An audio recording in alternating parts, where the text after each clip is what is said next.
Welcome to Zoom. Enter your meeting ID followed by pound.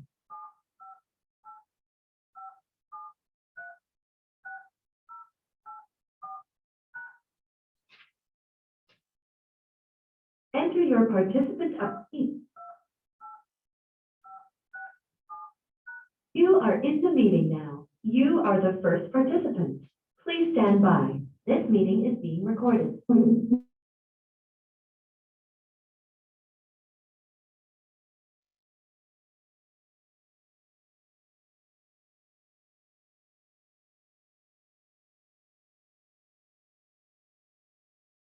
Let's call this meeting to order for the Amador County Board of Supervisors for Tuesday, December 14th, 2021. The board did meet in closed session, but there was nothing to report out. Please join me in the Pledge of Allegiance. Pledge allegiance to the flag of the United States of America, the republic for which it stands.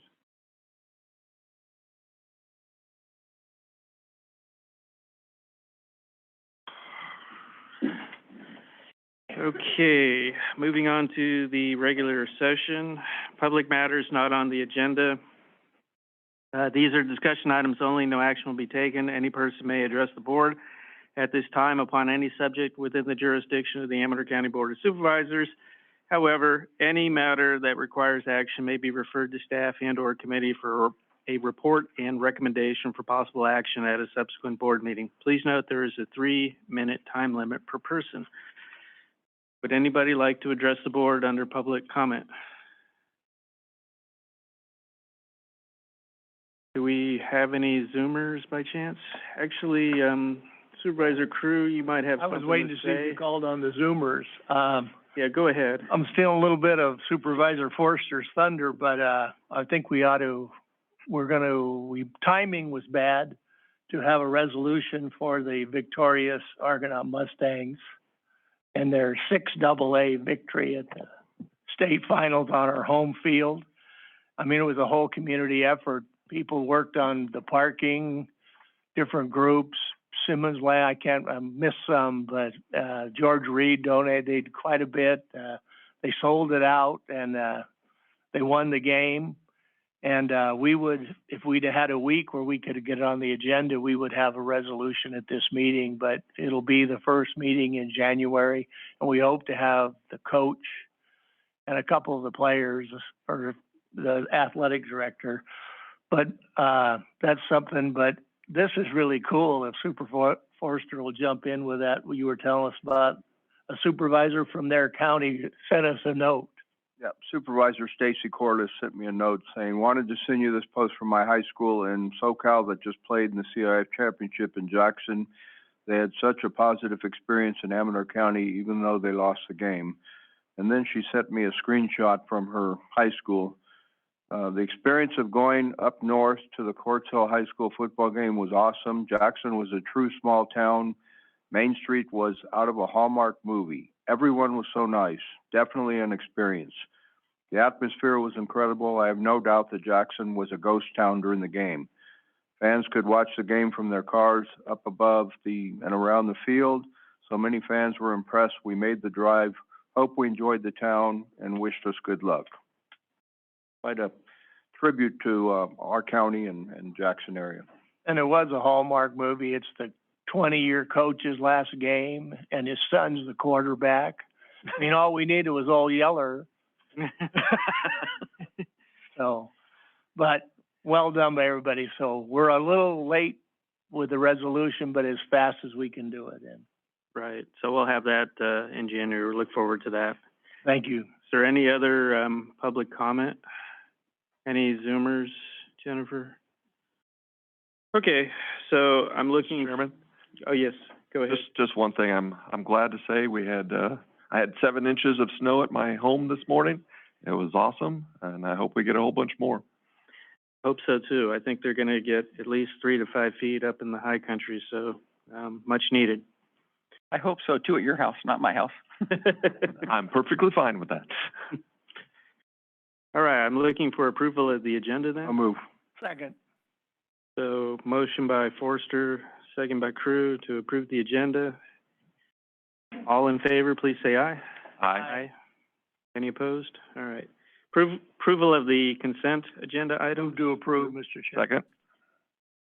Motion by Crew, second by Brown. All in favor, please say aye. Aye. Aye. Aye. Opposed? All right, moving on to the regular agenda, item 3A. This is the update by the Amador County Health Officer, Dr. Rita Kerr, on the COVID-19 situation in Amador County. And I see Dr. Kerr up on the screen there. Good We're morning. going to go to the big screen. There you go. Morning. Good morning. I'm glad you're able to hear me. Good morning, Chairman Yes. Axe, Supervisors, and Amador County. I'm here to do my regular update on the COVID-19 situation here in the county.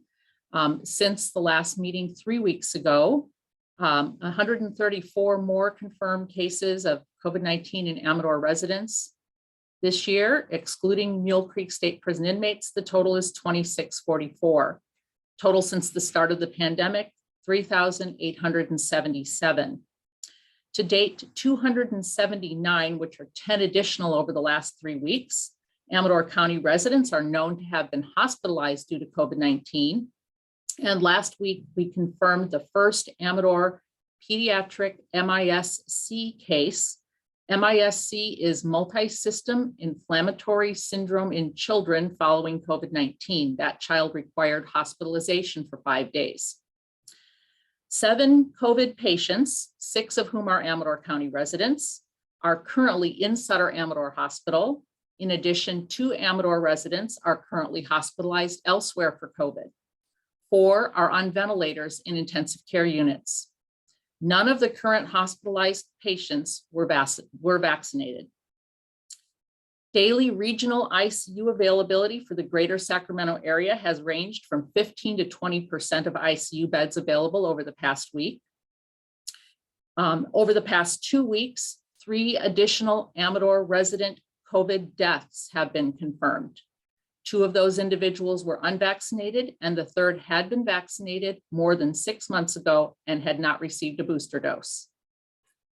That total is now 60 Amador County residents and 9 Mule Creek State Prison inmates who have died of COVID-19. And Public Health sends our heartfelt condolences to everyone who is mourning the loss of the loved one, especially during this holiday season. The state of California and Amador County went back up to the high red level of COVID-19 transmission on the CDC map following Thanksgiving. And Jennifer, if you could show the epi curve, please. You'll see on the bar graph that the weekly case trend episode was doing better in November. The first few weeks of November were at in the 30s, not above 40 cases, but the week following Thanksgiving, we went up to 50 cases, and already November 28th through December 4th on this graph shows 39 cases, but by the end of the day yesterday, up to 42 for that week, and will probably continue to rise some due to data lag. The monthly confirmed case totals for August was 655, September 547, October 360, and November's at 179 at this point. So overall trending the right direction, but with concern for an increasing trend following the Thanksgiving holiday. And there are currently 38 active Amador County resident cases who are in isolation. Public Health is working with our epidemiologists to refresh the data table on our COVID webpage in the new year, with hopefully some more graphics that tell the story rather than having to look through tables of numbers. The Omicron variant is emerging worldwide.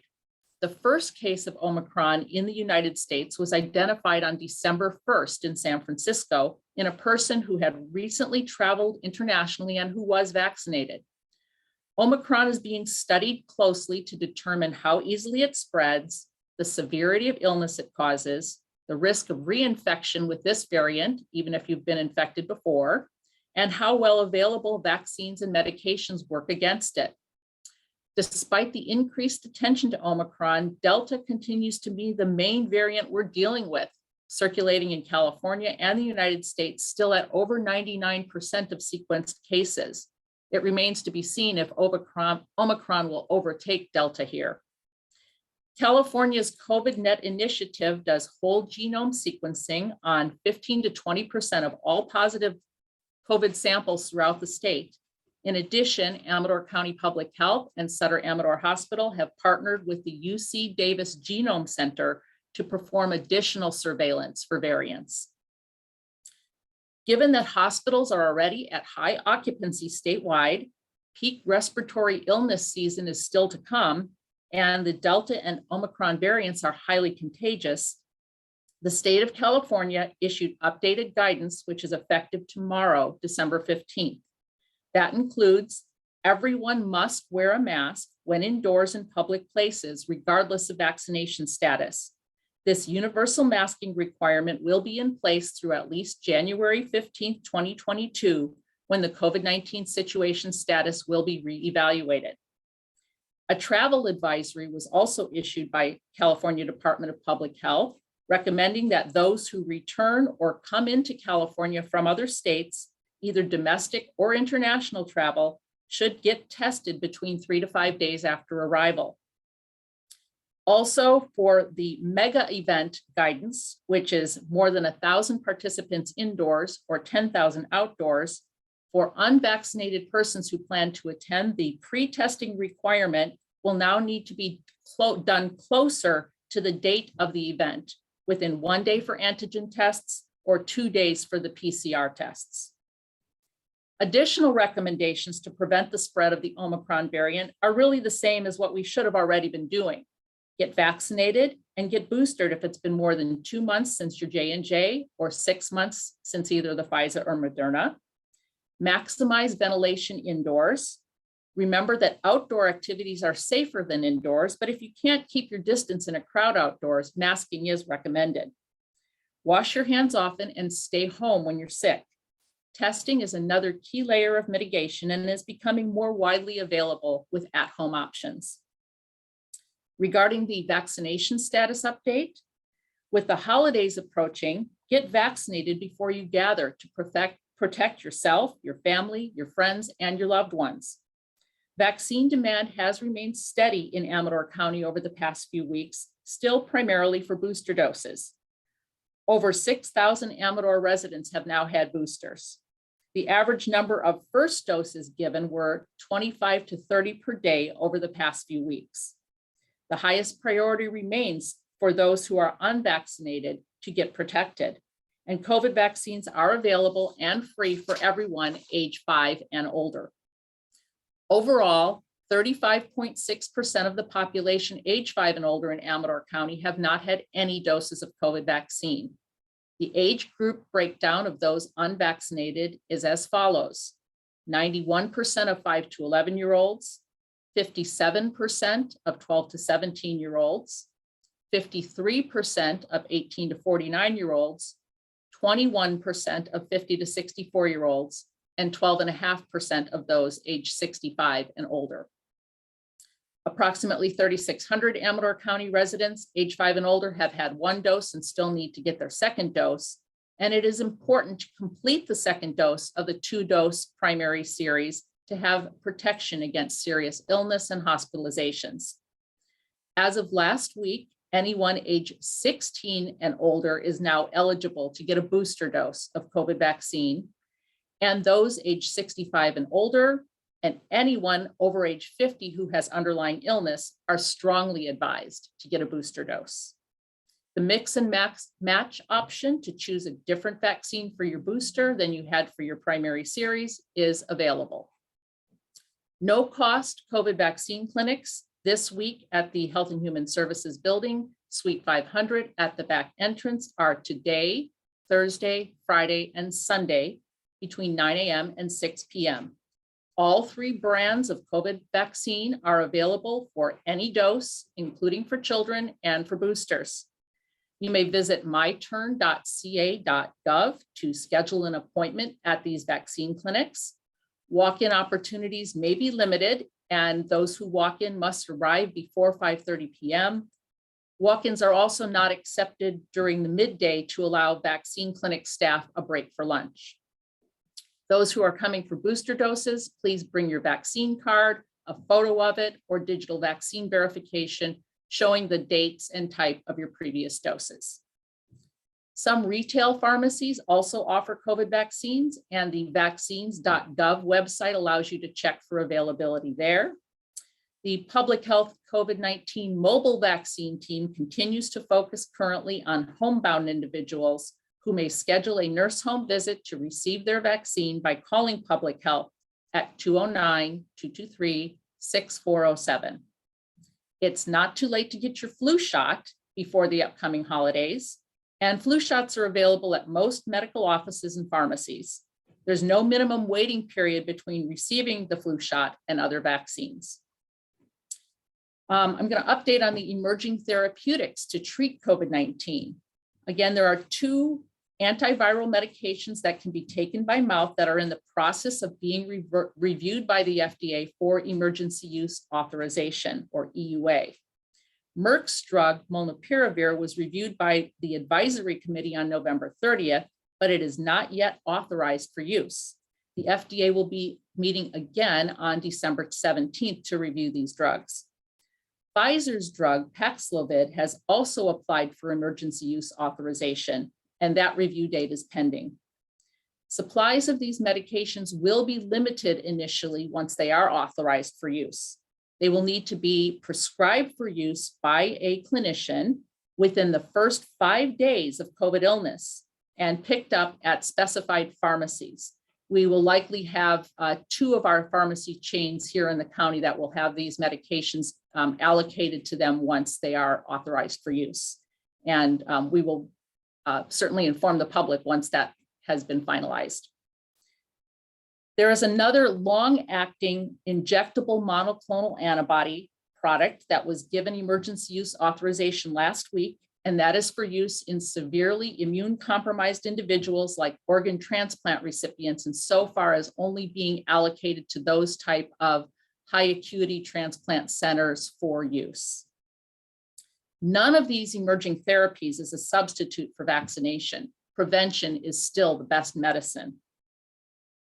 The OptumServe no-cost testing site at the Health and Human Services building off Lower Ridge Road, back entrance, is open Mondays, Wednesdays, and Saturdays between 7 a.m. and 7 p.m. If you go to the back entrance at the Health and Human Services building, the staff will direct you to the testing area, and masks are required. Results are available usually within 3 days, and you may pre-register online for an appointment at lhi.care or call 1-888-634-1123 to secure an appointment. Those with appointments are prioritized, and walk-ins will be accommodated as space allows. Celebrate the holidays safely. Take recommended steps to protect yourself and your loved ones. If you are traveling, consider testing before and after you go, and after you return, especially if you've been in crowded places. Anyone who feels ill, even with mild symptoms, should get tested and stay home while awaiting the results. Do not attend or host a holiday gathering if you're sick. If you don't feel great, please isolate. Are there any questions that you'd like me to address at this time? Board members, any questions? Supervisor Forster? Good morning, Dr. Kerr. Good morning. The mask mandate is mandatory, but the language in some of the press releases were somewhat muddled. It almost sounds like they're leaving it to discretion of the counties to enforce. Enforcement has always been at the local level, with the exception of workplace enforcement can be done at the state level via Cal OSHA. And those agencies that are licensed by the state can have citations and fines levied by their regulatory agencies. But yes, you're correct. This was issued as a mandate. Okay, any other, Supervisor Neto? Yeah, I don't know if you had time to look into a request about our adverse reactions. Uh-huh. Do we have any list of how many people have had adverse reactions to vaccination in the county? So at this time, we have communicated to all the healthcare providers in the county. We had a community preparedness and hospital preparedness coalition meeting last week where we discussed this topic. And so far, no submissions have come to the health department from our local healthcare providers. Okay, would that be like Sutter Amador and some of the other clinics Yes, out and about? Okay. yes. Also, did you receive the letter, I believe, from Miss Kelly Sanders and other school district employees? Yes, I did. Okay, do you have any thoughts on that, or? I'd have to review the letter, but it was a multi-page letter with a request specifically that Amador we consider having Amador be a sanctuary community from the standpoint of enforcing teacher and school staff vaccination or testing. And my response to that would be that those are statewide imperatives, and the California Department of Education and Cal OSHA have jurisdiction over those workplace requirements. And we do not at the local level have the jurisdiction to not comply. Thank you. You're welcome. Any other questions? Dr. Kerr, I have a couple, I guess. Let me just run through them, but with the two oral medications, do you think that although supply might be limited, do you think they would be given together? Also, would this be reserved primarily for unvaccinated people? Would people that were vaccinated want to take these? And then also, you said it takes roughly 3 days, could take as long as 3 days to receive a test result. Mm-hmm. But if you felt you had COVID, would you start a regimen of these drugs at that time? All good questions. Thank you. Yes, the rapid testing will be really important from the standpoint of being able to get these medications prescribed timely. These will have to be prescribed by a clinician. A person will not be able to walk into a pharmacy and demand that these be given to them without a prescription in hand. So that's going to take some coordination, but it's also with good reason, not the least of which is these medications may have drug-drug interactions, and if people are on other medications, that has to be considered. The molnupiravir in particular, there are concerns that we would not be able to prescribe them for pregnant women. Even men are going to be advised to perhaps abstain from intercourse or use protection during the time that they're on this drug. And the breastfeeding women and children would also not be eligible for that medication. The two medications, molnupiravir and Paxlovid, have different mechanisms of action and would not be given together. The molnupiravir is designed to be taken by itself. The Paxlovid is given in combination with a second medication, ritonavir, that basically prolongs its time to getting metabolized in the system so that it has a longer duration of action and is more effective in that way. The commonalities are they are both 5-day courses of medications taken twice daily. They're both multiple pills per dose. The way they're packaged will probably be a complete course of medication just dispensed by the pharmacy. But you're correct. The earlier they're taken, the better off you are. The most benefit is within 3 days of symptom onset, but both of them are supposed to be started within 5 days of symptom onset and then continue to finish a 5-day course. Still quite a few logistics to be worked out on that, but rapid testing is going to become more and more important in getting this medication to people timely. And you are correct that we would be highest priority for the people at highest risk first. And I think at this point, it's more than likely going to be regardless of vaccination status, because if a person has a symptomatic breakthrough infection, regardless of vaccination, even though the vaccinations do, absolutely help with preventing the serious illness, hospitalization, and death, we have not restricted those people who have those from using monoclonal antibody therapies when it's appropriate for them. And again, the monoclonal antibody infusions are still available and are probably more effective than at least one of these two drugs. The other drug is looking more promising at this point. Okay, thank you. You're welcome. Any other board questions? Any public questions? Would anybody in the audience like to ask Dr. Kerr a question? Okay, I'm not seeing any Zoomers. Okay. Well, I'm going to say thanks, Dr. Kerr, for you and everything your team's doing and keeping us safe and informed about what's going on. And we'll look forward to your next presentation at our next board meeting. Oh, Mr. Chairman, we do have someone on Zoom now. I'm sorry. I think there is a question now. Okay. Somebody on Zoom. So go ahead. Hi, this is Catherine Evett from Volcano. Dr. Kerr, I'm curious how the mask mandate applies to indoor dining at restaurants. And could you clarify that for us? Thank you. Certainly.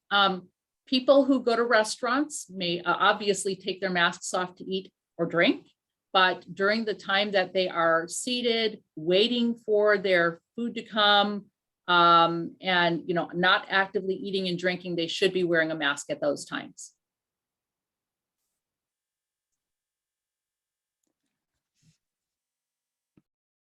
Okay. Was that everything you wanted to ask Dr. Kerr, Catherine? Gone. She's gone. Okay. All right.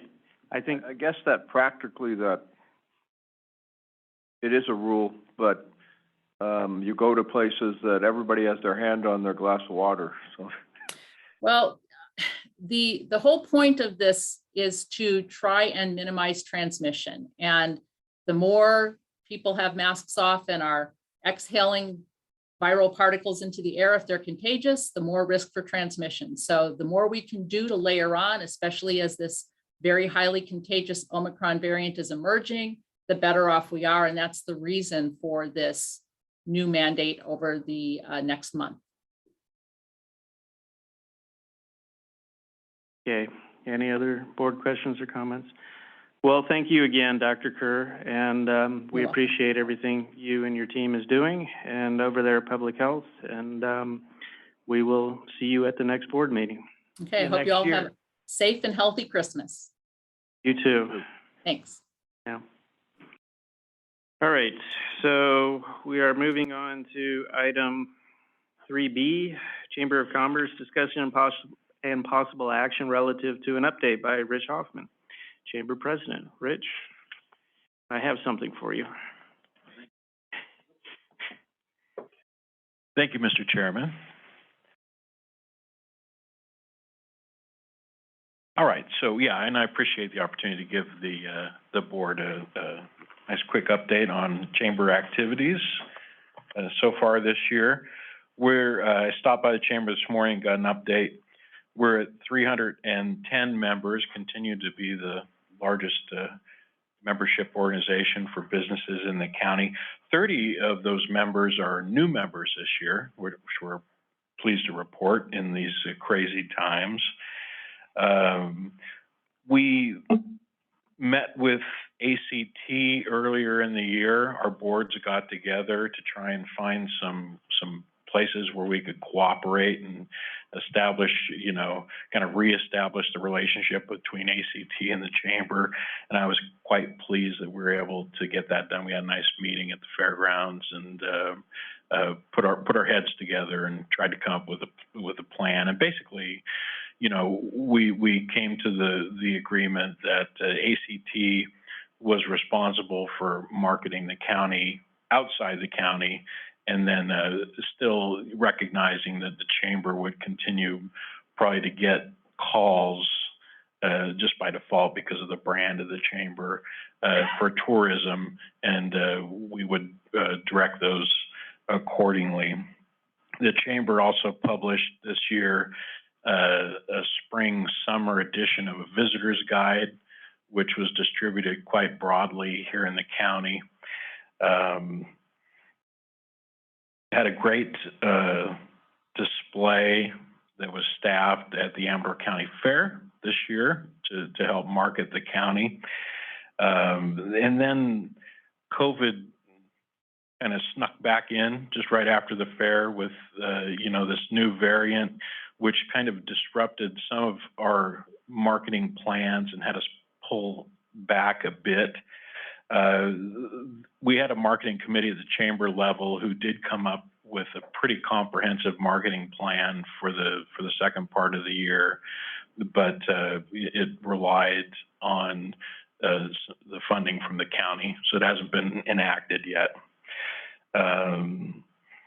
We've continued to distribute PPE, and I think in light of the announcement at the state level that starts tomorrow, the demand might go up once again for our local businesses, and we still have a supply of that at the chamber offices.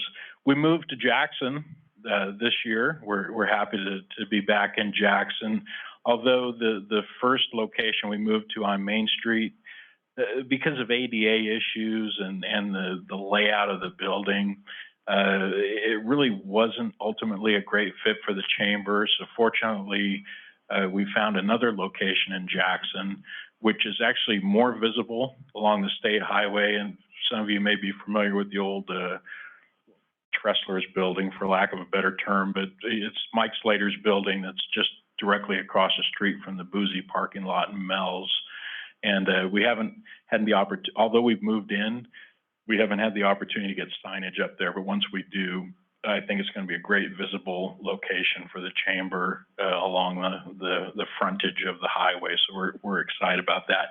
And it has ADA parking and access to the facility, which we feel is going to be helpful in terms of our meeting the needs of the public who come to visit.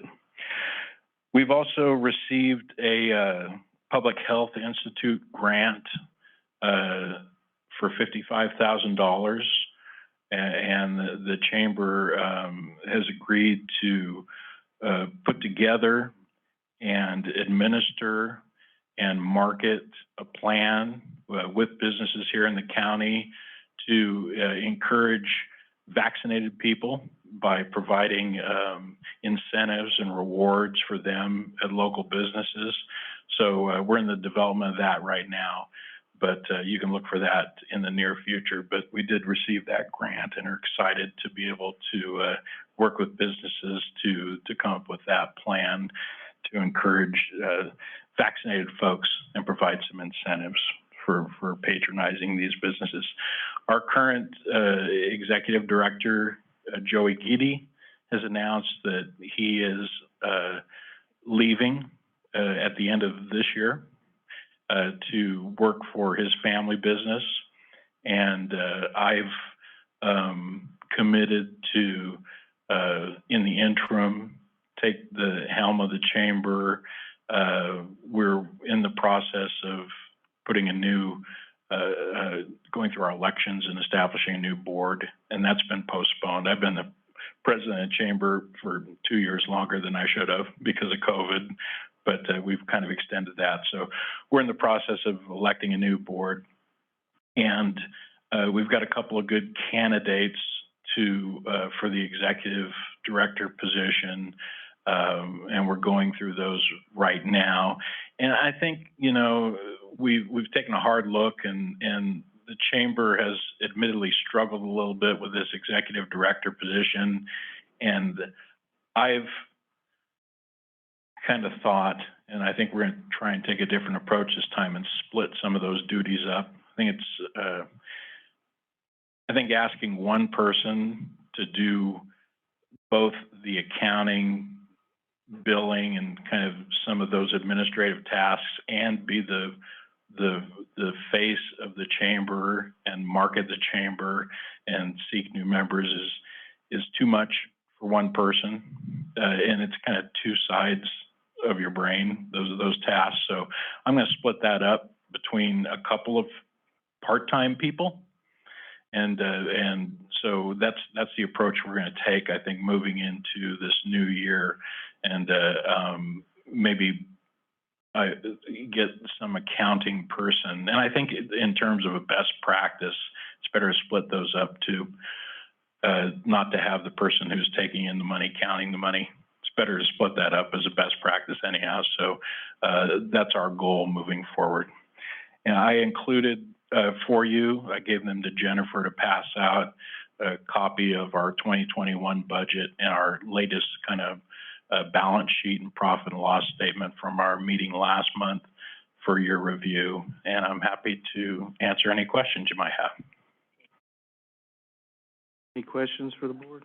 Rich, I was at, well, maybe 2 meetings ago, and they were talking about elections and trying to streamline the board some way. I think at that time they had 22 members on the board of directors, and they were kicking around a bunch of ideas, including one that I thought made sense, having 2 directors from each supervisorial district.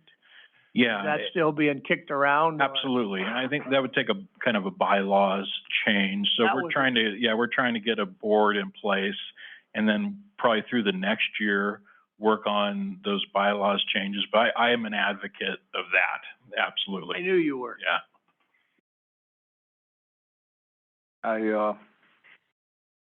I wonder, you're stepping into the role of kind of interim, but you wear a lot of hats already.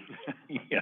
So it's not something that I want to do, but I do have a commitment and feel a commitment to the chamber and want to see it through this. And I'm encouraged to think that we're going to be able to get somebody in that seat rather quickly. So. Any other board questions or comments? We have a We do have a Zoomer. Okay. Oh, sorry. Public comment? Go ahead, Mary, are you there? Can you hear Oh, there she me? goes. Okay. Yes, go ahead. Hi, good morning, board, Jennifer, Richard. Nice to see everybody this morning. Richard, I have a question, and I brought it up to, I'm sorry, I have barking dogs. I brought it up to the chamber, which I appreciate as a small business owner in the community. I do appreciate the chamber very much. Have you considered partnering with public health to get a vaccine pop-up at one of your mixers? That has not come to my attention, but I certainly wouldn't be opposed to that. As you may be aware, we had a pretty successful pop-up vaccination clinic during the fair this year. So I certainly encourage that if we can pull it off. Absolutely. You could offer like free drinks for. Get pop, and get a pop. There you go. Any other public comment? Board comments? I have one, Rich, on this. You may not know the answer to this, but look at the nuts and bolts of this P&L. Your total revenue is $107,000, and your merchant fees are $34.11. That's almost 3.5% if everybody paid by a credit card. Right. Seems like you need a better relationship with the bank. Yes. Agreed. Okay. Okay, seeing that there's no other public comment, Rich, I have something for you here. Is it a Christmas present? Yeah.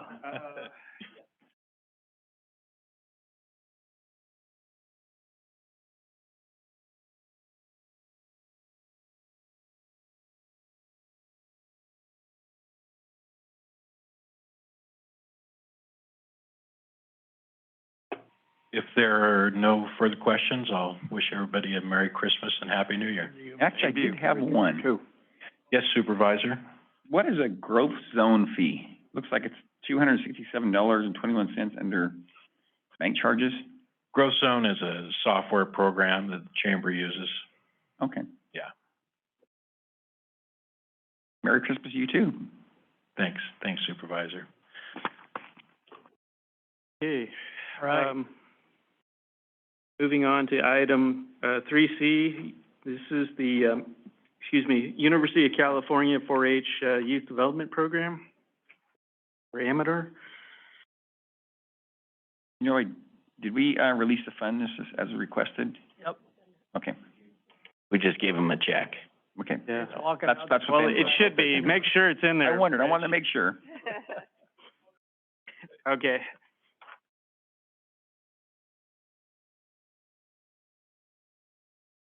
Hello, as you may already know, I am Vera Bullard with the University of California Cooperative Extension, Central Sierra.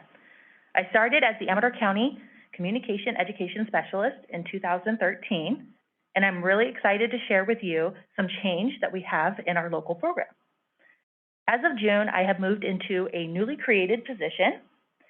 That position is called a Regional 4-H Supervisor, and in this position, I will now be overseeing and managing the 4 county 4-H programs within the University of Cooperative Extension, Central Sierra. The purpose of this new position is to provide consistency, build a support system for 4-H community education specialists, and the ultimate goal is to take the administrative tasks off the plate of both the county's 4-H specialist and the Central Sierra 4-H advisor, in order to allow them more time to fulfill their roles and responsibilities. Given I have moved out of this position, I am very pleased to announce the new Amador County 4-H Community Education Specialist, whom you may already know, as she is an Amador local and active community member. She is currently already serving as the board of director for multiple organizations in Amador County. She holds a doctorate's degree in organizational leadership, is a professional educator, and operates a small family farm just outside Jackson. She is both a 4-H parent and a volunteer for the past 10 years. She is ethical, dedicated, committed to getting every job done well, and in working with her personally, I know that through her hard work, she will be a great benefit to our program. So without further ado, I introduce Dr. Kelsey Williams, and I'm going to turn the presentation over to her. Thank you. Good morning, and thank you for having 4-H. And Vera pretty much summarized my history, but I was born in Jackson, and my daughters, one who is with me this morning, is a 5th generation in this county, and we're a longtime 4-H family, with my grandmother being a 4-H volunteer back in the 60s and 70s. 4-H has a big place in my heart because I have seen the value that it brings to the youth of Amador County. I can't think of anything more positive and influential to the young folks around here, and I'm really proud to be able to give more of my time to this program, in addition to volunteering, now being able to be a staff member and assist everyone that needs help in our 4-H community with curriculum, program development, whatever they need. So I'm really happy to be part of this on a bigger scale now. So with us today are the Bell family girls, Kaya, JC, and Leah, and they've brought their friend, Prince Philip. Yes. And they have a presentation for you guys, just to give you an example of what 4-H does for our young folks here.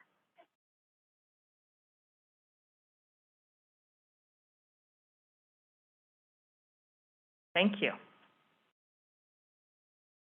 Either a stuffed toy or a rabbit.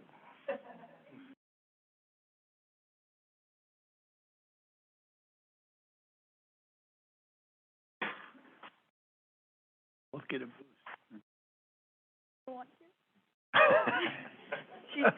This is Leah. Hello, Leah.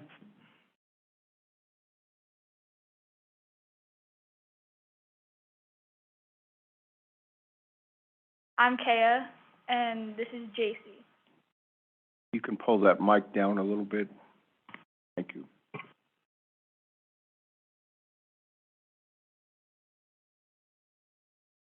Yeah, I hear you kids had a good time at that Louisville, Kentucky show, rabbit show, huh?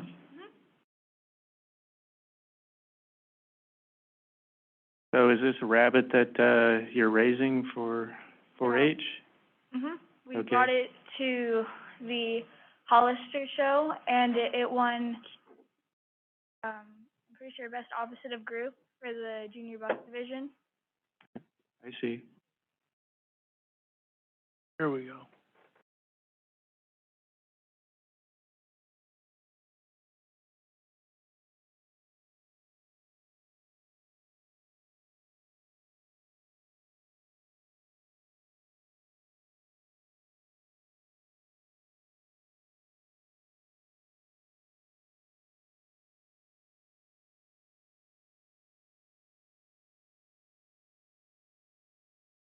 Uh, 4-H, we have learned, while participating in the 4-H, we have learned many things, including how to care for animals, public speaking, record keeping, and leadership skills, to name a few. In this picture, I have buckets that we use to keep water in and feed for our animals during fair, and the one to the right is when we're getting ready for fair and picking turkeys. The picture to the left is us talking about our presentation boards in the back, and the picture to the right is me having a rabbit out to talk to kids to try to get them interested or seeing if they want to get into the rabbit project or 4-H. Our livestock projects require a lot of care which teaches us personal responsibility. All of our animals have to be fed and watered daily.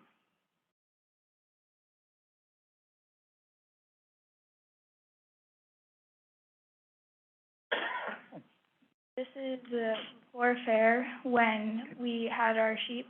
We would dump out our water and we would clean all of the buckets while they were feeding, and then we would exercise our animals. This is when we were picking our animals and washing our animals. We were hang weighing them. The picture in the left is when we were hang weighing them to see which ones have the most meat on them. Picture to the right is when we were washing our turkeys, and for us to practice with them and move them into their new pen. This is when we were getting ready for fair. We were bracing and closing our sheep as if we were in the show ring doing it for the show. The picture to the left is when we were practicing walking them and getting them set up, and the picture to the right is when we were bracing our lambs. Picture to the left is when, before fair, we would walk our sheep up and down to get them used to getting them used to walking. And after we were done walking them on the halters, we would try walking them as we would in the show pen. The picture to the right is when we would shear our goats before fair and get them ready. The picture to the left is when we were shearing our sheep before the show the next day. Picture to the right is when we would shear our sheep to get ready, because it would be one, too hot, and second, to get them used to just the feeling, and it would be easier for us to handle and get used to the feeling without having to have all the fur in our way. This is JC when she was competing, or this is JC when she was practicing the night before the show with her lambs. All of our hard work pays off at the Amador County Fair.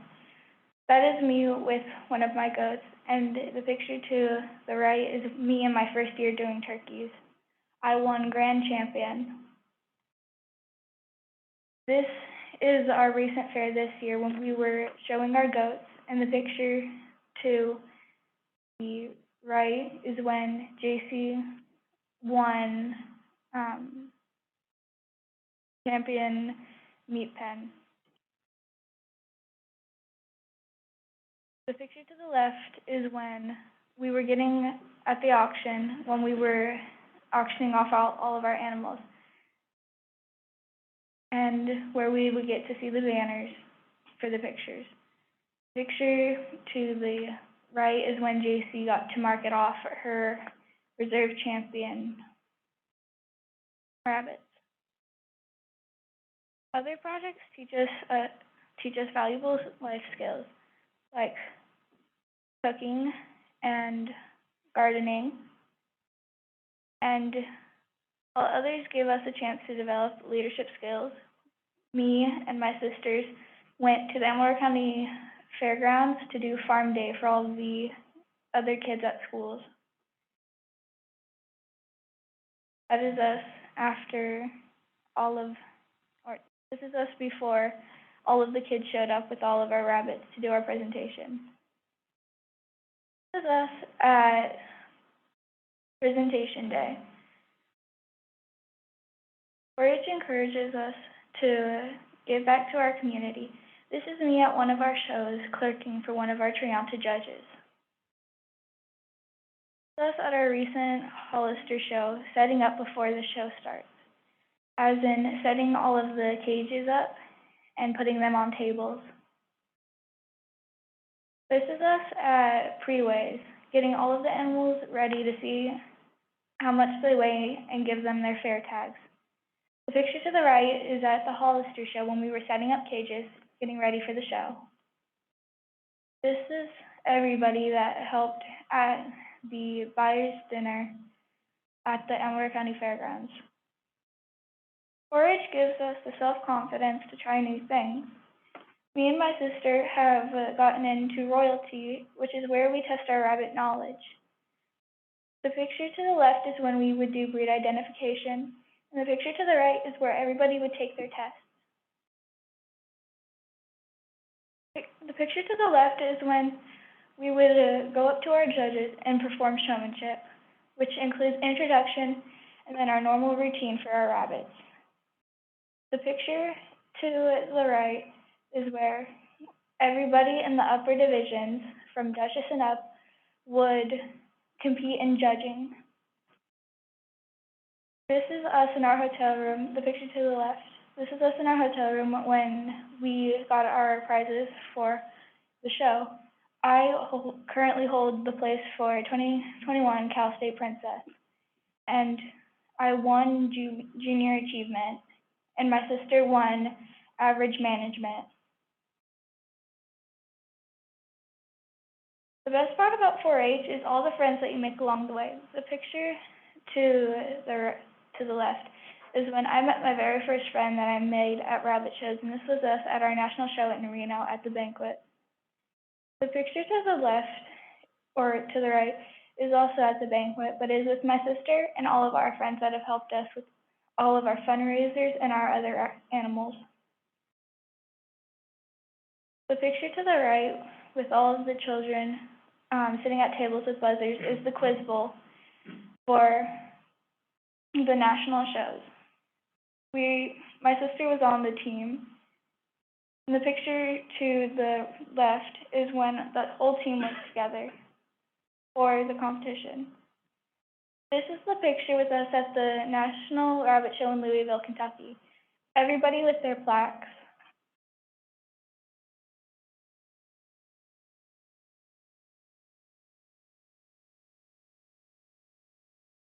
Anybody have any questions? Questions? No, just I'd say it's a real nice presentation. You did Yeah, well done. a nice job. Thank you. And I think we need to get that, however they're making these pictures really skinny, if we could sell that to people to be skinny, we'd be millionaires. I see that you're learning a lot of important, valuable skills for your future, so it's a very productive and worthwhile program. Thanks for coming here and sharing. Welcome. Really nice. Merry Christmas to you. Merry Christmas to you.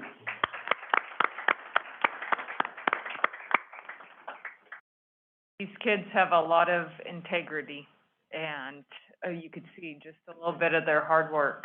So thank you for hearing us today. Thank Have- you. Thank you, Have Thank a you, great Kelsey. December. You're welcome. Okay. She had a really nice rabbit too, Prince Philip. Yeah. Right. Well, moving on to item 3D.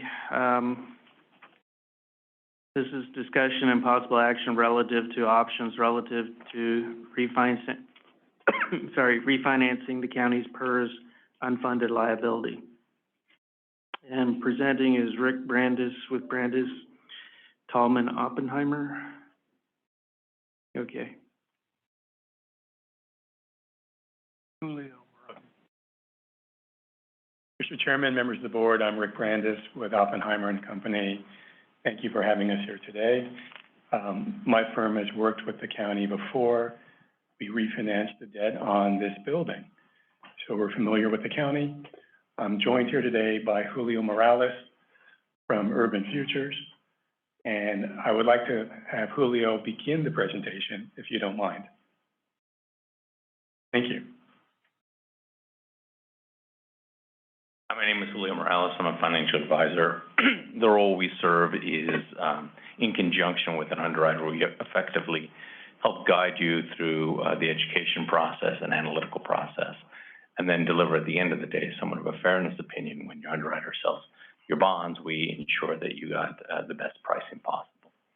I actually live in Southern California, and as you know, the rule is generally don't follow animals and children. So thank you for setting me up by the I can't beat the bunny. So if we have the presentation, you can put it up.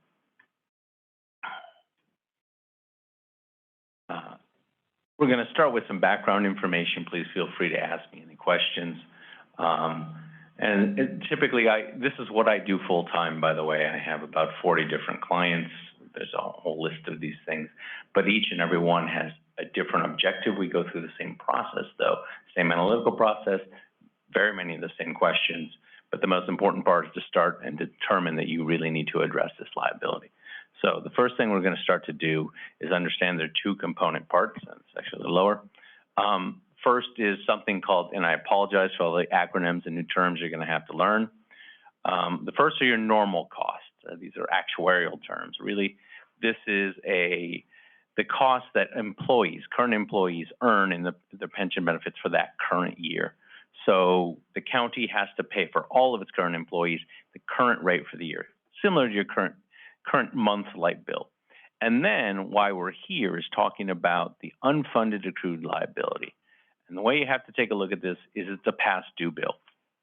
This is the shortfall also in what you have between the liability you owe your current employees and your retirees for benefits they've already earned and how much you have in the bank with CalPERS. So there's a difference, there's a shortfall. And then what CalPERS has done is placed everyone on a payment plan, a 20-year payment plan effectively. So we're going to go over that, and today we're going to focus on the orange, the UAL. Now it's important to note that the normal cost, you could, and just for the extreme case, you could eliminate every employee and outsource, and you can eliminate the normal cost. That UAL, which is a fixed dollar payment, stays in place. In other words, that's a past due bill for benefits already earned. And also, what's unique about CalPERS compared to maybe other states is you're on a fixed dollar repayment plan, where a lot of other states have what they call a rolling plan. In fact, that's what they used to have, this 30-year rolling plan. In other words, you would never pay off your credit card. So we're on a path collectively, all CalPERS agencies, to pay off their liability, this past due amount. There we go. So to give you some sense of perspective of how large this liability is, and this is not any different for your county as it is many other CalPERS agencies, I gave you an illustration of your three plans. You have a plan for each group of employees. So your miscellaneous employees, your typical general administrative employees, other types of public works type employees. You have a safety plan, and you also have a prosecutor plan, which is a very small amount. So each have different formulas that they retire upon. So that's the way CalPERS accounts for them. They have different formulas, as you know. For example, 2% at 50 for maybe a miscellaneous employee, and your safety officers are typically paid a higher formula. That formula is pretty simple. You take the percentage times the number of years that you've been working. Say if you're 2% at 50, at age 50 you want to retire, you've worked 20 years, you get 40% of your final salary. Or if you get paid $100,000 for simple math, it'd be $40,000 in annuity for the remainder of your life. So once again, the normal cost is a percentage of payroll. There's something called EPMC, which is known as the employee share. So employees do pay a portion of their retirement costs. And then the UAL typically outweighs all the other pension costs. But if you wanted to make that $1, you can see that those pension costs are significant relative to the base salary or the additional costs you have to pay. That, of course, doesn't include medical or other fringe benefits. This is just the retirement component, and just doesn't include retiring medical either. Any questions regarding that? What does EPMC stand for? It's an acronym that I couldn't fit in there, but it's the employee share. So employees have employee paid matching share. Okay. They have to pay 7 to 9%, sometimes more if their safety. Comes out of their paycheck directly. Okay. So the liability that we're talking about today is approximately $85 million. So if you see you have a market value of assets of approximately $179 million, you have a shortfall of $85 million. So what CalPERS does, and we'll go over this, is you have a fixed payment plan of $85 million that you're set to repay. It is just like any other type of loan or liability. These are fixed dollars, so it looks just like a mortgage or a bond. In addition to that, and we talked about this, you have a $39 million retiree medical. They love acronyms, so OPEB stands for Other Post-Employment Benefits. But the simple way is that's your retiree medical, just so you know. Your total liability, just for sake of reference, is $263 million. So if you want to take a look at it, CalPERS, or the actuaries at CalPERS, have estimated that all the benefits in today's dollars over today to the future until every employee dies effectively, they estimate that that's $263 million. You have $178 million in the bank, so you have a shortfall of $85 million. Any questions regarding that? So this is for Amador County? That is for just Amador County. Okay, just want to make sure. Yes. State of California's employees, for example, is like $350 billion shortfall itself. And all agencies throughout California is about that same amount. So people often ask, the state of California's employees alone have a liability equal to all the other agencies. And that doesn't include the schools or retiring medical. So this is a large issue, and a large issue throughout the country. So basically, it's almost like a group Ponzi scheme. Well, sir, the best way to say is that these benefits were given at a certain point, and not many people have been making payments towards it for a long time. So the payments kept on growing and growing and kept on compounding the balance. Like backward superfunded? Backward superfunded. That means you're underfunded, yes, in that case. So we were superfunded, we were overfunded at that particular point in time. You were, and if So you he want, said. yes, that was absolutely the case. You were superfunded, and at that time what happened is that they increased the benefits, and they also provided retroactive benefits for employees, but no money was actually given in the system. And I will kind of go over this in the risk component, but essentially one of the problems is that you have an equity component. So your value goes up and down. It's kind of like if you have a stock price and you believe that you're absolutely well-funded at that point, but the next day it goes down. So if you're buying like a house based on your equity value, you may have a problem because you have a volatility. So if we can get... That's what worries me right now, because the stock market is really high, and we still have problems. So if things start tailing off, unless they foresee that and invest wisely, our problem will probably get bigger. We can address that if that's okay, but it can be. That is absolutely correct. That is an absolute risk. But I will also say one component. In the 1980s, all of your pension plans were fixed income. And then we moved to equities. When you add equities, there's an inherent risk to that. So I'll let you think about this for a component, but I try to tell people you're kind of pregnant. You've taken on, everyone has taken on equity risk in their pension plans. So if I can go over the other components, we'll talk about some possibilities, and we have a significant amount to do with the risk. if that's okay. So the next slide, I'm going to explain what you have to understand is that this liability is actually adjusted each and every year, and it's made up of something what we call a layer cake.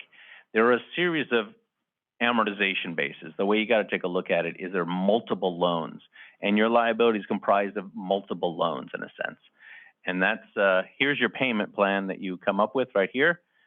So I'll actually start here. These are your payments. You have fixed dollar payments there that are about $7.5 million. They'll peak at near $9 million. But in reality, if you look backwards, it's actually comprised of a series of loans.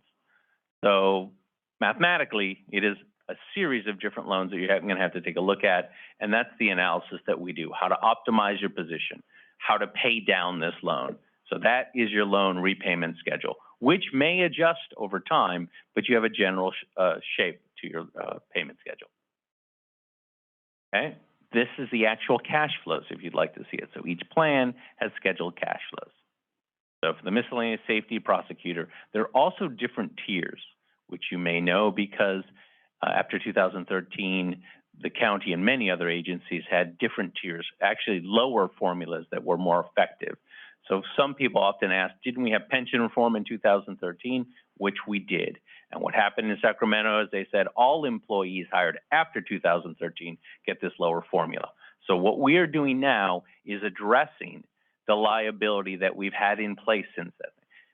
The employees hired after 2013, there's a nominal liability. In most cases, they're 95% funded. So we're dealing with this liability that's been around for a number of years. And for current employees who were hired before 2013 and retirees who are still living and receiving a pension benefit. So those are the actual payments that we make, the green, blue, and orange column? That's right. Those are your scheduled payments. To the very Every right column, you see $7.5 million and peaking at 8.8 million. Those are fixed dollar payments. I will go over one other component. This is important to state because each and every year CalPERS kind of adjusts these payments, so it's a dynamic process. But it will not adjust dramatically. You've had a really great credit in the past year, which I'll get into in a second, but you're still going to have these fixed dollar payments. People often ask, you're not going to out-earn the problem. I do not believe that. You can have a significant benefit, you can change up and down, but I do not believe that you're going to be fully funded by CalPERS having exceptional returns. We've already had 2 bull markets since pension reform, and we haven't gotten ourselves to a fully funded level at that point. So what we're talking about, and I believe one of the reasons that I am often engaged, is because this effectively crowds out your future budgets. Since those are fixed dollar payments, the increase in payments are pretty significant. So one year you have a cost and it keeps on going up. So over the next few years, you're talking $7.5 million is going to be credited out of your budget from these $6 payments, which is pretty significant. So I'm going to talk about what just happened this past year, if that's okay. As you know, Marcy Frost had made an announcement that CalPERS returned 21.3%, which was a banner year. And in accord to that, they have something called the funding risk mitigation policy, which means they actually lowered the discount rate to 6.8%, which is by design. They had this excess return. The discount rate, by the way, was 7%. And the discount rate is the investment return or the target rate that the portfolio is supposed to earn. So they said, great, we had a fantastic year. We earned 21.3%, which is 14.3% above their 7% target. So by design, they stated that we have to lower our rate. We don't want to take on as much risk. They've had this great return. At the same time, they actually lowered the price inflator. The net effect is they kept the real rate of return the same, or I should say they kind of tried to have you retain as much of the credit as possible. So you have this great return, you're supposed to get a credit for that 21.3% return, but they also lowered the discount rate a little bit. That has some impact. The net credit to the county in this case is $22.3 million, or an estimate, because that final number will not come out until August of this upcoming year. But your liability should have gone from 85 down to $65 million, which I think is pretty good news. People want to know that in anticipation. I think that's something that... Did that happen? Well, Yes and no, that's our projection, and you're gonna have that. Here's the problem. In 2022, is the supervisor also noted, you could have an equal loss at the same time. So what you have to do is say, we're in a good position, this helped, but also be wary that you have to actively manage the liability and work within that comfort. Hers has kind of got their act together now, but they had horrible management over the last decade, it appears to me. CalPERS has had some issues, certainly some volatility. My perspective as someone who focuses on pension and OPEB, they do a fantastic job of going out now and talking to people. They're far more transparent. They have been changing a number of things. They're also learning. Some of these policies were implemented by agencies going in, talking to them, for example, deferring payments, but they are getting their act together. They're looking at how to reduce the volatility, trying to shift over their assets. But I should say that's one side is the investment side. The other side is the liabilities that we all accepted, right? It cannot, I get this often, but it cannot be out-earned. We have a significant liability that we also incurred in many cases, so. The only problem here is we can't fire a bad investment firm. That is absolutely correct, Supervisor. I get that asked often. The cost to terminate the plan is significant, and really all the risk to maintaining this plan is on the agency. CalPERS is like an investment advisor, but one that you're married to, and the cost of divorce is very significant. That's pretty well said. Thank you. These are the cash flows, if you'd like to see what the impact is. So you see it's going to save you about $2.7 million, and I've caveated once again that that cost may fluctuate. But people always want to know, hey, I heard CalPERS had this return. What's it going to do for us at the county? So these are the type of things that your financial advisor should do for you, is give you some numbers, and also caveat at the same time that they will change the next year. But as you can see to the column, the orange column is what we're focusing on.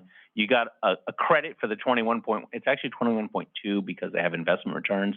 CalPERS likes to report 21.3% return, but you actually get 21.2 because of their management fees. The discount rate and the price inflator cut into part of your credit, and your net credit is $22.5 million. But those are the cash flows. Some people like to see charts, some people like to see numbers. We have provided them both ways for you. Any questions regarding this? So does our payment go down at all? Yes, that's exactly, Where, in what column is that? Because it looks like the first column is the same as the other page. Yeah, okay.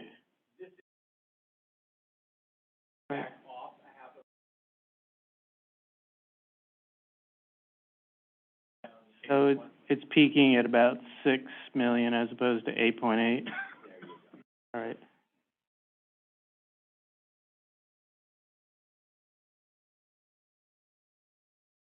So I'm going to hand it over to Rick, who's going to give you a market update, talk about where the capital markets are in pension obligation bonds. Ask one question before you leave. That, the assumption going down to 62.3 of a UAL, the estimated UAL, assumes that the county will put the return money back into to lowering that UAL, or is that automatically done by CalPERS? That's automatically done with CalPERS. That's within their own system. The best way to probably explain this is there's a building filled with actuaries, and they come up with the projections. This is their own estimate. Each year, if I may, they kind of true up your account. I would say mark to market, but every year they take a look at all the different changes. If people retired early, if they died more, if there are disabilities, and how CalPERS, and they put all these projections together and they say your new balance is X.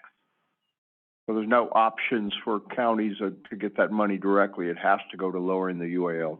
That is correct. This is all an internal calculation. The only money, frankly, that that credit, if that was all credit, would not come back to you. It's credit to the system.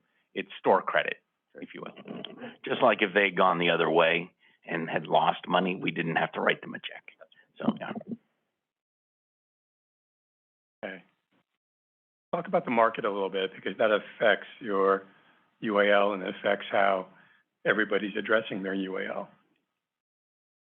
So the chart before you is a 30-year graph of the 30-year Treasury bond. Back in 1991, you could see the interest rate was over 8%. Today, the interest rate is below 2%, roughly 1.87%. On the 8th, today it's actually at 1.82. Interest rates hit historical lows really last year, all-time lows. So the bond market is at a point where we've actually had a record amount of financing among municipalities nationwide. In 2020, we saw almost billion in bond issuance because of historically low interest rates. But we're looking at the Treasury bond right now. We like this graph because it's very historical. Both Julio and I are history buffs. So this goes back to 1790, Adam Smith and capitalism. But you could see where interest rates were, and even over a 200-year period, interest rates today are at an all-time low. What does that mean? What that means is when interest rates are at an all-time low, it provided an opportunity for California municipalities to address the UAL.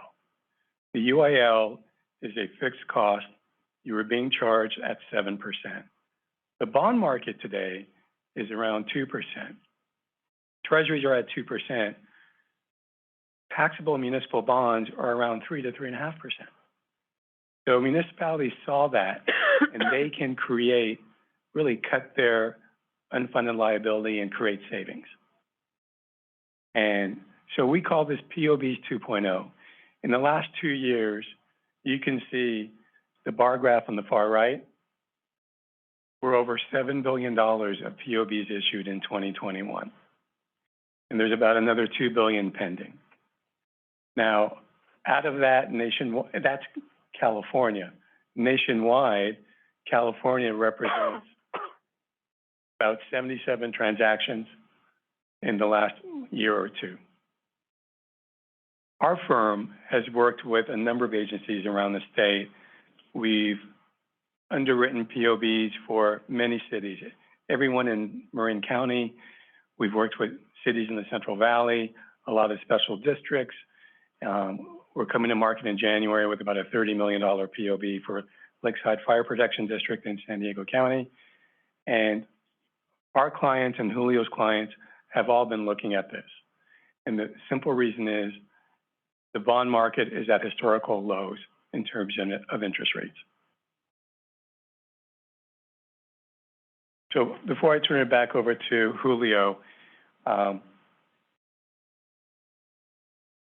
POBs are just one measure, but we want to bring it to your attention. There's a number of tools that an agency can use that we've been talking to our clients, Julio has been talking to his clients about, and agencies throughout California are addressing it. The one thing that the POB provides, it's the largest impact on your UAL. Issuing a bond at 3 to 3.5%, using those proceeds to directly pay off CalPERS. That's all it does. Send them a check, pay down that liability. Instead of paying CalPERS at 7%, the municipality pays the current market at 3 or 3.5%. And that's where the savings are. And Julio is going to talk about the savings model that he ran for you.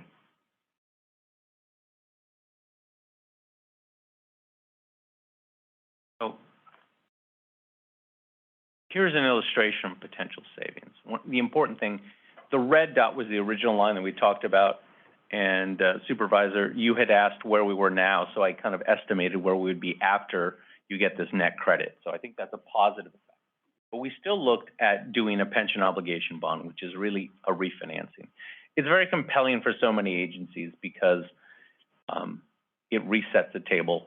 And people say this is simply just taking a credit card at 7% and refinancing it at 3 and 3.5%. Absolutely. But I don't know anyone in this room who wouldn't do the same.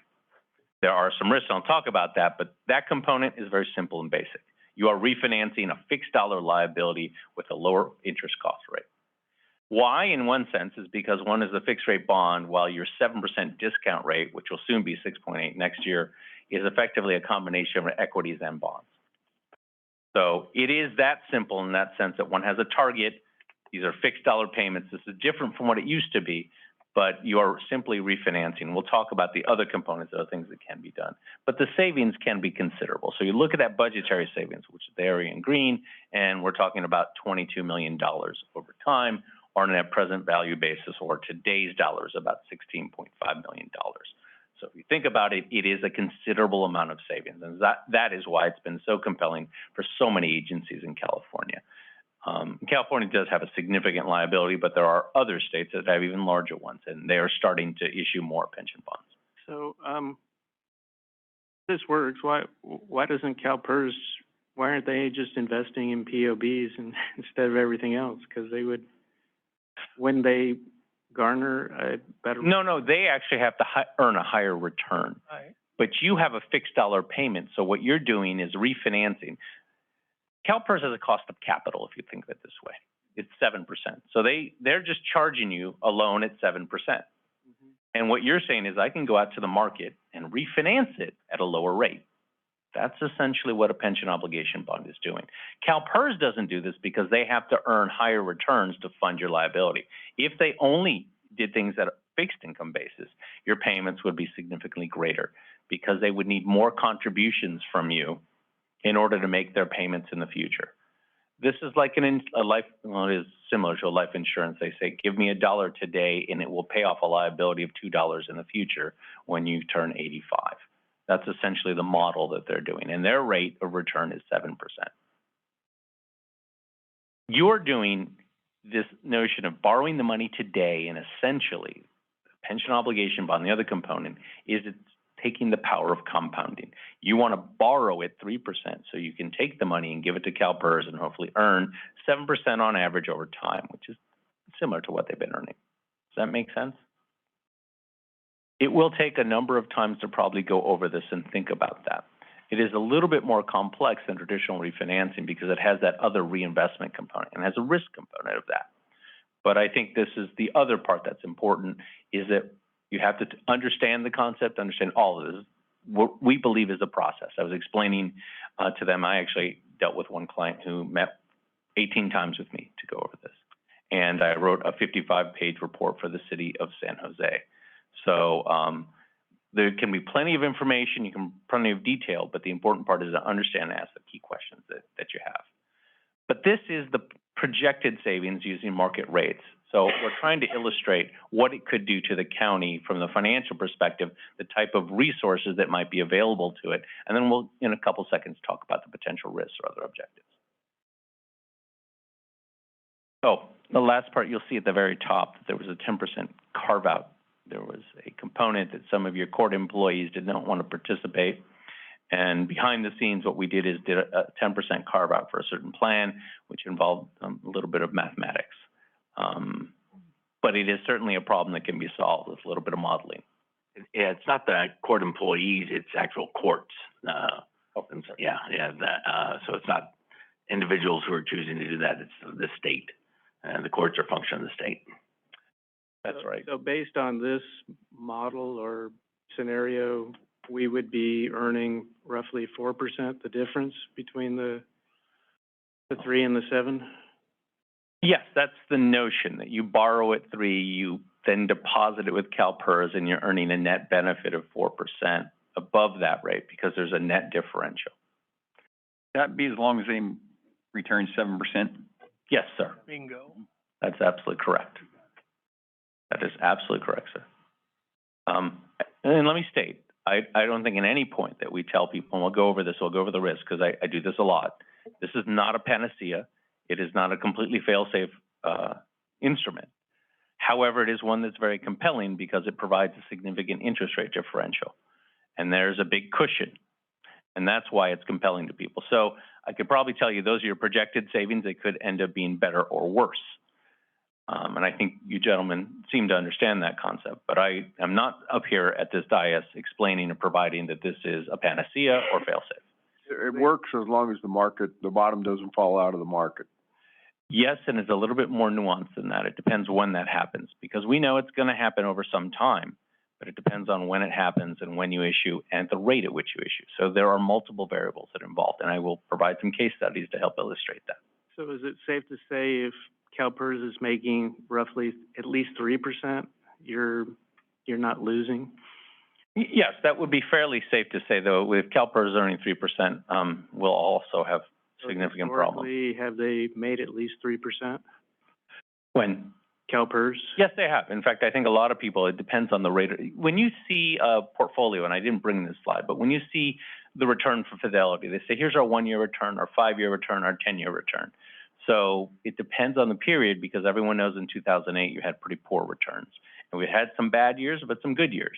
So this past year was 21.3. The year before that was 6.7. The year before that was 4.5. The year before that was 8.6. Now, also note that CalPERS is a diversified portfolio. Most people say, oh, the market returned X, but CalPERS is a 60-40 portfolio, 40% equity, other alternatives, and 60% equity, kind of international funds. So when you think about this, and this is the last thing you have to also consider, CalPERS has to pay all of its current retirees. It's not like you starting at 20 going, I can put money in equities forever. It has to pay, actually, it pays out more today than it takes in. But when you think about this, you cannot put it all in growth stock. You actually have to have a lot of liquid assets and fixed income assets to protect the returns that you owe today. CalPERS owes its retirees more today than it comes in the form of contributions from the agencies. So that's the other part about not being able to earn, is the difficulty of managing this active fund.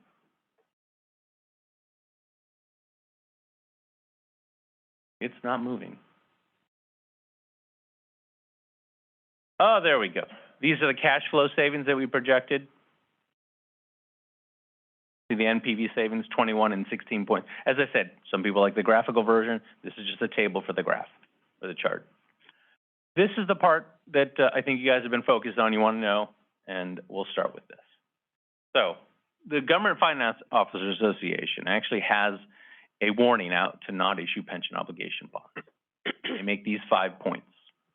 I'm going to start with one thing. I actually was on the National Debt Advisory Committee for the GFOA. Back in the day when we were writing this, there was a problem with what a number of issuers were doing. So we're going to talk about the 5 concerns that they have, and the 6th one is one that we'll talk about because 5 of them have been addressed, I believe. And in California, we call it doing POBs 2.0. This is actually a term that I coined when dealing with the city of San Jose. As you can see, it's kind of appropriate there in Silicon Valley. So the first and foremost thing is they were complex instruments that had cabs, GICs, swaps, and derivatives. That is no longer the case. And you can see that really is the primary thing, is that there were a number of issuers who were getting these complex Wall Street structures, and they did not understand them, couldn't unwind them easily, and they were costly to get out of. Every single deal in California, at least, has been, in the past 4 years, has been a fixed income POB, fixed income bond.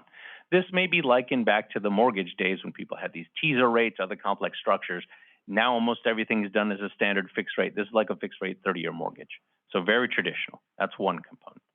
Second, increasing the debt burden from a soft liability to hard liability. Okay, you may see this in an article. If you see that, that person is still wearing bell bottoms because this is something that is now out of date. And I don't know any other way to say it because 2 things. CalPERS has you on a fixed dollar payment scheme, which we talked about. You have a payment plan. And secondly, the accountants have required you to place that liability on your books. There's something called GASB 68. It's the only time I'll mention it, but it's now on your books. It used to be a footnote. No one reads the footnotes except for the financial people. But now it's on your liabilities. You went from having this big reserve down to how come we have a negative reserve? Because what they wanted to do is illustrate the amount of this dollar liability. So it's on your books, and you're on a fixed dollar plan. You already have a hard liability. In fact, I'll go actually real quickly to number 5. The rating agencies are now credit neutral, where before they seemed to believe that this was something that, because of all the other things that the agencies were doing, now they understand it's on your books, and actually taking action is seen as somewhat positive. Number 3, they had these make-whole calls, which they were non-callable. Traditional municipal bonds can be called after 10 years typically. It's called a 10-year par call. Every bond except for one in California has been issued with that standard 10-year call. So essentially, the market has evolved. Not only have the agencies start to ask questions, have advisors like myself come in, help people understand the risks and liabilities, but also the market has evolved in the way the bonds are being sold. Number 4, extend repayment or finance at normal cost. This is probably the biggest no-no. I call that the Detroit rule. Just don't do anything that the city of Detroit does. They would extend payments out. I went to the University of Michigan, so I lived a great deal of, I've been watching it for a long time. They would extend payments. They'd extend their current payments. This is like financing operating costs. If you do not do a number 1 through 5, I think you're in pretty good shape. That leads us to number 6. Oh, sure. Earlier in the year, we underwrote 2 bond issues for the city of Corte Madera in Marin County. On the same day, we sold lease revenue bonds for their town hall and POBs to pay down their UAL. The POBs were AAA rated and the town hall bonds were AA plus. So Standard & Poor's gave a better rating on the POBs because they saw it's actually been a positive. They see it as a positive that the town was addressing their UAL. It was a good management practice. So I want to give you that one example. On the same day, same town, but the POB had 1 notch better rating. Thank you. No, that's a great illustration. Typically, we also have all of our clients draft pension funding policies that help address this. So there's a formal document that they look at. And the rating agencies, this is actually a practice I started, I've been doing this almost exclusively 3-4 years that we've started. And now the agencies, they all request it now, right? The pension funding policy, hey, do you have a pension funding policy? They ask for it. So it's a practice that we've kind of started and now is an industry standard for all the rating agencies. The rating agents, by the way, are the ones who give you your bond rating for you to sell your bonds for those in the public if they want to know. Okay, so the most important thing, reinvestment of POB proceeds can fluctuate, and there's market and timing risk, which is absolutely correct. That is absolutely correct. So what am I talking about? You go and you issue bonds and you get $40 million, you give it to CalPERS, and the next day they lose 10%. So what happens? Well, this is important. One, you're going to lose 10% on, let's say, 70% of your portfolio anyway, if you're 70% funded. You're going to lose that 10% anyway, regardless of what happens. The problem is, if you gave them additional money, you're leveraging your position. But that also happens on the upside. You're essentially depositing more money. So when you think about this, this is the same investment decision that each of us make as individuals, each and every single time. You cannot eliminate market and timing risk. Every individual, when you make a decision, even if you decide not to purchase any type of investment, you're making that decision. So I happen to have a 9-month-old child. If I take $25 and put it into his college savings, actually it needs to be a lot more than that.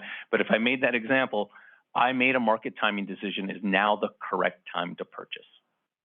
Ideally, everyone knows you want to buy low and sell high. What makes pension obligation bonds a little more difficult is because you want to borrow low and then also borrow when the market is low, and that makes to be a very difficult component. So what can you do about this? Essentially, there are 3 things that you can do. 1, a component of dollar cost averaging, very standard practice in the investment management business, which means you make periodic investments over time. You could periodically address payments to CalPERS over time. So you're now mitigating the risk. Those are in addition to the ones that are regularly scheduled. It's 1 component. 2, you could implement multiple strategies, which is similarly along the same line. And lastly, some type of hedge. Now, the hedge is very expensive, and frankly, in most cases, as a financial advisor, I would not recommend you do that because it requires some kind of complex option structure. Once again, that goes back to point number 1. So typically, the most simplest thing for you to do is some form of dollar cost averaging or multiple strategies or develop a long-term plan. This liability has been growing over years, so it doesn't have to be completely addressed in 1 year. But what does have to happen is you have to develop a plan and figure out how you're going to address it, and then actively manage it going forward. So I'm going to go over a couple illustrations of what we're talking about, what happens. Seems like the hedge should be ruled out completely because there's just too much risk involved in that. Even if you do the the most, I don't know if you can say conservative hedge, but the smartest hedge. There's always so much risk involved in it for a public agency. Well, by definition, hedges are supposed to reduce your risk. I think the difficulty is in explaining it and then trying to implement it. That was actually what I was asked in Arcadia, all of which involves some kind of complex option or structure, and then how to actually practically implement it. Oftentimes what people do, and the simple thing is you could take your money, invest it into another fund with a more conservative estimate, and then move it over to CalPERS, for example. You could go take a portion of your money that's all in a more conservative estimate. That's another form of hedge, right? That's a simple one. But the kind that some people, some kind of option, a floor, some kind of collar to sell that. Those are not things, as a financial advisor, I wouldn't recommend it unless it's an extremely sophisticated client, and then one that really understands the kind of risk and component. So in most cases, municipal advisors, we do not recommend that. Does that make sense? So once again, same kind of chart, what we look at. You have the UAL savings, that's standard 3% versus 5%. What happens with the CalPERS return? We look at it, and there's that market timing risk. You're leveraging, and that's important. You're leveraging your position, both up and down. So we had this significant benefit, as you know, from CalPERS return of 21.3%. If you'd issued pension obligation bonds before last year, you are in a very happy place because you have now increased your position thinking of that. A lot of it has to do with market timing. What's really critical is what happens during the initial few years. And you think about this. I made this big investment. So you look at it as a standalone investment. What happens during the first few years takes a look at the power of compounding. What happens in the last 15, 17 years? You're like, oh, if you had a 20-year borrowing in your year 17, the first few years are what's really critical, when that jumpstart matters, not in the last years. Not to say that it won't have as much of an impact, but the first few years takes a look at it, has the most significant impact. Now, I'm going to reemphasize this. The risk applies to all payments made to CalPERS. So this is not a risk germane just to pension obligation bonds. When you think about this as the risk that everyone's doing, that intuitively, though, they said, oh, they're risky. Truth is, you're taking on this risk. You're already exposed to equities every day, and you're already taking this risk anytime you make an investment. So I had talked about timing being critical. And you had asked an Axiom supervisor about, did you have to earn a minimum return? And I believe a number of people oversimplify and say you just have to out-earn the rate of return on the bond. So as long as CalPERS earns more than 3 or 3.5%. In reality, you want them to earn more because 3.5%, 3% is pretty low. But it also depends when you earn it. So let me provide this illustration. This was an analysis I had done for another client, but the illustration is identical. The numbers change depending on the size. But this ran from a Monte Carlo simulation. I got randomly generated interest rates. But what we did is I took two different series that provided effectively the same return over that same 11-year period, 6.46 and 6.44%. However, the end result is dramatically different. And if you don't mind, I'm going to go to the chart. Okay.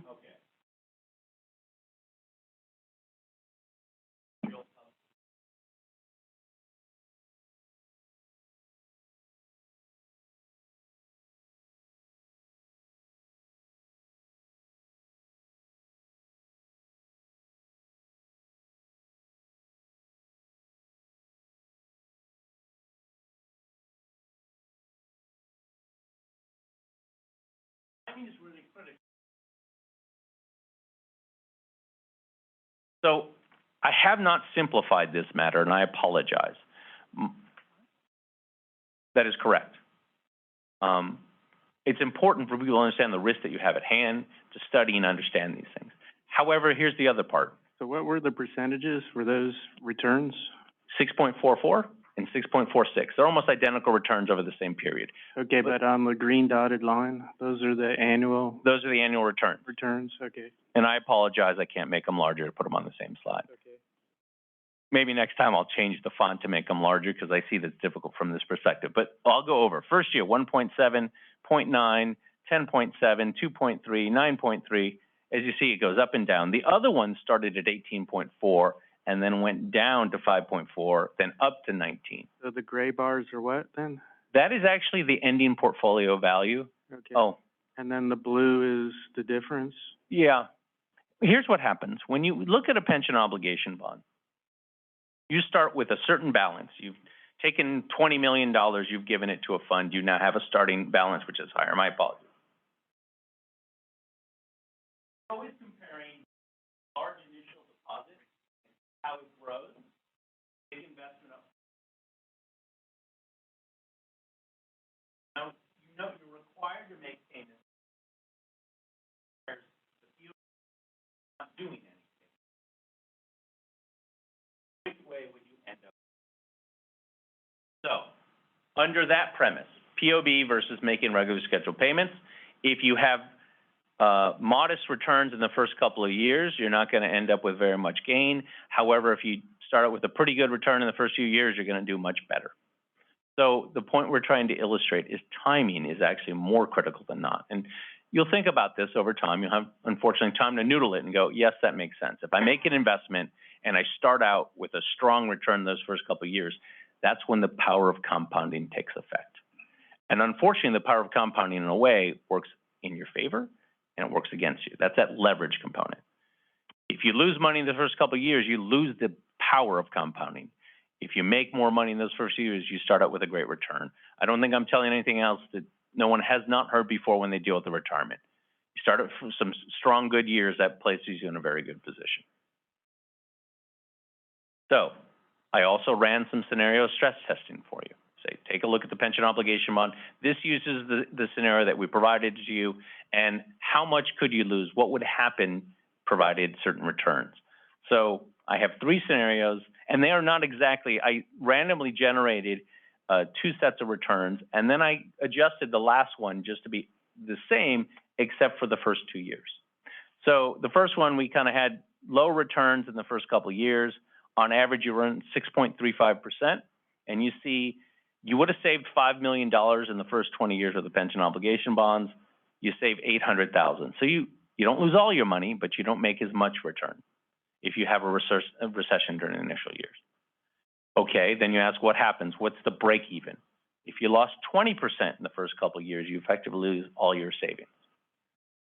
Now you're losing your savings, your position might be effectively at 0, so you go back to 0. If you lose more than 20%, now you're actually worse off in a way. Lastly, we had that same return. If you see these returns are identical in all these years.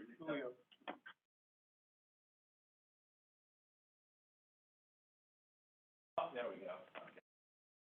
Don't have to move. Couldn't see it. Okay. So you see, just in this year, these are all identical rates, except for the first year where you had that 20% loss. So you see the difference in these 2 years, all the rates are identical. You will return a 4.6% here and a 6.25%. And you get 6.4%. So you're better off actually in that scenario. Even if you compare this, look, this one has a higher return of 6.35 versus 6.25, and you do significantly better. So it is a little difficult when people say, is it just the average return? I think some people have overly simplified it. My job here is to educate and elucidate and explain that it's not a panacea, it's not completely simple. But as you have more and more facts and information, you get a better sense of the process at hand. So, You know, this particular chart wasn't in our packet. Is this something we just added on, or? yeah, wasn't it? Right, this is what you worked on over the weekend. It was added over the weekend. We asked for this particular analysis. So if we do well early on, then that's a harbinger for success. Whereas, a little bit better than the 3 or 4%. Whereas if we blow it early on, then that kind of makes this yes, desirable to do. That is correct. Because of the compounding, because we build up kind of a reserve. Absolutely, sir. Okay. That's exactly. So there definitely is a timing element. There's definitely a timing element, and in the past, I believe a lot of people, because I've done a number of these now, had just gone for 100%, and I think what people are now more concerned about is you've had that good year, and I can tell you, people are concerned about a downside in the market. The easiest way to mitigate that is doing a portion of that or coming up with multiple strategies, or alternatively issuing in a low interest rate borrowing environment, but placing the money in an alternate investment, or even CalPERS has actually a fund that you can put that has more conservative investments. The downside, of course, is you're saying, I want to go to a fund that's targeted 5% instead of 7%, but also it provides more downside protection. So, did you have a question? No, I'm just following along. All right. So I also run Monte Carlo simulations, which is basically 10,000 of these, which helps give you a better sense. The downside is I ran 3 scenarios, and those are 3 scenarios, all of which will be wrong, by the way. Any scenario that we run will all be incorrect because they are forward-looking projections. There's no way for us to know exactly what your end result will be. You will know at the end of 20 years, if you borrow for 15 years, at the end of 15 years. You will know the end result of whether it was a good deal or a bad deal. But within a couple of years, you'll have a better sense of whether it was a good or bad. I just didn't want people to say that this will be the result, or even if we run 10,000 iterations, which I do in an in-house Monte Carlo simulation, that gives you a better sense of the likelihood of success, but does not guarantee that. So, lastly, we have this component of a pension funding policy that we strongly encourage all of our clients to adopt. It is a formal written policy, addresses how to deal with the liability, the tools that you're going to implement, and in many cases, how to deal with savings. For example, recycle the savings, or as I believe you have suggested, Supervisor, sucking away a portion of the savings for a cushion. This is a concept of a Monte Carlo simulation that you have many other. You do the same thing 3 times, but I do it 10,000 times. Takes about 7 minutes to run and slows down the whole computer. I do have another case study if you'd like to see that, or but I'm more than happy to entertain more questions at this time. It is a lot to One question is why, if this apparently works so well, why isn't every municipality engaging in it? Much risk for some, or? That's a great question. I did 7 in the month of August. I have had 25 in the past few years. I have another 10 in the pipeline, and that doesn't address the other 20 clients that I haven't paid off their liability to other structures. That's a lot for one person. So I'm actively engaged doing this a lot, and that's just one firm. We are the leading firm of doing this. There are a number of other people doing it. I believe for agencies, cities and counties, they are really actively looking at that. I can't see many GMs, CMs, CAOs who aren't addressing it, or some are fortunate to have the resources. So I actually think it has been in the dialogue in all cases, and there are a number of them in the schedule. Rick, you might want to talk about something you're working on. We're aware that Sierra County is looking at it. They hired a municipal advisor to address the UAL. Tuolumne County is starting to talk about it. We're aware of that. Riverside County last year, I think it was 2020, issued $730 million for only a portion of it. Their unfunded liability was over $2 billion or $3 billion, I think. Yeah. We're doing San Jose, that's $3.5 billion. Yeah. So everyone's talking about it. Everyone's addressing it. To answer your question, I don't know why everybody is not doing it. They're all talking about it and coming up with a solution. There are other tools as well. One is to, as Julio mentioned, sock away money into a trust. They call it a 115 trust. You put the money there and you use it just for, it is an irrevocable trust, only used for pension obligations. Can't be used for anything else.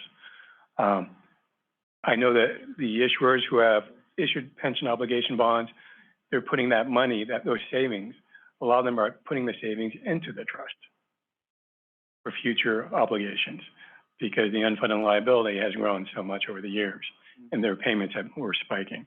But Supervisor, to answer your question, I don't know why more people aren't issuing bonds. We've had over $7 billion in 1 year. Last year we had $4 billion in 2020. And there's another $2 billion scheduled for 22. So, but we are talking to a lot of agencies. Yeah. Yeah, that's Oh, good point. 2 counties I'm aware of that are not PERS are Marin County and Stanislaus County. They have their own retirement systems. Alameda, aren't they, they're not a PERS county, are they? I don't believe so. Yeah. Yeah, they have their own retirement system. So if we engage a, municipal advisor like your company, you'll develop a in-depth, like actuarial or something like that? Correct. I'll This have kind of address it. analysis? So Julio is a registered municipal advisor. His firm is the largest in the state and have addressed more unfunded liability situations for clients than anybody else. You heard him mention San Jose. He's addressed some of the larger ones. He is their pension expert, which is why I asked Chuck and John to have him speak here today. Okay. He's the best at it. My firm is the bond underwriter. So we work with the advisor. If you do issue bonds in the future, we would bring the bonds to market and sell the bonds. That's our job. Okay. I'll let Julio talk about the plan. Just to clarify, I'm not an actuary. I learned how to speak actuary by working at Transamerica. I'm an MBA. I'm kind of the math guru at this. Well, there'd be some kind of like document that goes into more depth, the analysis. We can provide either a document, we'd like to do PowerPoint, obviously, because it's more cost effective, but we go through various scenarios, taking staff's direction. We can go through other options and educate you with a number of things that are available. And frankly, I've generated a lot of these documents already, so we can do it quickly and effectively. We strongly encourage the education process. As I've stated, it's not a panacea, it's not without risk, but it is compelling. And the most important part isn't necessarily to do it, but to develop a plan first and figure out how you're going to address it in some form or manner. So yes, if you were to engage a financial advisor, my job, and we're registered, I have a fiduciary duty just to you as the client. I don't have any of the clients or any of the conflict of interest. Okay. To study the question of timing, which seems to be the return is based on the timing, I would think that you would get a fair amount of questions is, why don't you come and see me after the downturn? That's right. I will be seeing a lot of people after the downturn. We actually think obviously the best time to issue is any time that the market starts to go down. I have a client who actually is looking at alternate strategies and holding off to do this financing until they know for certain. And others want to address it and figure out, everyone has a different perspective towards the risk. I had one client who did a portion of the financing, and we met 3 times to determine what they were going to do before the end of the year, after the end of the year. I mean, so you start refining that concept, but that's when you bring on the underwriter. I believe in my phase, what we do is talk about different options, have you understand that. We'd asked about the cost of divorce, which is really costly to get out of CalPERS. All those type of questions you may have, that's typically what we do in the initial phase. And then once we have decided we're going to do it, gone through a bond validation process, then you start deciding the timing, the structure, and everything else. Yeah, that's a great thing. One last component, and this is kind of unique about municipal bonds. And Rick, why don't you come up here at the same time, we'll talk about this, but why don't you tell them about Proposition 13? Okay, well, cities and counties are debt limit entities. Technically, you can issue debt without voter approval unless it meets certain criteria. Pension obligation bond would meet that criteria that you would have to go for voter approval. But a way to not have to do that is a validation process. In Riverside County, almost every city we've worked with and Julio's worked with has gone through the validation process. Basically, it's a suit in Superior Court. The way I explain it is you sue yourself, okay? Bond counsel, the bond attorneys handle that for you. They file the suit, and it depends on how quickly the Superior Court of the county can address it. It can take 1 month, can take 2 months, whatever. And then if nobody answers the suit, then you have a legal validation. And that allows you to move forward to issue the debt without voter approval. In fact, other than enterprise funds, most of the debt that is issued by cities and counties are in two forms. One is a general obligation bond, which is an ad valorem tax, and that's what was on the ballot. That has to be voter approved. The other is the form of a lease revenue bond, and which we did on your building here. The lease revenue bond does not require validation and does not require voter approval because by law, it's paid by an annual appropriation. You budget every year for it. It's not considered long-term debt, an annual lease payment. Otherwise, the other forms of debt are pretty much enterprise funds, water, sewer. So part of the timeline for if you do decide to issue pension obligation bonds is incorporating the validation process, and that would be done up front. How many times have you seen where a county sues himself and someone does answer the suit? Oh, I've actually seen that a couple of times. Yeah. Supervisor. So one last provision, this is important. Use the refunding law exception to not have to comply with the voter approval. So CalPERS an existing liability, they're saying, oh, but then you have to validate it with a court judge because you're selling securities out in the capital markets and they want to make sure there's an ironclad component. So the administrative judge goes, yes, this is legal and you can sell bonds. Your question, how many times have we seen that? The real issue is this. If the Jarvis Taxpayers Association has an active or valid presence in this area and you believe that they in fact will provide an answer to your judgment. So what you basically do is you file a motion with the judge then says, okay, you have to wait, you have to publish a notice, and if they reply, I have not seen anyone move forward. It's happened a handful of times in West Covina. It happened with two of my clients in Upland and in Simi Valley. In the case of Simi Valley, they did not do anything. They want to pay for in the case of Upland, they used alternative strategies. It's also happened, it delayed the transaction in Huntington Beach, and those are the ones I can think of. So if you do know, and he had mentioned a lease revenue structure, what happened in most of these cases is these cities said, okay, we're going to do a COP or lease structure. You have to find an asset. If I may be direct, and this is off the cuff, and I'm not playing an attorney on TV, I don't quite understand. Jarvis is well aware that COPs have been in the market for 35 years. It has been the way that municipalities do copiers and cars. Those are leases. You could not finance the normal day-to-day operations of a municipality without that function due to the way that Proposition 13 was drafted. So municipalities said, we're going to do this lease structure. They're well aware that that's there, but if they do that, that may be for some kind of political optics. They're well aware that every agency has that option. And in each case that they've shown up, they've taken, except for one, taken that option to issue COPs. I think I'd be more worried about our neighbors that cost us $3 million with a CEQA lawsuit, so. Those I cannot help you with.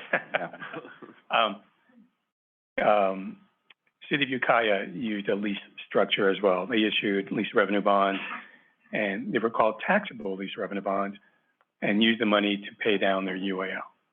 So in Arizona, that's all they use is COPs.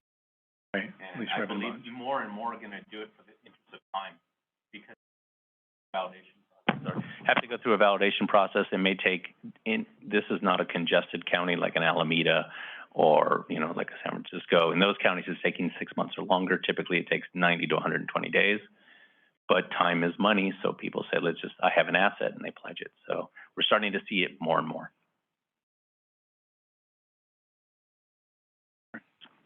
Should we, any other board questions or comments?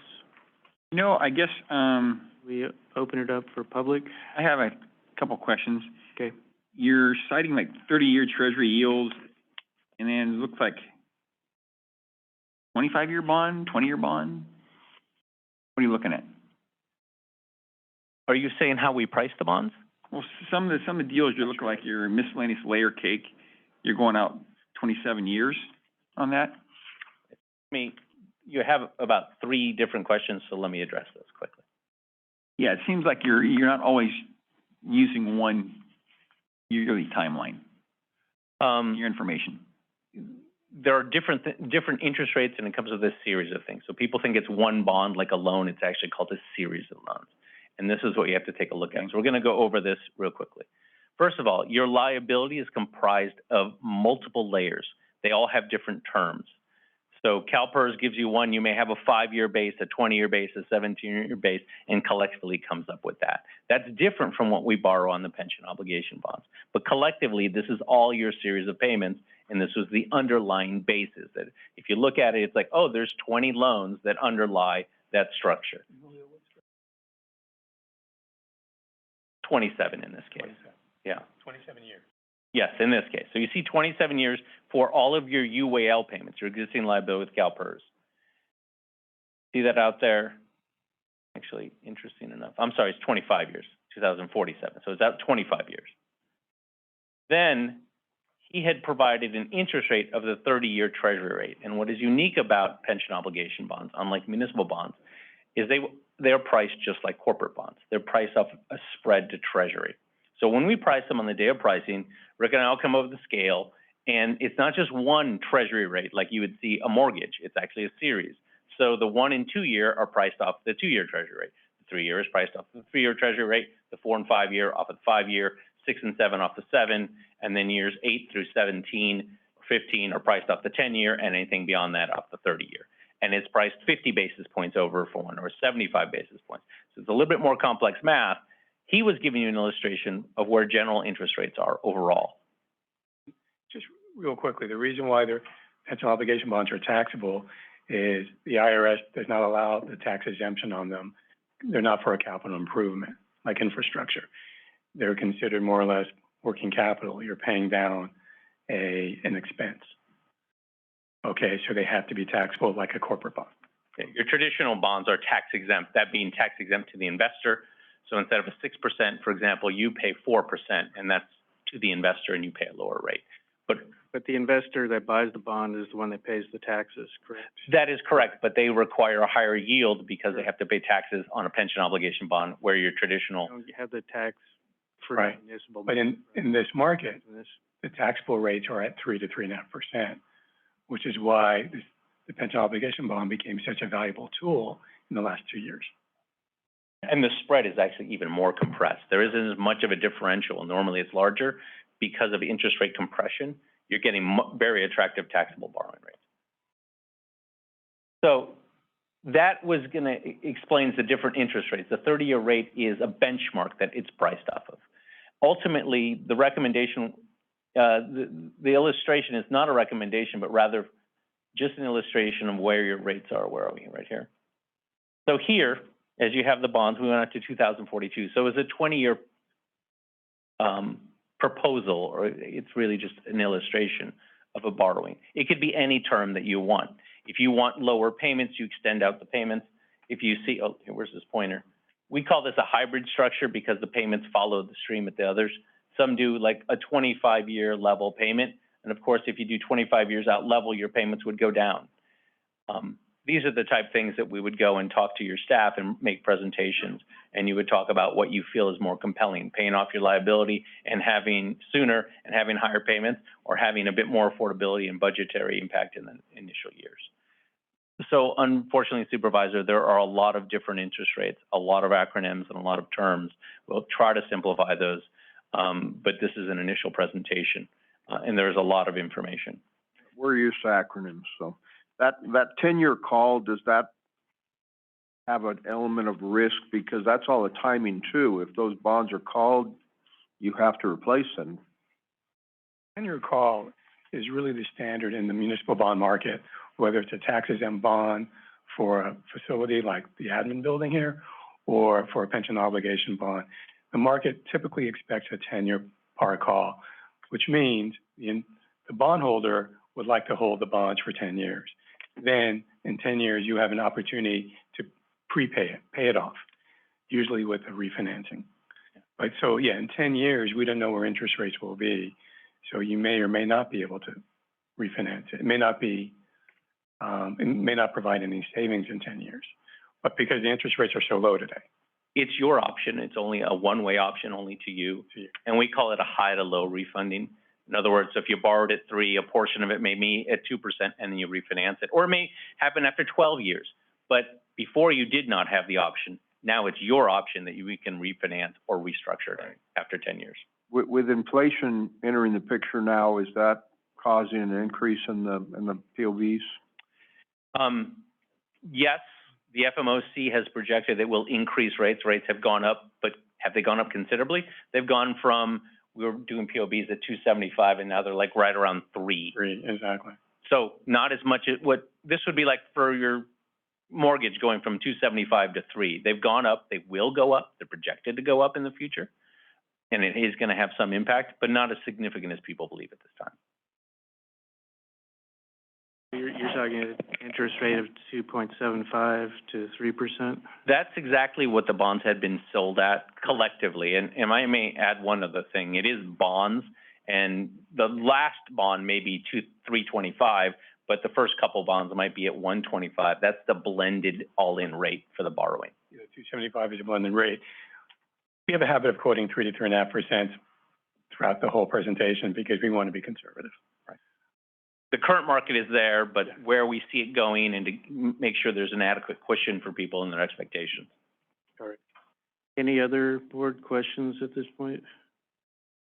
Okay, I'm going to ask for public comment on this, so we need to let the public engage. Anybody from the audience wish to speak? Any people on Zoom? No? Okay, going once, going twice. Okay, I'll bring it back to the board. What is the sentiment of the board at this point? I'd like to ask our CAO for a couple comments on this too. So at this point, you know, this is a process. This is not a small thing we are contemplating.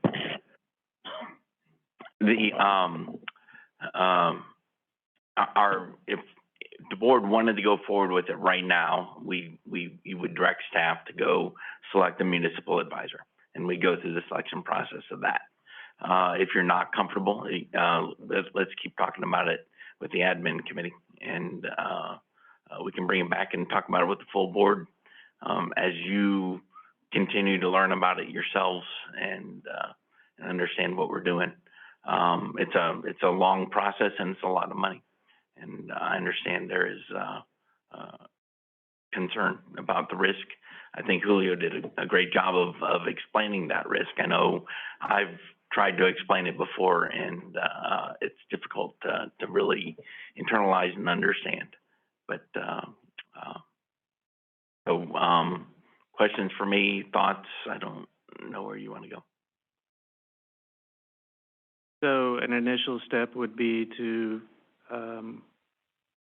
we wanted to move in this direction, would be to retain a advisor. Right. Julio's gone well beyond what normally, I mean, he's done a lot of work for us that would normally not be done until we engage somebody. But I think we've kept asking questions, and they were answered. So if you want, you could assign a committee if you wanted to, and go through that RFQ process if you wanted to at least get better understanding of qualifications out there. I think there's probably 3 or 4 very qualified individuals that you could hear from if you wanted to take that step. And that doesn't, there's no obligation there. We can hire the municipal advisor and then still decline to go forward with the POBs. And if you do that, how do they get paid, or do they get paid for as a municipal advisor? Most of the funding comes from the actual issuance of the POBs, but there would be, Two things. The GFOA strongly recommends that you obtain a municipal advisor before you issue bonds. We typically do a 2-phase approach, and we think it's really critical. We typically charge you a flat fee to develop a model and an hourly rate. Why that's important is because you don't want to have a sense of a conflict of interest. If I were free advice, that's how it generally, a lot of them do. So it comes out of your budget in some form to hire a firm like ours. We bill you for the analysis on an hourly basis. What's important is that you don't have that incentive. from the audience or anyone says, well, he's only recommending to do a bond or pension obligation bond because he gets paid out of the proceeds. Now, if and when you decide that you want to do a pension obligation bond, then you can reimburse the county from the proceeds at that point. But that's often the case when you're doing this type of analysis, is you hourly or flat fee to do the analysis in meetings, and then you're also paid once they do the bonds. But that's kind of the convention for these pension obligation bonds. Mr. Chairman, we do have someone on Zoom that would like to speak now. Sure. Go ahead, Cindy, when you're ready. Thank you. This is Cindy Coran Boyce. I'm a county resident. Sorry, I had my hand up when you opened it up for public comment, but I got missed. One of the questions that I have is what caused the problem to begin with so that that error isn't repeated? Is it when profits, returns on investments were high? Were other payments not continued? The unfunded liability came about because CalPERS did not hit their anticipated rate of return. The CalPERS board invests as they see fit. They're an elected group of people, partially elected, partially appointed, and sometimes their investments make what they're supposed to make, and sometimes they don't. But the county's ability to control those investments is extremely limited. And in fact, we don't have any control over the day-to-day operations. All we can do is try and influence who gets put on that board. The other thing that hurt was the pension obligations were very steep during that period of when it went to 3.0 at 50, and we had to compete. Basically, we weren't able to retain any employees here unless we matched that 3.0 at 50, basically for law enforcement. We were seeing people leave right after their 6 months of employment, and we had to compete at that 3.0 at 50, and that really caused a problem with the obligations. I was interested when you mentioned the trust savings, that excess profits from any returns could possibly be put into a trust that could only be used for making payments. I'd like to know more about that in future discussions. I'd also like to know how often are reports generated so that the county is able to keep up on top of the situation so that if problems arise, they can know about it as soon as possible. Well, the actuarial reports are generated by CalPERS every year. Those are available online if you go to CalPERS. You can download Amadors. There's no nothing that's difficult to find, and it will show you exactly what we owe, what they think we're going to owe, and what their returns have been historically and current. So yeah, we are on top of that because every year that affects how much we have to pay in unfunded liability. Okay, and you mentioned hourly fees if we were to continue down this course. Is there a proposed budget, how much you estimate it's going to cost the county for advice? We haven't gotten that far. We haven't even gotten to the point where the board's decided to select an advisor. So it could die on the vine right here. But typically, what is that going to be? You have an estimate, a range, what that would be? Yes, I do. This is about $30,000 typically, anywhere from $15,000 to $30,000. It depends on how many iterations, how many times I come to the board. Our fees are generally the same between most of the municipal advisory firms. That it's about $300 an hour for someone like myself as a director, managing director with 30 years of experience. And then you try to use analysts. But the truth is, COVID actually helps in that you have some Zoom meetings and you don't travel as much. But that's about what we find on an hourly basis. Oh, I wanted to address one last question. You are absolutely on the course. The two combination of events is really the confluence. When in fact, SB 400 and AB 616 came into place where all the benefits went up, all the formulas, that plus the fact there were retroactive benefits is the most significant impact of increasing the liability.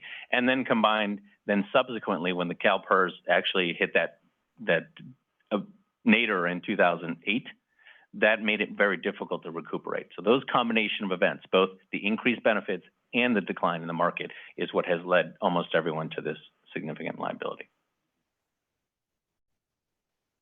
Okay, no more public comment? Okay, so, so what is the sentiment of the board? Do we want to, I think we should take. move forward? Yep. Okay. Yeah, I had a question for, Mr. Talman, or Rick Brandis, Talman Oppenheimer. Talman's not here. Yeah. Fun, Brandis. She's better looking than me. Yeah, I think also before you'd done a similar presentation to, the Transportation Commission. I did, along with another advisor, correct. Why different advisors? Just curious. I think it was Ridgeline Strategies before. Correct. So Ridgeline Strategies they were in communications with the director of the Transportation Authority, with her. And so she invited him, not knowing that I also was in contact with her. So that's why he was invited there. Julio actually, and a little background, when we brought up this issue to staff about the UAL and what others are doing about it, Chuck mentioned the carve-out, the court carve-out to me. He said, what are people doing about that? I said, well, Santa Cruz County is looking at issuing POBs. So I called their municipal advisor, and she threw her hands up. She said, we're not addressing the court. We're just doing the safety plan. That's all we're going to do. She did not want to take on the brain damage of the carve-out. So I called Julio, and I called two other municipal advisors to ask them a question about the court carve-out. And Julio was the only one who not only addressed the question, but he actually ran the models on it. So when it came time to making this presentation, I mentioned to staff that Julio should be here talking about it and presenting. He was the only one that put the work into it without even knowing he would ever get engaged. So that's why he's here today. Okay. Yeah. Thank you. Okay, thank you. So, Supervisor Crew, you're in favor of moving forward? Do that, The sentiment what of the John board? said. Is that a motion, or? If you'd like, you can move forward with an RFQ process. Obviously, the question of the courts would be an issue there. The fees would get vetted at that time, their qualifications reviewed. You can select a core group, and I would recommend Chuck and myself and that core group, potentially Tacey and others, to review those responses and get a better level of comfort of the people that are out there that deal with this. There's only a handful of experts in this regard, and move forward in that regard, and it'll let you know sort of the funding that you need to move forward at that point. Maybe ask some further questions, or you can let it die here too. Up to the board. So, in addition to the core group, would we have two supervisors on that? When I say the core group, that core group would include, I would imagine, a committee that the board would assign to that. Okay. So if we want to do that, do you want to be on that? I do. Okay. Anybody else? Sure. You want to, Supervisor Neto? Either one of us, yeah, I'm fine. Which? Flip a coin. Want to flip a coin, Richard? Yeah, flip a coin. Okay, we'll flip a coin. I got a coin. Of course, I am going to be the chair next year. Oh? You want to be that bad? Yeah, go ahead. Committees do you want to be on? Well, hey, you were threatening to flip a coin. I'll tell you that right now. Two of you want to be on the committee? I'd like to, yeah. What do you call it? Ed's, go ahead. That's good. Okay. So I'll be the Supervisor Neto? alternate on it, so. Okay, and Supervisor Forrester is an alternate. So do we need a motion, or is that direction adequate? Just direction, appointment of that committee, and we'll meet and continue to vet and discuss. All right. Want to issue RFQs? Yes. Yep. And issue RFQ, Issue RFQs. is that direction? Okay. Can I ask a question first of Supervisor Crew and Supervisor Neto? Is your initial feeling on these, I know there's been discussion at AT, Amador Transit, but is your initial feeling pro or con on going this, or neutral? Pro. Probably slightly pro, yeah. Okay. We're just in the nuts and bolts, Supervisor Forster. We're taking a high interest loan and getting a low interest loan, and maybe we can fix the roads. I just want to make sure we don't have two cons on the committee. Sorry, if cons was used in that term in a positive way. Thank you for that. All right, so I think we're done with this item. We are. Thank you, gentlemen. Okay, so Thank you very Very much. informative. we're gonna take a 10-minute break. So we'll start up at 11:30 with item 3E. We have to do the public hearings.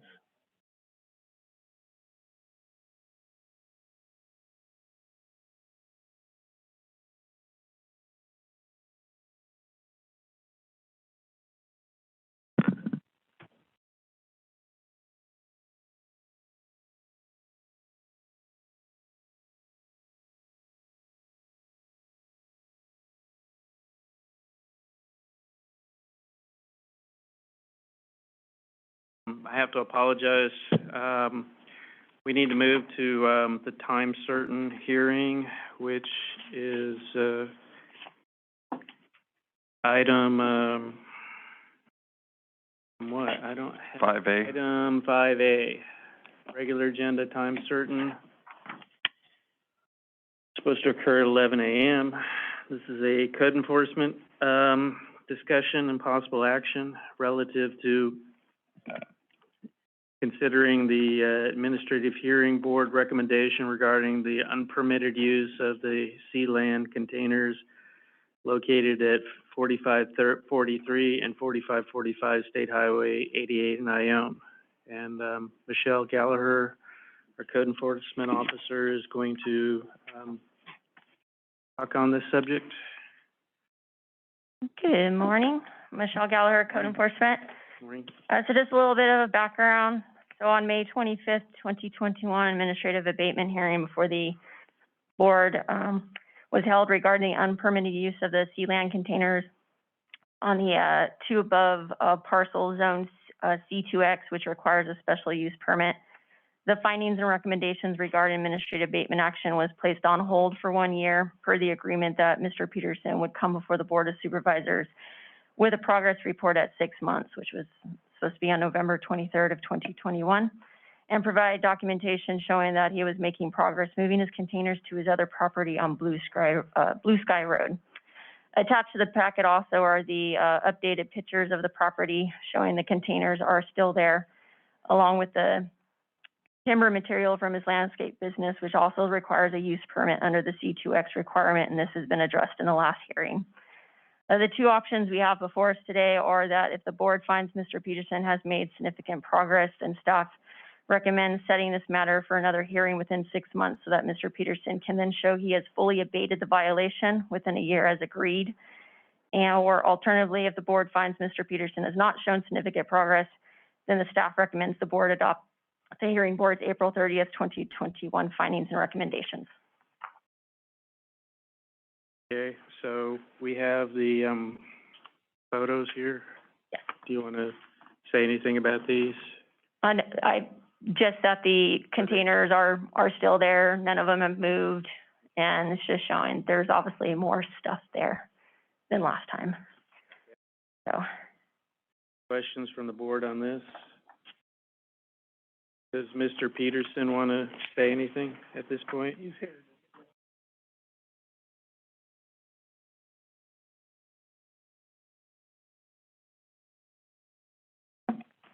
Timber stuff, that was never an issue as far as I understood. It was the sealant containers. As far as any new timber, there has not. I have wooden, black walnut slabs and some redwood logs. Some of the guys in the area do, carving, and so if they need a redwood log, I've got a carving log for them. Sea containers actually were, put out front partially to block the view so that they wouldn't be an eyesore issue. And then I was informed later that, my property wasn't supposed to have, the sea containers, or at least, it was a limited number, like one on each property. And I've got 4, total, 3 on one and 1 on the other. I informed the group here that we're kind of in transition. We have another piece of property we're working on. We had a building that we had things stored in that caught on fire from electrical issue from when we had a rainstorm about a year ago. And I thought it was a lot better to buy a container to put things in since we just moved there than it was to try to buy a whole nother building. I mean, or put together a whole nother building, and being beside the highway. I mean, I don't know what the plans are, but I've heard a lot of talk about the highway being widened or something going on with an on-ramp with coming out of Ione on 124. We had the mine behind us. We were looking at trying to buy a little bit of the land from the mine, and they were kind of countered and were acting interested in our property. Nothing's changed on that. Now I was going to try to move the containers within a year. We haven't, like I say, we have another piece of property we're working on, and we've been fencing it, and I've had an issue with a neighbor. We went on together on a road to come into our properties, and he had the bulldozer, and I was gonna buy the rock. Well, he used the bulldozer and came into his property and stopped, and I put the rock on it, and then he stopped totally. And he's like, hey, your property is your problem. Mine's done. Well, I wouldn't have rocked the road if I would have known he was gonna quit. I was gonna use the money to buy my own bulldozer to do my road issue. And he's like, oh, well, I'm gonna take care of that. You just buy the rock. Well, he didn't take care of it, and I spent the money on the rock. We have easement through his property to get to our property, but he's made it difficult. Anytime we talk to him about it, there seems to always be some kind of an argument. He kind of locked us out of our property, so that we couldn't get to it. And we had a few debates on that and finally got that straightened out. We ended up buying a property beside his and ours to get access as far as walking, so we can get to our property or moving animals, livestock, whatever. We've been, like I say, we've been presently putting in fences because we have horses and goats and sheep, and we got to move them over there because there's more grass. Kind of getting tired of buying as much hay as we do. As far as the road, I came in and paid the money for a permit to put a road in about, it's close to 2 months. Waited a few weeks waiting for my permit to come. Didn't come, so then I came in. Then the guy that operates the portion here said, well, I need you to have basically a permission slip from the landowner to finish with the permit. Landowner is out of town. He doesn't live in the area, lives in Concord or Dublin or somewhere in the Bay Area. And like I say, we don't get it's a pretty touchy thing. Anything I bring up seems to always end up in some kind of an argument. So I don't have a permit yet, so I can't start on the road. Plus we have a lot of rain now, so I've got issues with, erosion control and stuff. So my concentration right now is to finish my fencing because at least I can work on that. He doesn't have any way of, impeding that progress getting done. And I've looked at possibly maybe trading him properties. I don't know if he'll trade or not. I've explored options of possibly buying the easement property so that he would have some kind of monetary thing instead of just us stepping on his property, or the other idea of going through our side property, which is kind of steep. Either way, everything is going to be difficult. And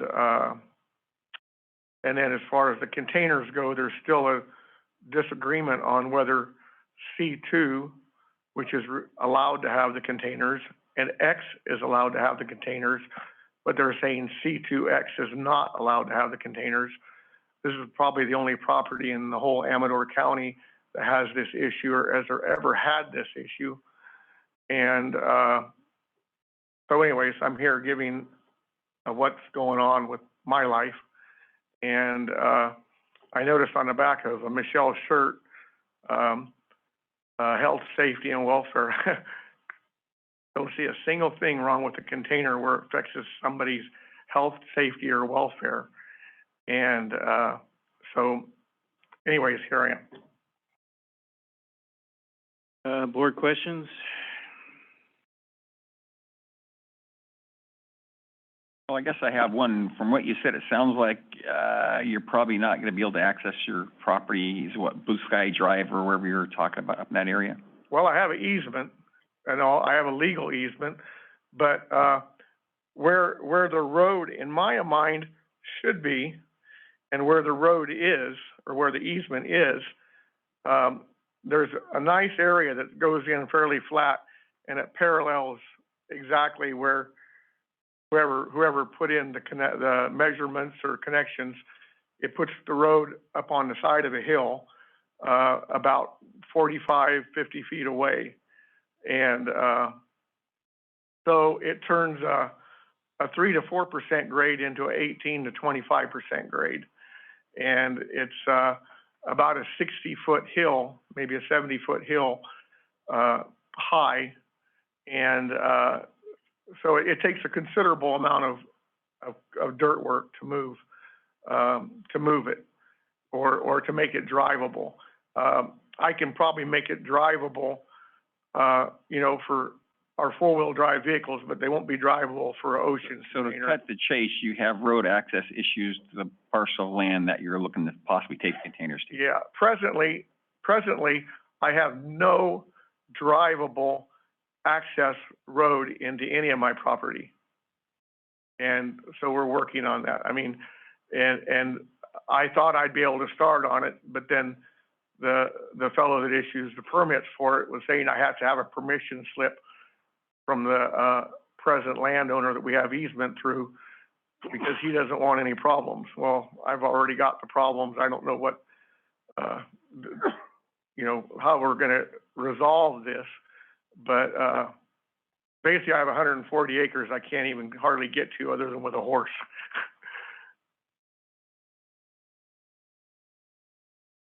Unfortunately, you're right at a confluence of Martin Lane right there, and everybody looks at the property. I've had a lot of people say, why is he allowed to have all those containers and I can't have them on my property? So everybody realizes the problem, the rules that are out there. Now, it sounds like you're a little bit resistive to believing that applies to your property. So I see over 6 months has lapsed and not a lot has changed right now. And I can easily see 1 year coming up and not a lot's going to have changed. So it looks like we're going to be at loggerheads if that's the way it's going to go. I understand you have problems on the other side with where some of these containers need to go, but I have a question. Yep. Okay, I know what's on the other side of Martin Lane. All those properties can have containers. They're all big properties. I don't know who's saying they can't have containers.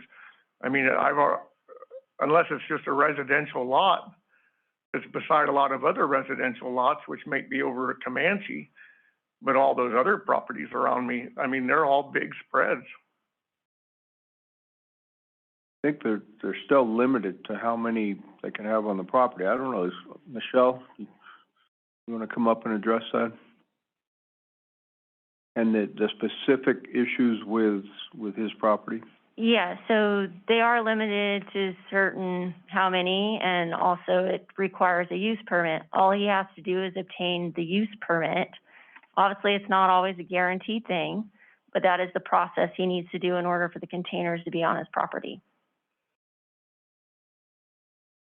And, remind me, the process for the use permit requires what, filing an application and paying a certain fee? Correct, and there was also, I believe, there were 2 studies that needed to be done. The planning department laid it all out for him, gave him everything he needed to in order to do this. And in regards to his business that we just talked about, that was addressed to him. We've told him he needs to add that to the use permit, so that way he can combine it without having to do 2 separate use permits for it. He could pay for 1 use permit and have both those things on it. Use permits involve a cultural study, involve a riparian forest study, require a wildlife something or other, and it adds up to around $7,500. The containers, like I say, they're not intended to be there that long. They're intended to be there until we can get on our other property where we want to, produce some kind of a home or a ranch or whatever, until we can get this resolved. I mean, we're in transition. I've been there 2 years. We've owned the property for 3. We paid an awful lot of money in property taxes. And as far as all my neighbors, and all my neighbors, consist of basically one neighbor, and the storage place across the street. And then everything else is, 20, 40, 100 acres, all the way to Comanche, all the way past Buena Vista. I'm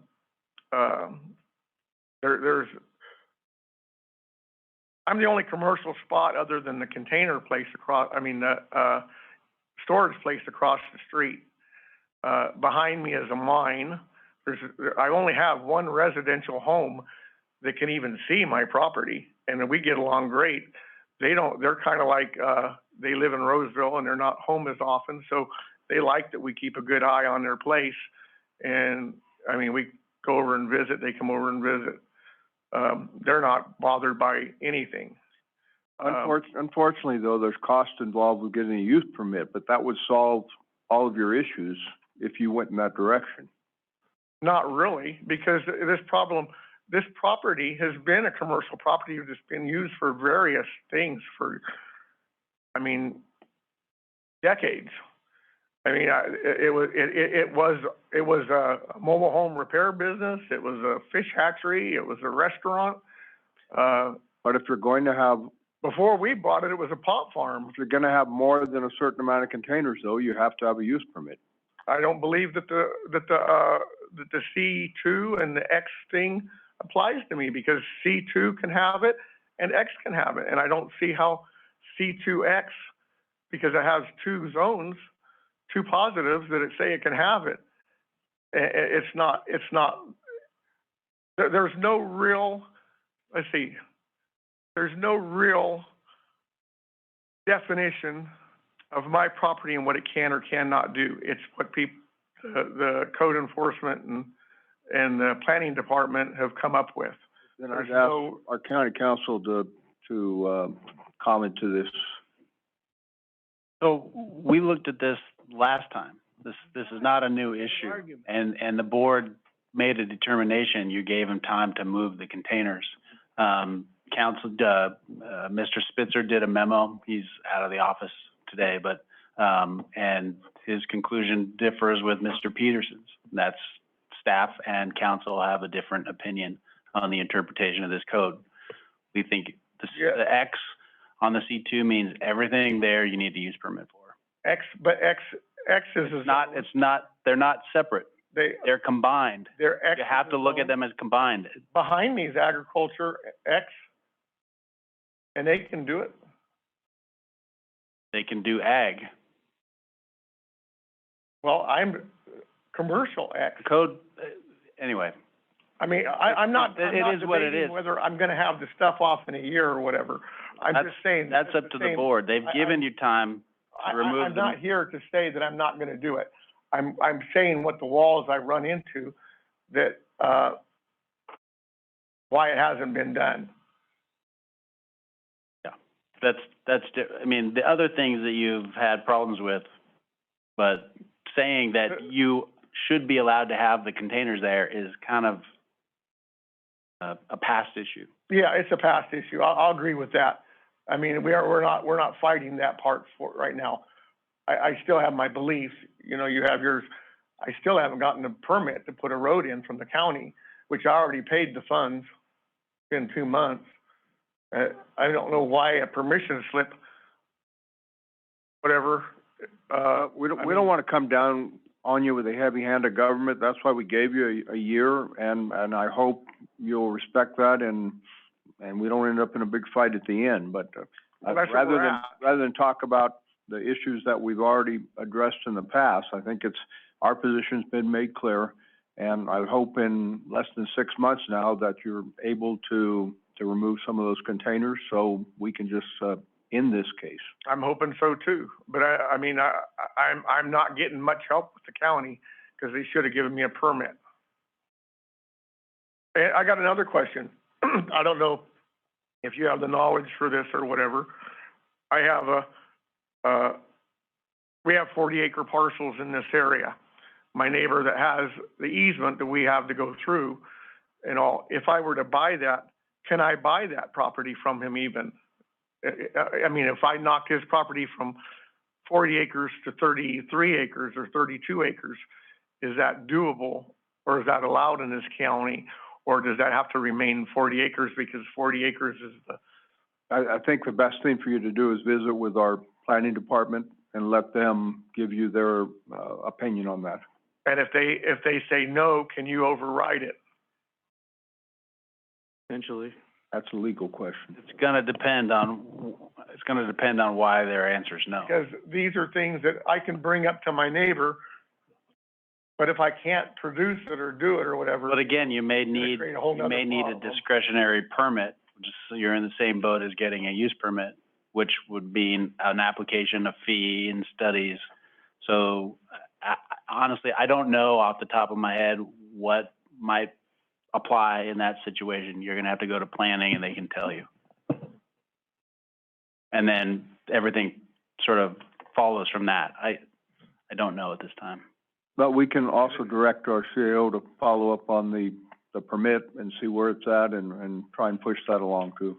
And as far as the use permit for the containers, the wood was never an issue. It's always been just a container. Right, so if you remove the containers and get down to the allowable amount, then you wouldn't have any problems there. Okay. Mr. Chair? Yeah, so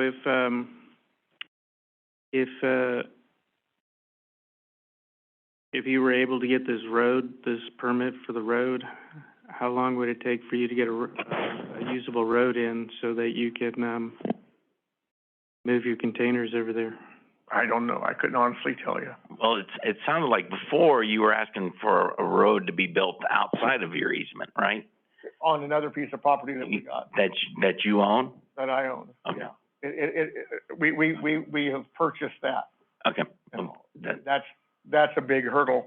It's just whether that's going to, I won't know until I dig it. The problem is this county has dirt and this county has rock. And if I run into a hillside that has rock, then I've got to alter where it goes. And then I have a different grade. And then it may matter whether I can move a container even on that grade or not. So what's the board consensus here? Well, it was just an update, so it'll come back at the year end to our agreement, unless Michelle reports that the containers have been moved. Are there more containers than? I've only have 4. I have 4 containers. Was it always 4? It's always been 4. Okay. And all. I have I mean, from what I understand, if I agreed with the rules, I can have 2 containers. Am I correct on that, or is that? I think that's right. Well, Michelle, come on up. I thought it was 2 without a use permit. I think you need a use permit. Go ahead, Ms. He needs a use permit, No matter what. no matter what, period. He needs a use permit. So instead of, with everything he's going through, it obviously the best thing is to get the use permit, and he could take all the time he wants after that to get to what he needs Well, to then do I on don't his even own have to do it. property. So, Ruslan, but you, Ruslan's got the rules too, so.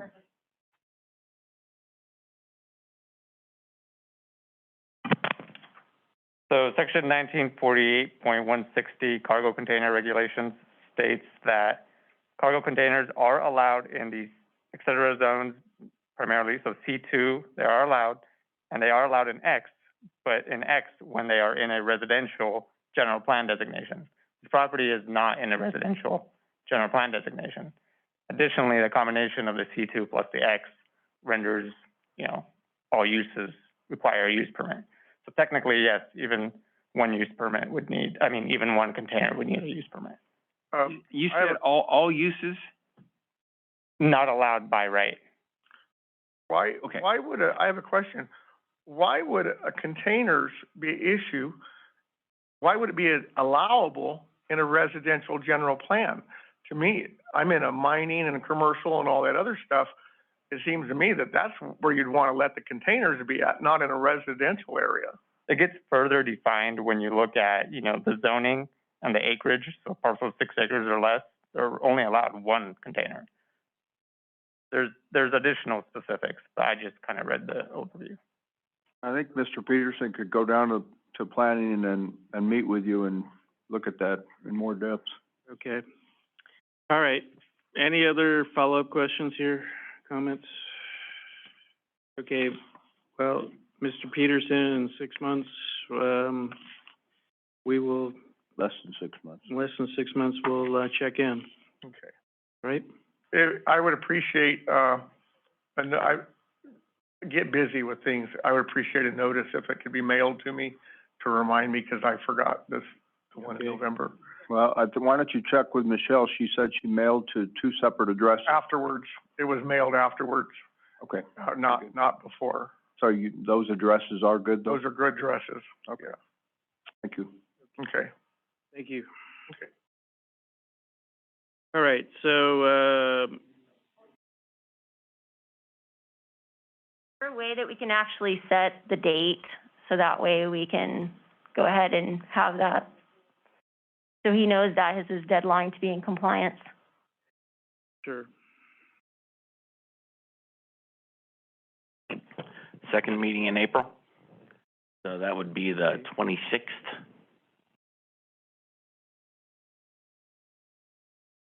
And just so I understand, he needs to be in compliance by that date. That's what the board said previously, yes. Okay, April 26th, okay. April. April. The original hearing was on May 25th. Was it? Oh, I thought it was April. I'm sorry. Then, It was May 25th, yeah. okay. So, Second one in. and second one in May, which would be May 24th. Okay, so May 24th.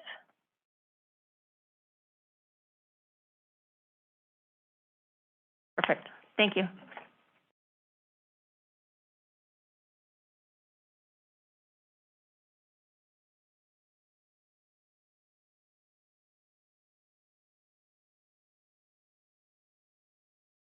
Okay, so, Public hearings, huh? public hearing, item 4A, General Services Administration Capital Facility Annual Disclosure Review with Annual CCI Adjustment. Okay, take it away. Good morning, almost afternoon, board members. This is Kim Holland, Budget Analyst, to give you an update on the Capital Facility Fee Program for fiscal year 2021.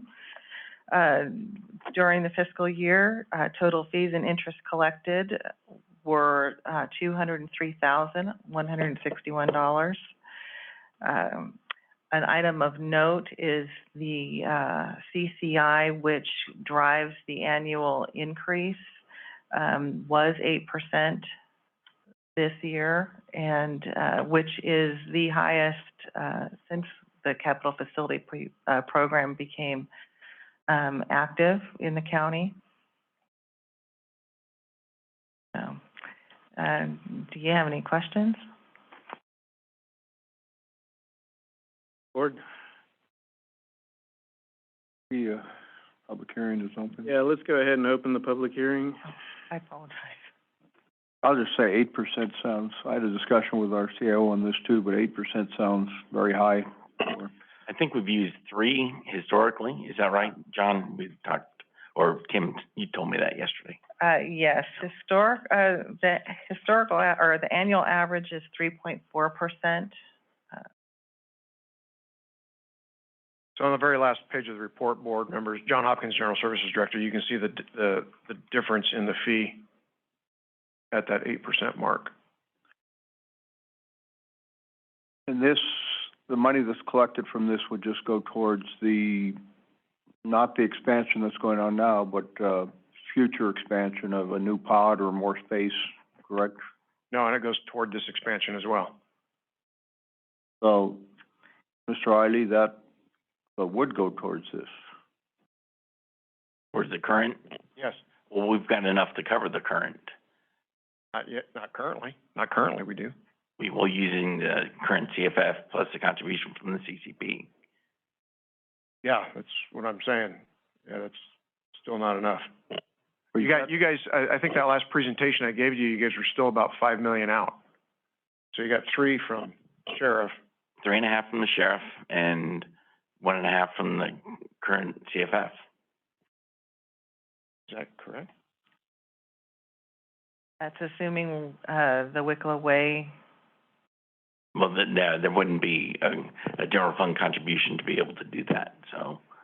Okay. Yeah, So it looks like we're close, right? You're close. But if we do need more, then it would come out of this fund, money that's collected, correct?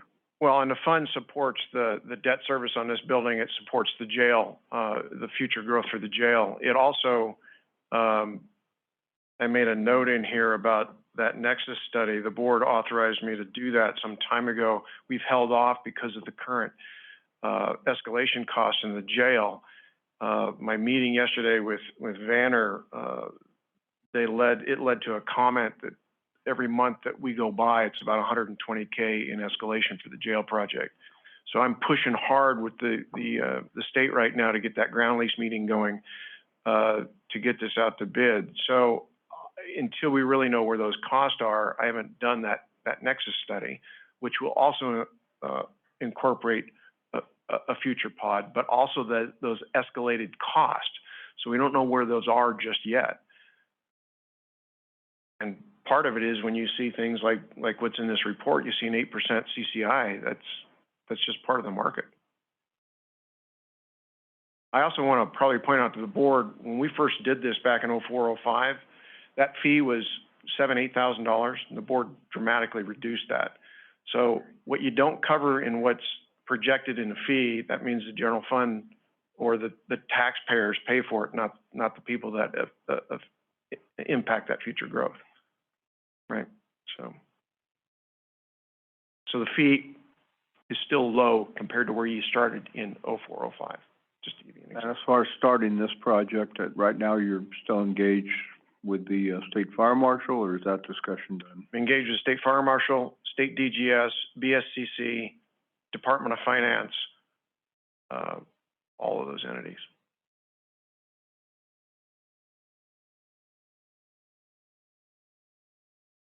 The other board questions or comments?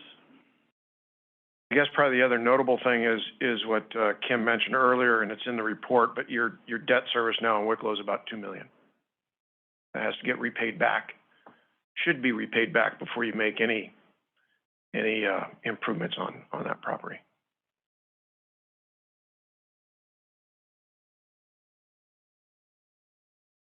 Well, I realize the costs are high, but 8% is pretty stiff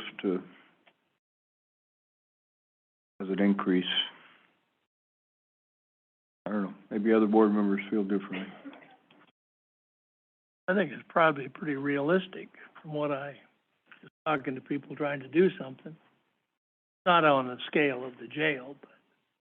No, it is quite a bit, but it's, the price of materials have gone up if you can get them. Yeah, it's kind of, it's a little bit of a weird world out there. I'll give you an example. Over the last week, I paid, through one vendor, I bought some PVC pipe. It was, 20-foot stick was $8 and some cents. I needed a couple extra pieces.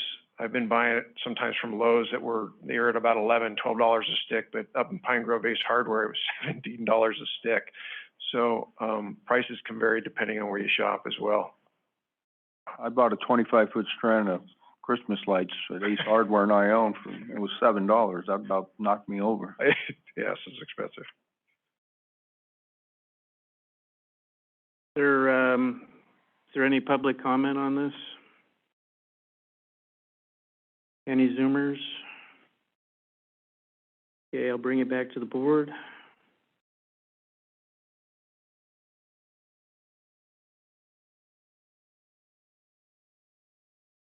I guess for the boards, one other comment that you should be aware of, when we looked at, Kim and I visited with Victor Erzik, which is Goodwin and Associates, the one that does our Nexus updates, a year ago. When we looked at that model of including the escalation and to this project, it more than doubled the fees, just to give you that thought as well, to catch up with that escalation.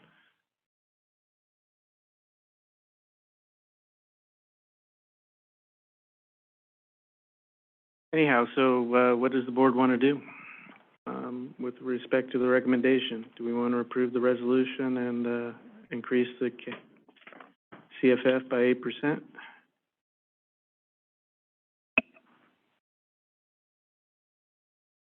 I think we probably have to, really don't want to, but I think that's where the costs are. So I'd make that a motion. I'll second. We gotta close public.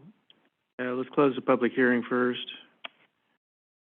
Did we get the Zoomers? Did we have any Zoomers? I asked for public comment. Well, I'll move to close the public hearing. Second. Okay, motion by Forrester, second by Crew. Close public hearing. All in favor, say aye. Aye. Aye. Okay, and we had a motion by Supervisor Neto, second by Supervisor Brown to approve the recommendation. Is that still good?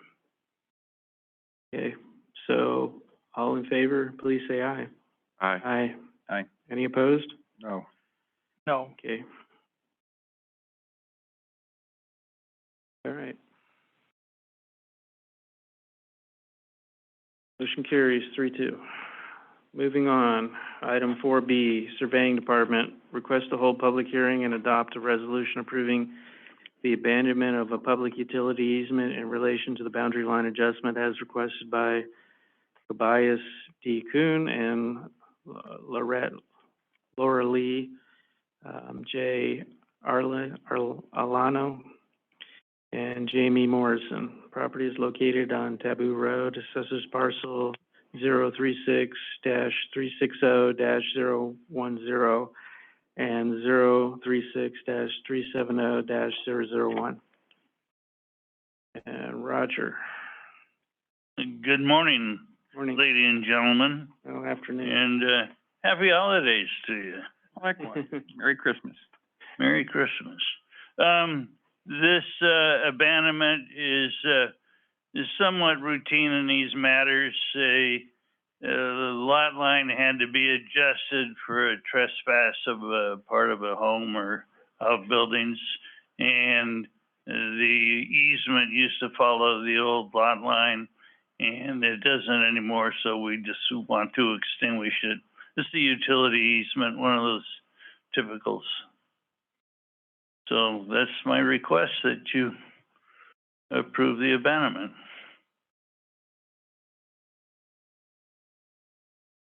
Okay, opening the public hearing. Any board questions or comments? Do we have any public comment? Move to close public hearing. Okay, we have a motion by Supervisor Brown and a second by Supervisor Forrester to close the public hearing. All in favor, please say aye. Aye. Aye. Pardon me, but you have not had the consent agenda yet? Yeah, we have. Yes, you did. Okay. Thank you, because I had a couple items on there in case you had questions. Okay, but- well, we have to approve the resolution to abandon. I'll move. Second. All right, motion by Forrester, second by Crew to approve the resolution of abandonment. All in favor, please say aye. Aye. Any opposed? All right, thanks, Roger. Appreciate it. Applicant, Merry thank you. Christmas. All right, item 4C, Amador Fire Protection District adoption of the Nexus Study and Resolution approving fire protection impact fees. Good morning, President Axe and Supervisors. Pat Chu with the Amador Fire Protection District. I am the Deputy Fire Marshal. In brief, this is really for the audience, those who are listening and here in the chambers. But in March of this year, AFPD requested the Board of Directors to do a Nexus studies for impact fees. And then back in October of this year, that study was completed and accepted by the Board of Directors. And so we're here today at the Supervisors meeting to accept the impact fee study on behalf of AFPD, so we can move forward with this. Okay, we'll open the public hearing on this. Any board questions or comments?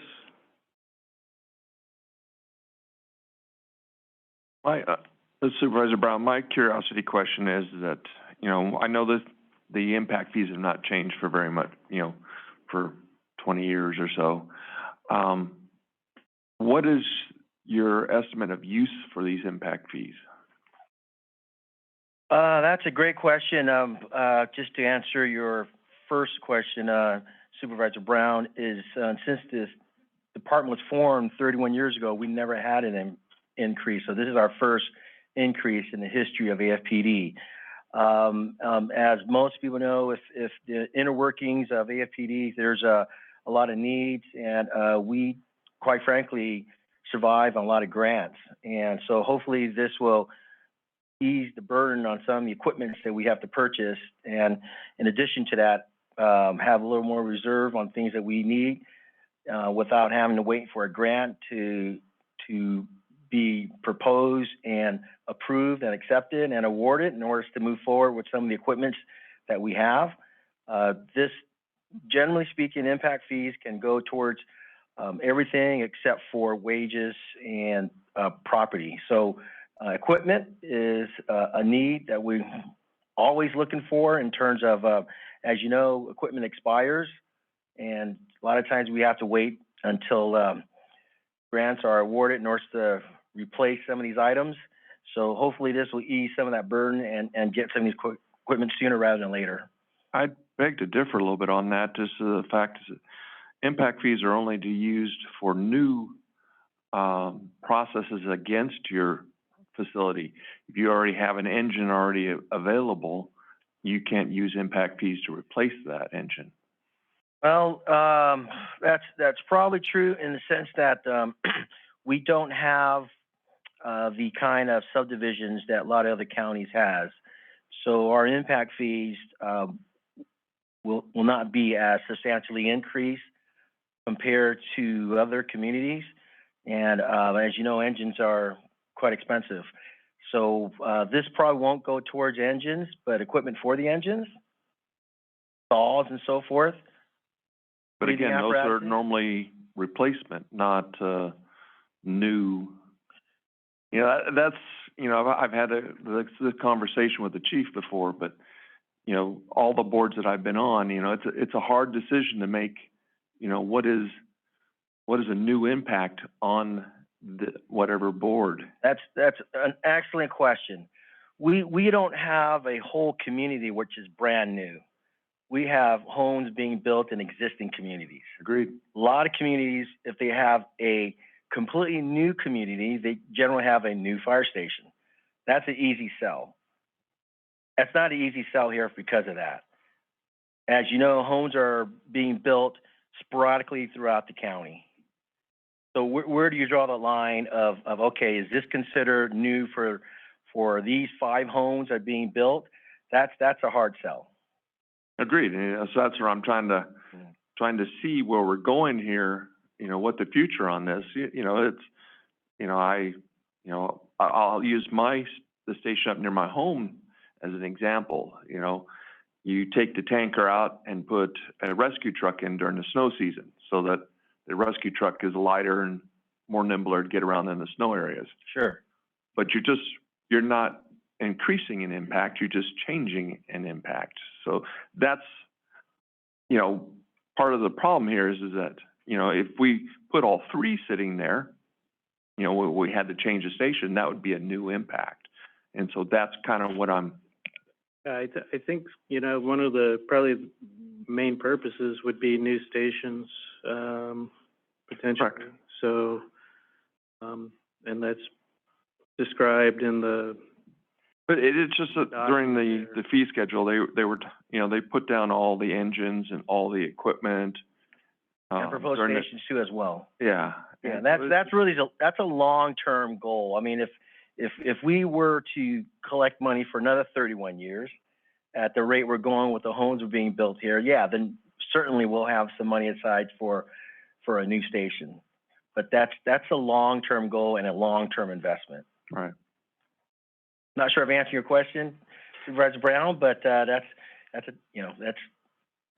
a great question. I think his point should be well taken, though, because in your report on page 5, it kind of lays out where the money can be spent, funds needed to complement fee program, and that subsequent section really lays out where you can spend that money. So I think we do want to be careful so we don't misuse it. Otherwise, it's subject to repayment. Oh, absolutely, absolutely.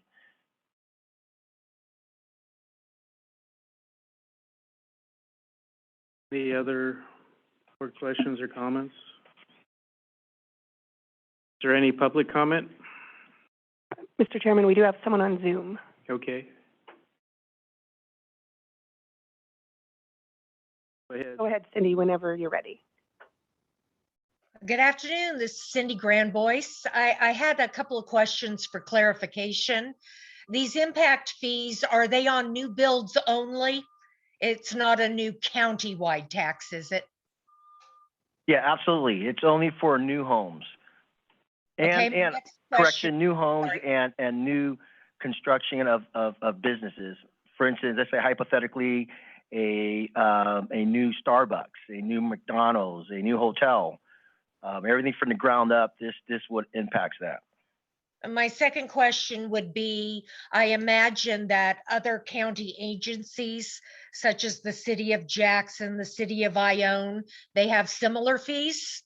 Is this fee proposed in line with theirs? Yes, it is. Theirs is a little bit different in terms of, for instance, City of Jackson, they have a fire department, but they also have a police department. So it's cost sharing from that perspective. It is, in terms of strictly dollar value, it is a little bit higher.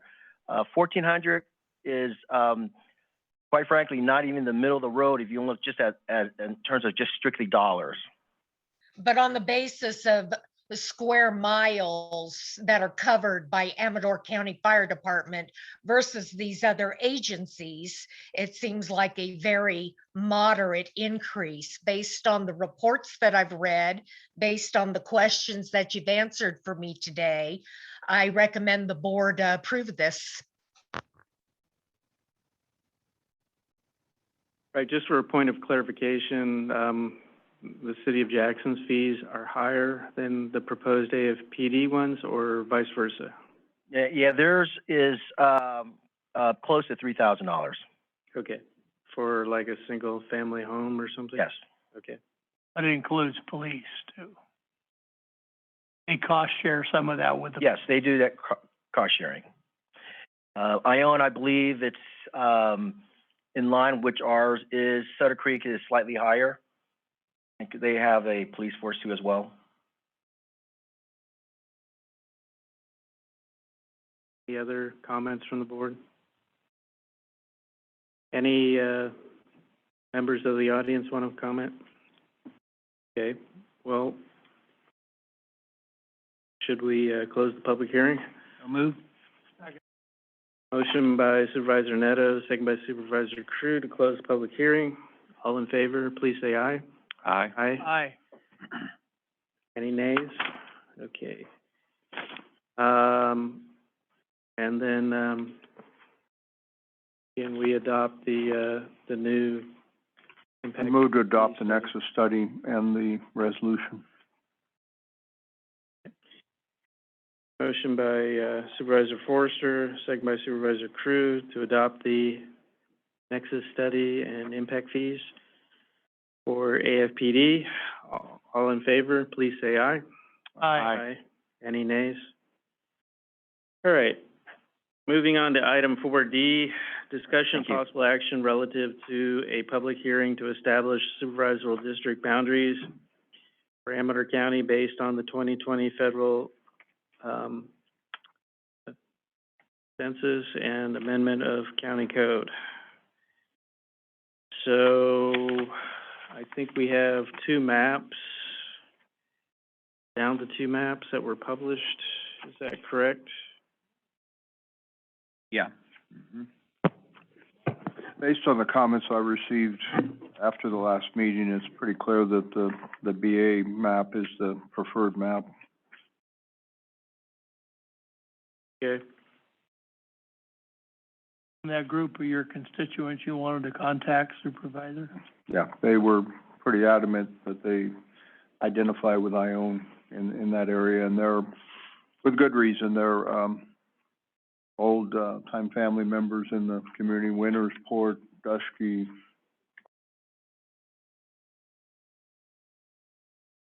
Okay. So my feeling is, let's just get it over with.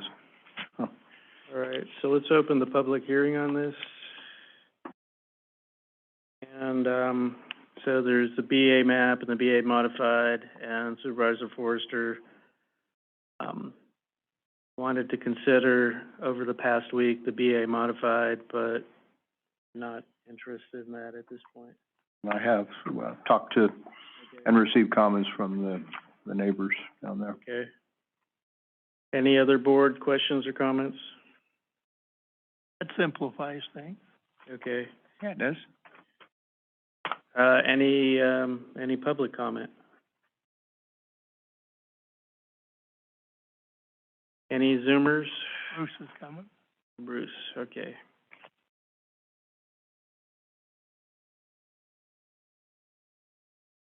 Yeah, Mr. Chairman, members of the board, Bruce Baracco, a former member of the Redistricting Advisory Committee. I'd like to start with commending the board for what you have been able to accomplish on this round of redistricting. First, you moved the city of Amador City into District 4 from District 2. You moved Sunset Heights and Bowman Tract back into District 4. You moved Running Gold and the Raggio Road area into District 1. And you placed Volcano in one supervisorial district instead of two. However, when push came to shove, you were not able to develop an equitable solution for all of Amador County. And sadly, shenanigans got in the way, as many people in the county are aware. Two of the board's design parameters were not able to be accomplished. The first was a buffer around each city involving the same district. And as members of the Redistricting Advisory Committee discovered early on, because of the layout of the census tracts, that's a pretty much impossible task. It's not possible to arrange those areas adjacent to cities. The second was an effort to retain what was called the classic look from the 2010 census redistricting. This was also made difficult because of the large population increase in District 2. And since when did the classic look have District 1 on the west side of Sutter Creek? Because you were not able to establish fairly equal populations for each district, it was necessary to use the maximum 10% deviation, which resulted in 2 large population supervisorial districts and 2 small population supervisorial districts, with about a 700-person difference, which is quite a chunk. You did not treat the community of Pine Grove fairly. This is, after all, the county's 3rd largest community after Jackson and Ione. Once again, Pine Grove is divided into 3 supervisorial districts without much logic involved, other than to make up population shortages in districts 3 and 5. 10 years from now, when I'm 87 years old and a different board of supervisors is sitting in those chairs, we would hope that there'll be an opportunity to rectify the shortcomings of this redistricting effort. Thank you. Bruce? Is there any other public comment? Any Zoomers? No, Mr. Brock was sat down, but rather loosely threw out the statement that shenanigans got in the way. I'm not quite sure what you meant by that, Mr. Bracco. Also, I think if you looked at it, most of the community of Pine Grove was put in one district. I think I'm looking for, I think it was 70-some%. Was in one district. And the remainder pretty much was in a second district with a little bit in a third, not much, maybe 100 people, something like that. So as far as without much logic, I think there's a lot of logic was used. Is everybody happy? No. I think some of the people in Ione have, quotes, been disenfranchised by the process. It's something we have minimal control over. It was something put in place by the legislature to do redistricting. They put in parameters. We have to operate in those parameters. So Richard Forrester's district, that he represents, got kind of sliced and diced some, whether he liked it or not. That's what we had to do. Pine Grove, we tried to keep as whole as possible. Depending on where you want to draw the lines in Pine Grove, a lot of it was kept in one district. You make it, if you want to say Pine Grove as it goes up to Kirkwood Ski Resort, yeah, maybe we didn't, but I think it's where you draw that line is kind of hard to say. So, quite honestly, I'm a little bit offended by your comments, but maybe you're offended by what we've done, so maybe it's fair. But I think as a board, we try to be very fair and very logical. That's just my thoughts. I think we have a Zoomer up there, so once we let... Go ahead, Catherine, when you're ready. And then I think someone is physically raising their hand too. Yeah.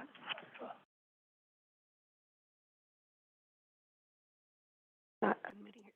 Hi, this is Catherine Evett in Volcano. I just wanted to make a couple of comments. One is that I don't see how you can adopt findings that say that you have retained communities to the extent practicable when you were given different maps that showed that it was entirely feasible to keep Pine Grove all in one district. Practicable is not the same as practical or preferable. It means capable of being done, and that was done. and maps that you were presented that you rejected because you had other preferences. I'd also just like to comment as somebody who's been, paying attention to county politics for longer than any of you have been on the Board of Supervisors, that it's really sad that the Amador County Board of Supervisors sets up citizen committees and then basically ignores their input.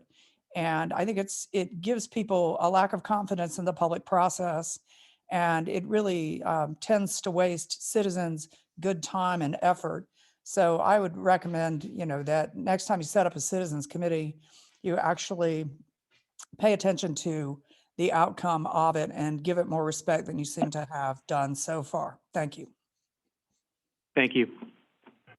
And then we have another person up there. Yeah, quick comment there in reply to Catherine's concerns.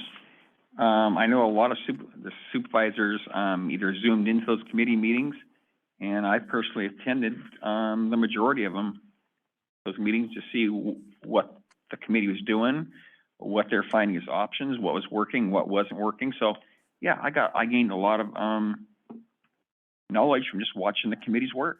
So it's not, I would not say we ignored their work. I mean, I was there watching their work, seeing what they're doing and what was good and what was bad. So I would agree with that, the committee's work was very valuable. I attended, I would say, about 70% of those meetings, and watching the maps and then my own work, you realize how difficult it was to come up with lines. And I think Mr. Baracco said the census blocks were sometimes did not aid the process and help us create those buffers. I don't like having the map run right up to Ione on top. That's why I wanted to keep the Willow Creek section. I didn't win that battle. But having the different perspectives, the different maps from the committee was very helpful in making this decision. And what you have to remember is it is an advisory committee. This board makes the ultimate decision, whether some people like that or not. We have to make common sense decisions too. And I don't think it made any sense to put Amador City, Sutter Creek, Dry Town, and Plymouth into one district. Or another that people don't consider, that putting quite a load on supervisors, and there was no recognition from some members of the committee that supervisors have quite a bit of interaction with their cities. I think getting Pine Grove down to, by Supervisor Axe's own numbers, by about 74%, somewhere around there on most of the 70% on most of the maps, down to one supervisor representing that area. If Pine Grove was an incorporated city, they'd probably only have 1,000 to 1,500 people, if that. So, I'm tired of hearing about Pine Grove getting down to that level when Ione realistically is going to have 3 supervisors representing the district now. And all pledged to work with Supervisor Oneto and Supervisor Crew in helping with those people, because essentially most of them are going to look to me as their supervisor anyway. Thank you for that. Okay. Mr. Chairman, I think we still have. We have one citizen. Yeah, go ahead, Brenda, when you're ready. My name's Brenda Walker, and I want to tell you how offended I am by your choice of supervisorial districts. And Mr. Forrester, it's really nice of you to say that you're going to work with Mr. Crew and Mr. Oneto on that area. That again means that Mr. Brown's district and Mr. Axe's district, we don't matter. I am a Pine Grove resident. I was looking at your map. I was biting my fingernails that I would still be in a district that I have been in for many, many years. But I feel that you guys have alienated yourself from unincorporated areas, from what I call the upcountry, 2,000 feet and above.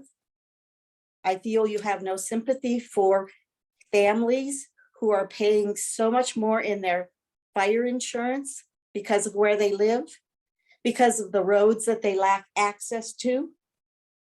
I feel you have no compassion for perhaps starting to look at how you as supervisors can take on the fire responsibilities of this county? What can we get from you so that we are not in fire danger all the time? Can we get some concern about the upcountry? I don't see it. I see no one looking about roads. With the exception of Mr. Brown, you've seen me at meetings before asking, begging to have my road fixed. I am on that bottom 1% of the low roads that are needing fixed while others get fixed.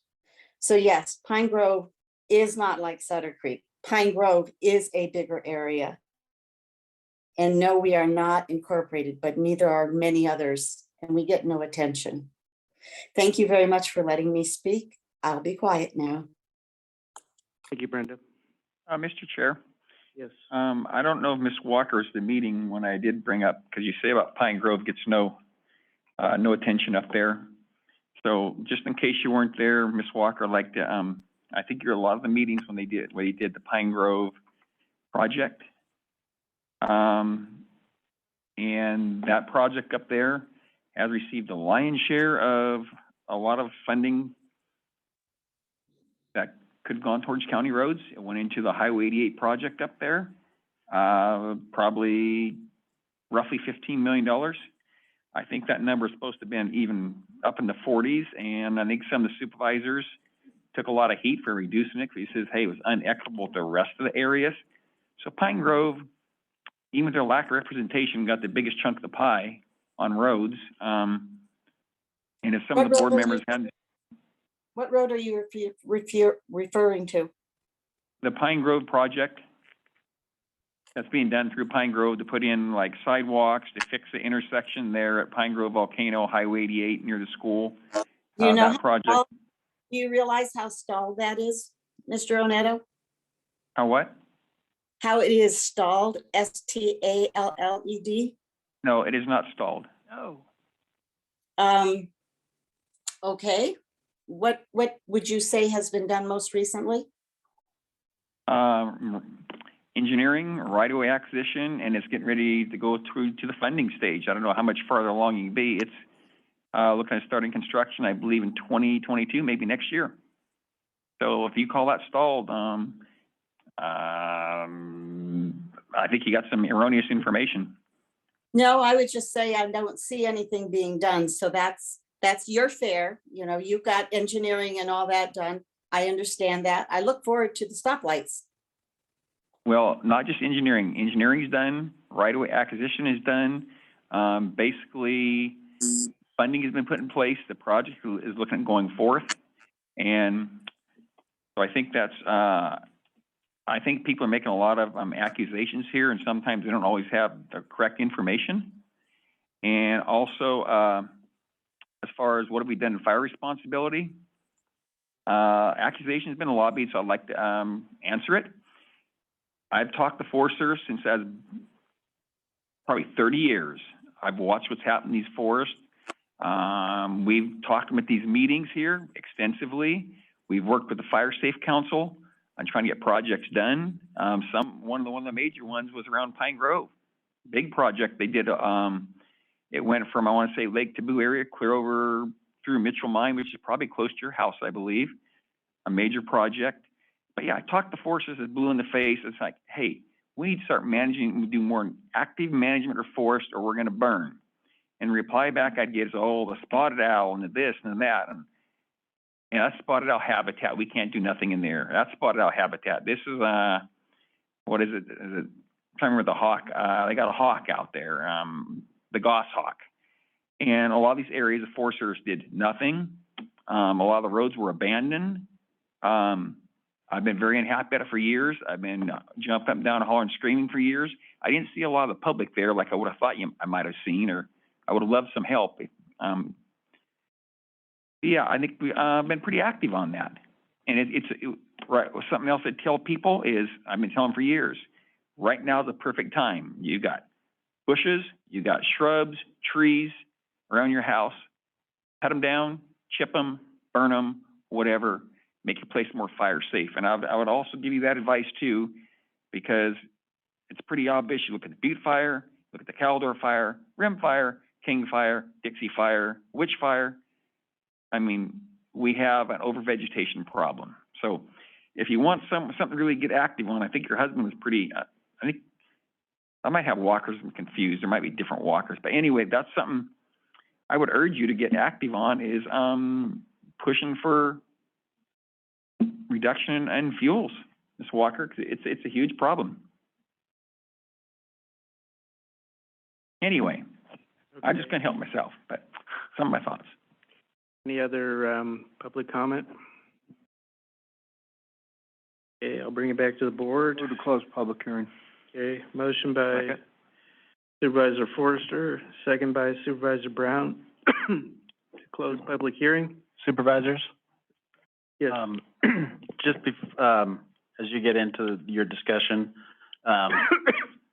you'll notice that in your packet, there's an ordinance and a resolution. The recommendation is to approve both.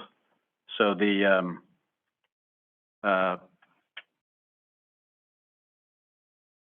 ordinance can be adopted today as part of a public hearing. You don't need the 2 hearings. So the ordinance can be adopted today. Technically, I think that satisfies the statutory obligation, but it doesn't go into effect for 30 days.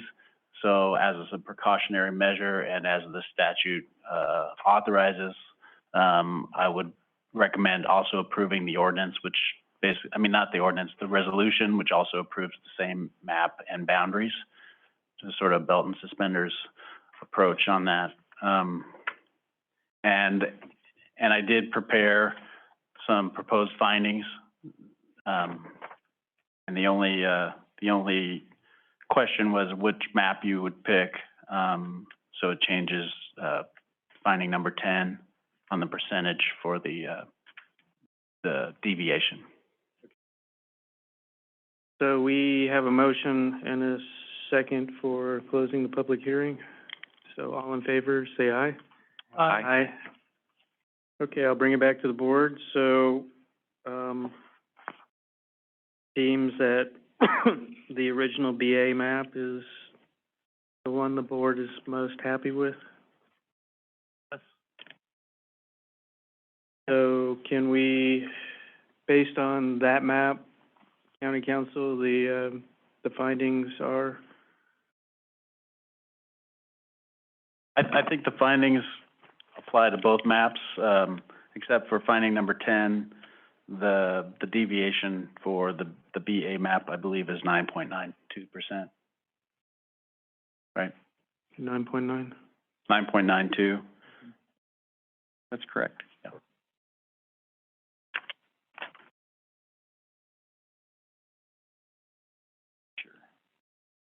Sure, that's right. So we need to approve the, both the ordinance and the resolution and, subject to the findings? We do that all in one motion? Yes, you can lump it all together.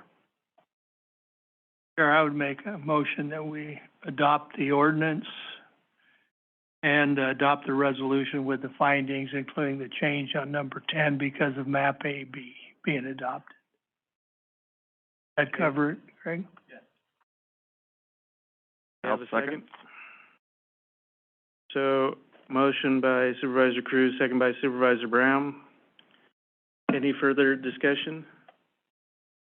Okay, all in favor, say aye. Aye. Aye. Any opposed? All right, we are through our public hearings for today. So now getting back on track, item 3E, which is a recognition of Mr. Andrew Rutherford of Rest, a boutique hotel located in Plymouth, California, for receiving the award of Outstanding Lodging Employee of the Year, small property by California Hotel and Lodging Association. So Andrew, come on up. And Terry Berkner is also here. Oh. I'm Tracy Berkner. Hi. Terry's over there. Berkner. So, Tracy,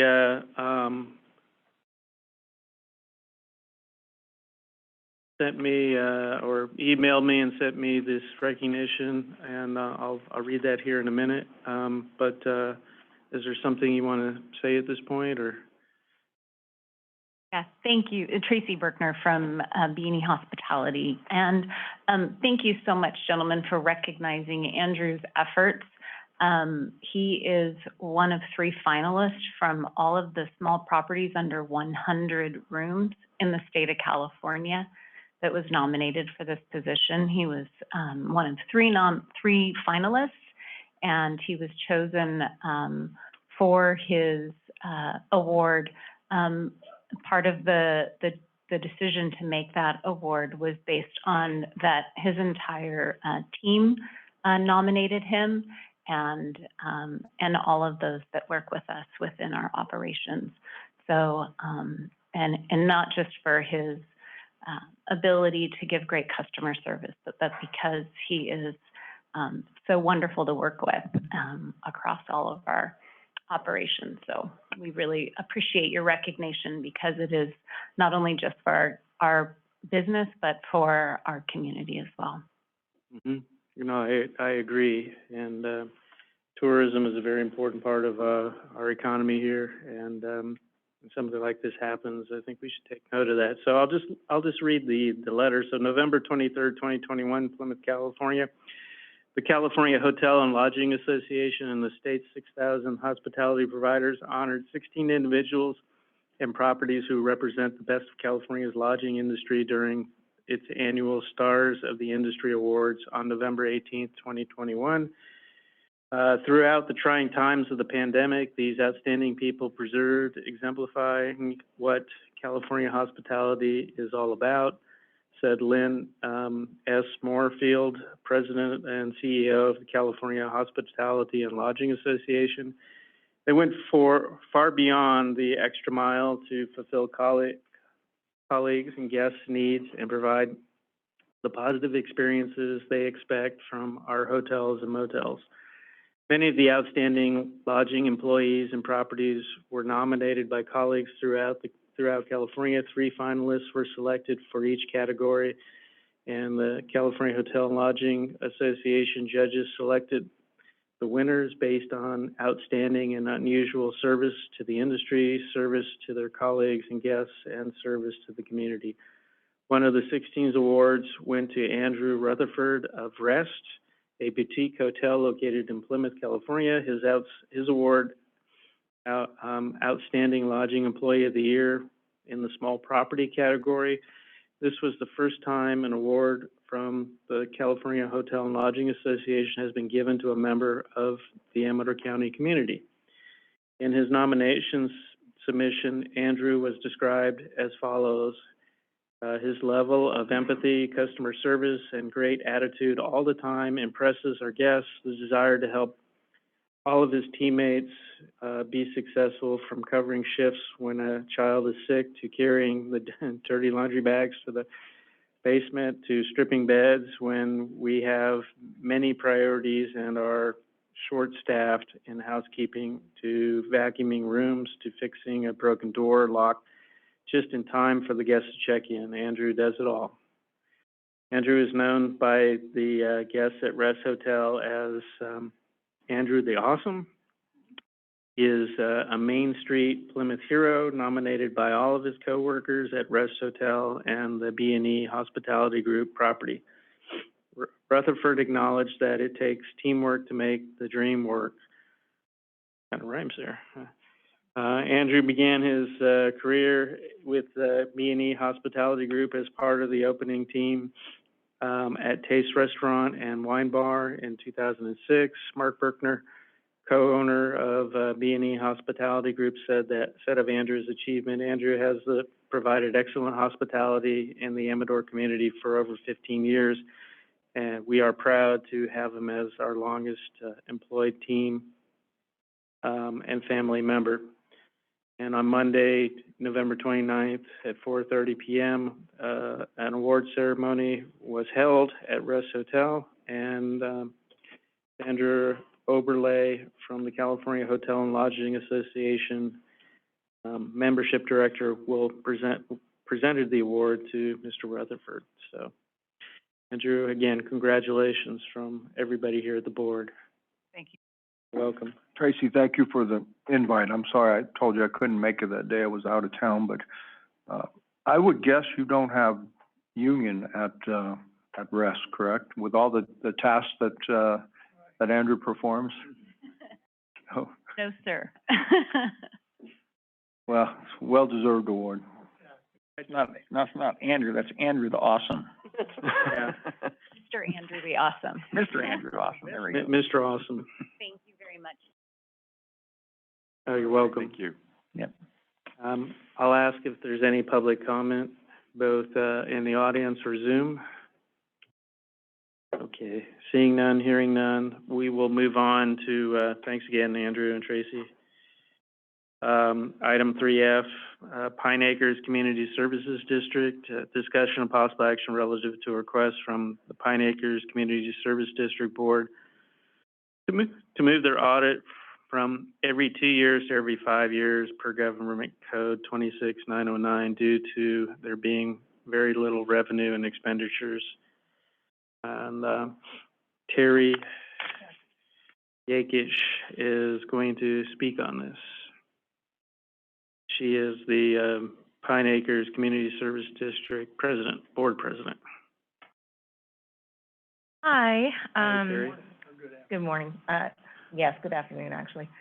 As you know, we're an extremely small special district, and the funds that we have are nothing. We don't have any funds to work with.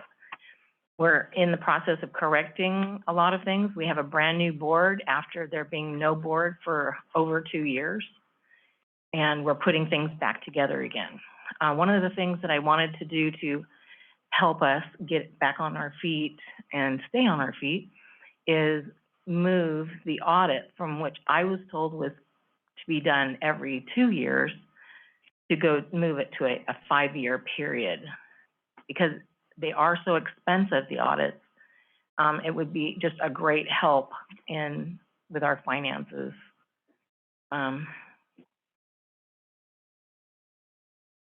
Only problem I see that even when you you moved, so you'd have to go back and do a multi-year audit for all of those years. In the agencies that I've served on, it really doesn't lower your cost a whole lot. You still have to look at every year. But there's literally such a little amount of paperwork and moving of funds that I think it would still be worth it. I really do. Hopefully that would save you because the agency is so small. It is. It's extremely small. I mean, literally, there's like, I don't know, maybe 10, 12, maybe at the most, checks written a year. There's just not a lot of movement whatsoever. That's not much. No. Very, very little. So the audits have been routine that they've done? Well, I was underneath the assumption that they were being done. But along with a lot of things that we're finding out weren't being done, I guess, I was talking with Tracy earlier, that reviews have mostly been done, not audits. In fact, the last audit that she has of record is 2007-8. No, not good at all. So, again, one of the things that the new board is in the process of looking into and fixing. Of course, we want to be doing exactly what we're supposed to be doing. And the board from before, they served many, many years on this board. A lot of them were there for, I don't know, 15, 20 years. And the same things just kept being done as there wasn't a lot of training. I don't know how to say this. They could have done a much better job with a little bit of knowledge. That's a nice way of putting it.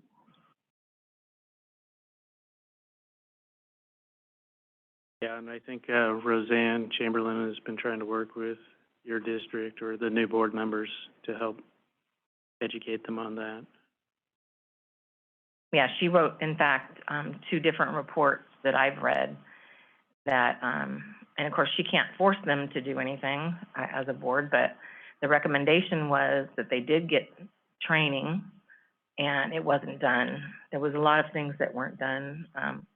I think about the only thing that was being done was the 700 forms were being filled out. But again, with the new board in place, we are addressing all these problems. And with the help of the board, I'm hoping that we can get back on our feet again. So since there hasn't been a full audit in how many years, if we were to permit an audit every 5 years, would there be an audit done now and then one in 5 years? Is that what you're planning, or what would be the sequence of audits? In talking with the CPA,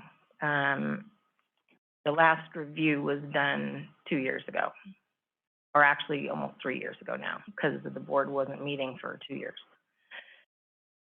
So I was actually planning on pushing that out instead of this would be the 3rd year. I was actually planning on pushing it out, kicking that can down the road, 2 more years. But if the last true audit wasn't done until in 2007-8, then obviously we're going to have to address that as soon as we possibly can. But again, funding is another issue for us right now. So I'd like to get our county auditor, your opinion on that. If seems like a full-fledged audit should be done now if it was only a review done 2 years ago. Good afternoon, Supervisors, Auditor Controller Casey Unedo-Ruin. And this is a tricky situation and kind of a common issue where it's very hard for special districts or kind of anyone in any kind of business to understand the difference between an audit and a review. And the terms are interchanged very frequently. And so they truly did feel like they were getting an audit, but in fact, they were paying for a review. Their current outside, they do, one thing about Pine Acres is that they do hold all their monies in the treasury. So they do have all of our internal controls in process. And so that does allow them to do things like have a 2-year review, which they have been doing. And their CPA that has been doing the 2-year reviews feels, in her opinion, that they could do a 5-year review instead of a 5-year audit. The statute is not exactly clear, and that was not how I was looking at it. I was thinking, oh, they really are due for an audit and it would be good. We both agree it would be good, but I understand their financial situation as well, and I think they have been trying, and their records, at least their payments and their, like the property taxes and all those things are very clean. So I think their CPA was trying to make it as easy for the district to try to follow the law best they can.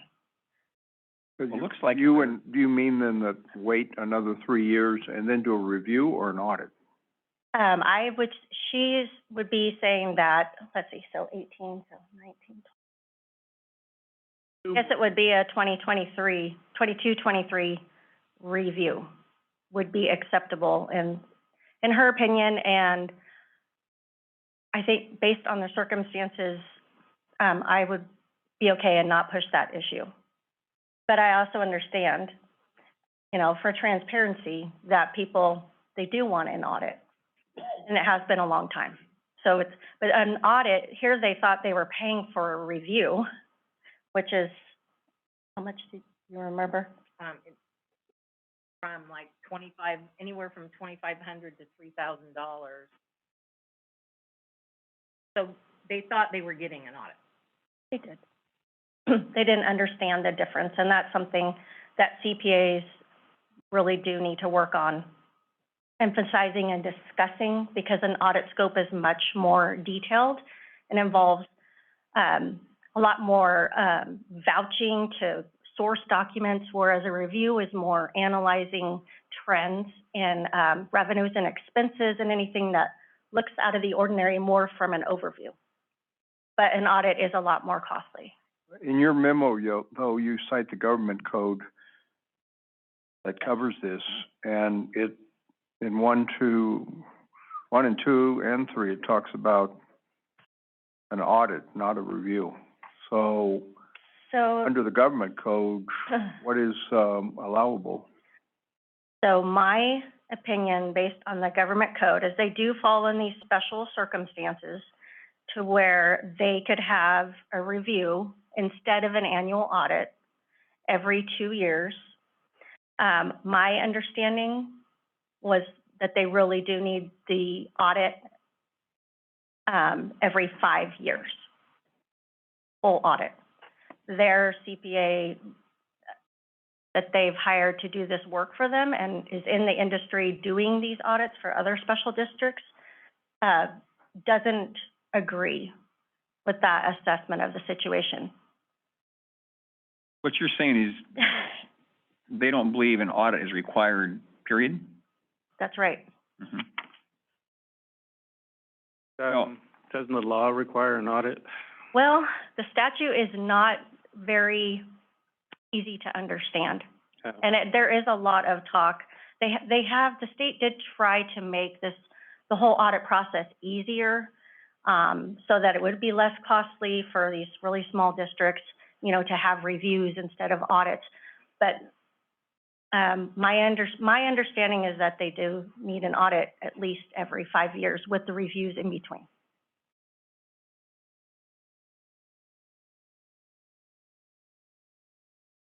So, just so I'm clear, I'm asking you, Casey. Okay. So I'm clear on this, because what I thought, was that we could not have a review or audit, whatever it's called at this point, every 2 years, but move to a 5-year period. So if an audit, and I would agree that an audit is needed, to tell you the truth. I would agree with that. So if we went to an audit every 5 years, then could we drop the review?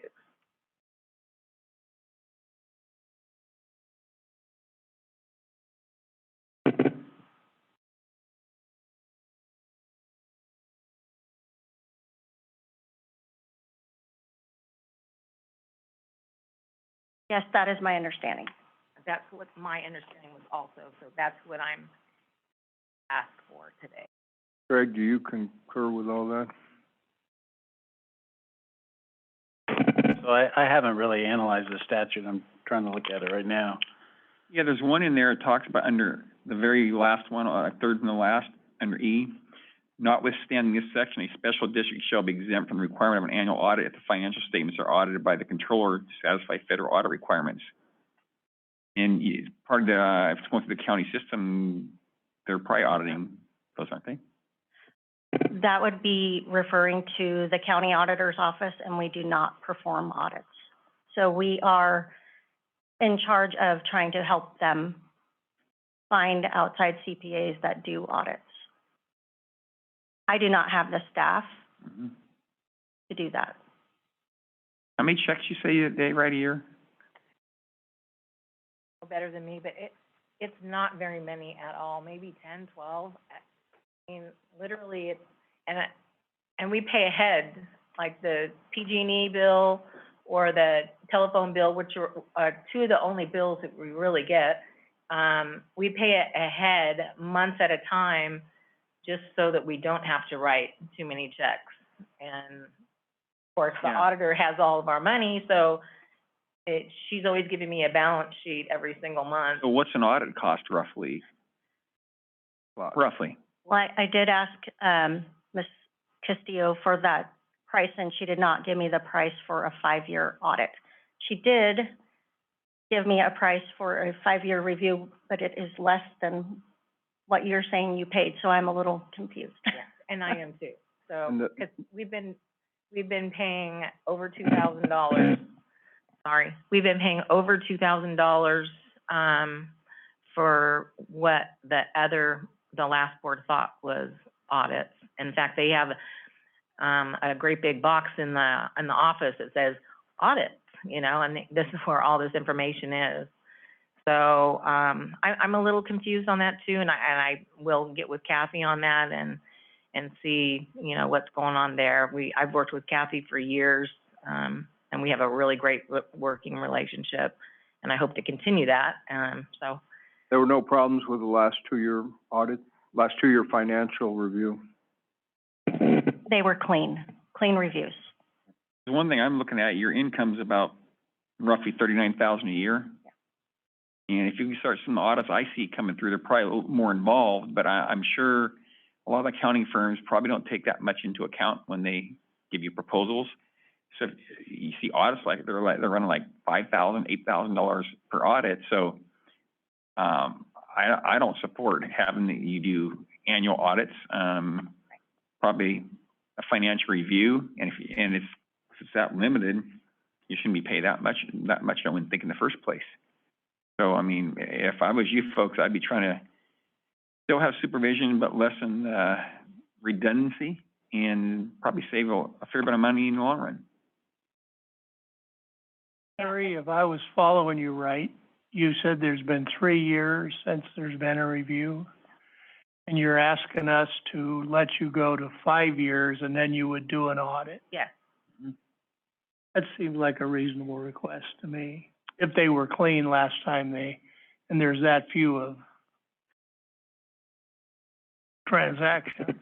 They were, and also besides their checks, the auditor's office, we do all of the journal entries to allocate their direct charges and their property taxes. So there's more transactions. There's just not a lot of physical checks that come through. But we do need to go to requesting an audit or a financial review at the 5-year mark. I think an audit probably. Okay. That's probably going to at least double the cost. Giving them time to, excuse me. That's true. It is giving them time. It probably would be the best situation. I think audits are always, they're more in detail, and I don't see them having any problems, but I think that would be fair. Well, that's, And that really is my understanding, that an audit is at least required every 5 years. At a you're minimum. saying all their income comes into the county probably? Yes, From like the parcel fees? that's And correct. all the bills are paid to the county. Yes. So I think that right there would probably be like a secondary oversight. Yeah, well, I don't see too much can go wrong. I mean, they're getting the money for us, and then they're distributing it for us. All we do is give her a voucher, and it's signed by 2 board members. Yeah, you could have something go wrong, but it'd probably be minimal because you start seeing the huge amounts. People say, "What's this for?" and would be looking at it. Yeah, so I don't support spending tons of money doing all kinds of audits and reviews, but I mean, some oversight, probably okay. I think it's good, and that is one of the benefits for special districts to remain in the county treasury, is because it does provide automatic internal controls and oversight. You know, and if anything looks out of the ordinary, then we definitely ask. I heard Supervisor Crew make a motion. Comment. And in honesty, just because it has to be a unanimous request of the district's board and come to you, and it has to be a unanimous agreement that it be done, as it states, it does request a 5-year audit instead of a 2-year audit. Is there any public comment? Any Zoomers? Okay, anybody in the audience? Okay, so you had a motion, you want to repeat that? 22, 23 would be the year. Yeah. I would make a motion that we let the Pine Acres Community Service District extend for 2 years and do an audit of their process for the year 22, 23. And every 5 years thereafter. Yeah, and I'll second that. So we have a motion by Supervisor Crew and a second by Supervisor Neto, approving the audit change. All in favor, please say aye. Aye. Any opposed? Okay, motion carries unanimously. And we're moving on to item 3G. Thank you very much. Thank you. We do appreciate it and did not realize that there was misunderstanding in the background, but I think we got it right. Thank you. Okay, so, again, the Pine Acres Community Services District, came to the board, or they contacted me, Terry did.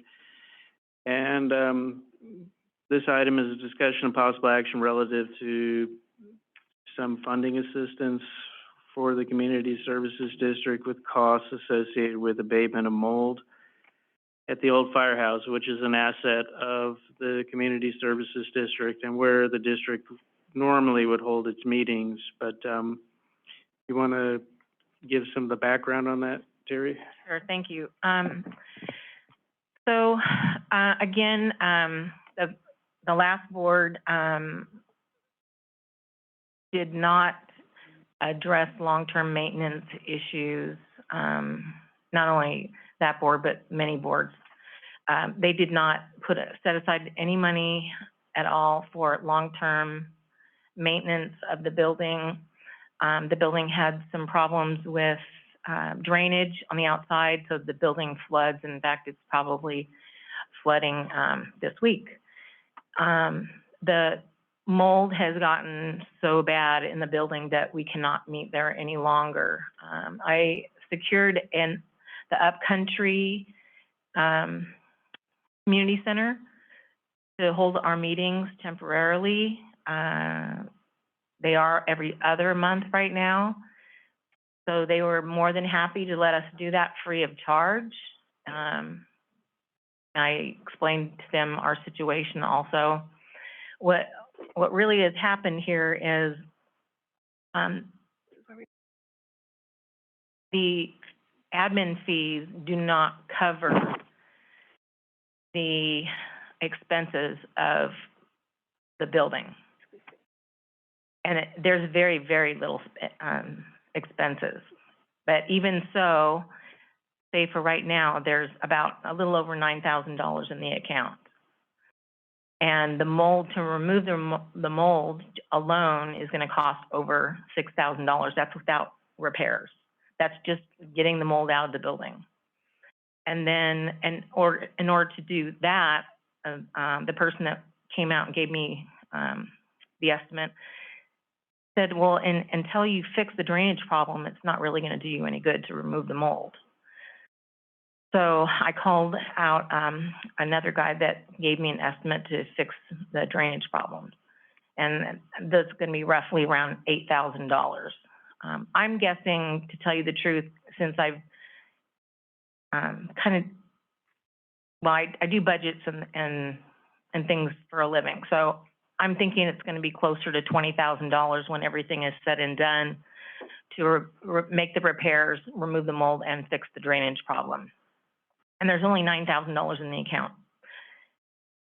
They haven't had an increase in fees in many years. I'm in the process right now of, I drafted a letter and it's going back to the board. It went to the board this past meeting. It's going back to the board on January 8th, I believe it is, to finalize that draft letter to get it out to the people in Pine Acres, explaining our financial position and the reason that we need to increase our fees. So in the future, money can be set aside for long-term maintenance plus audits, things, what we need to survive up there. It has to be done. So that letter will go out, I'm hoping by the end of January, and we should have an increase of fees. But even though, as long as it passes, the people have to vote on it and it passes, even so then, it won't go into effect until 2023. So it's quite a ways down the road yet before we're able to financially do anything.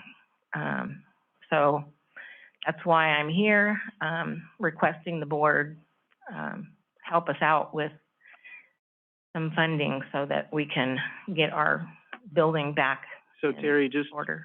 let me add that when fees or taxes fees are collected annually for the community service on the tax record, there's 3 different pots. There's the admin pot, there's the road maintenance, and then there's snow removal. Yeah. And none of the monies, there's certain percentages that go into these, and none of the monies from the other pots of money can be used anywhere else except for where they're designated. Correct. So they can't move it around, like if they have a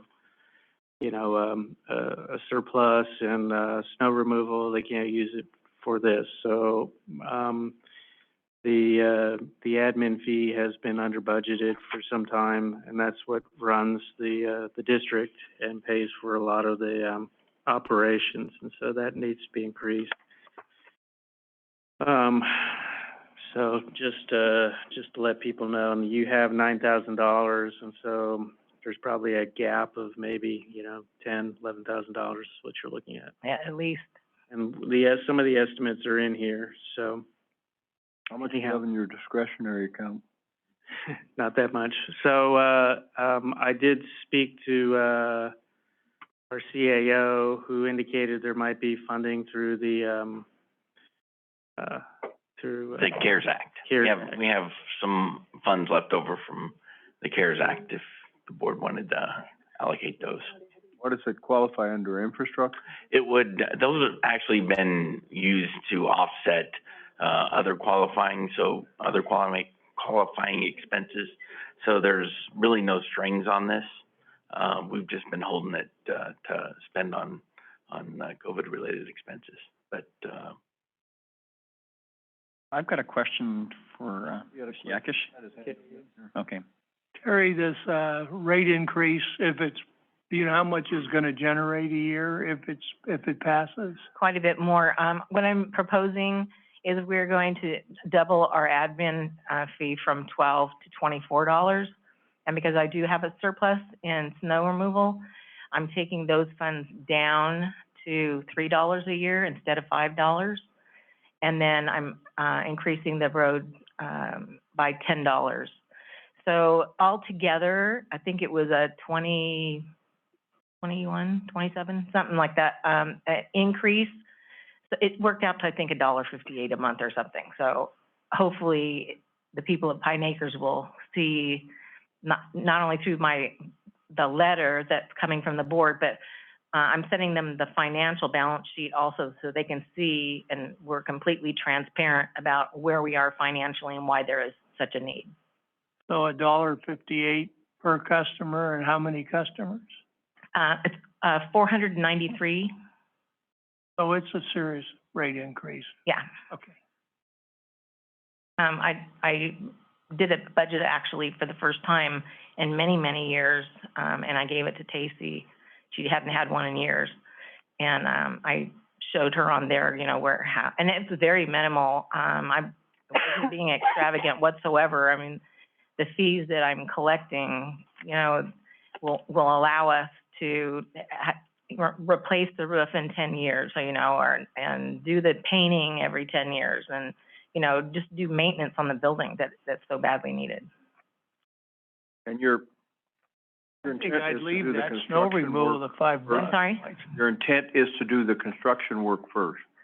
The intent is, the first thing we have to do is fix the drainage problem, and then immediately get the mold guy in there and get the mold out of there. And then if we don't have any money left over after that until down the road, that's fine. We can fix the building, putting up sheetrock and things at a later point in time. But the most important thing is to get the drainage fixed and get the mold out. So drainage and mold, that's about $14,000. Mm-hmm. Yeah, by the time you get in there and start tearing stuff apart, you know what happens. I was just wondering if it might be my time in the queue yet. Oh, yeah, okay, thank you. I just forgot about it. You know, you should just throw things. Yeah. No, I mean, Don't tempt him. it was good for the goose, it was good for the gander. Anyway, Your time's up now. yeah, I restarted the clock, so it's all right. Anyway, there is a letter from David Driscoll about taking out the sheet rock. Did he already take it out? No, nothing has been done. Okay. Not a thing has been done. In fact, I shouldn't even be in the building, but I've been going in there because I absolutely have to. I have to access files. Okay, just let it look like some work had been done, but anyway, we won't. But I guess it's not, what's your estimate on the timeline as far as getting a vote done, as far as the increase?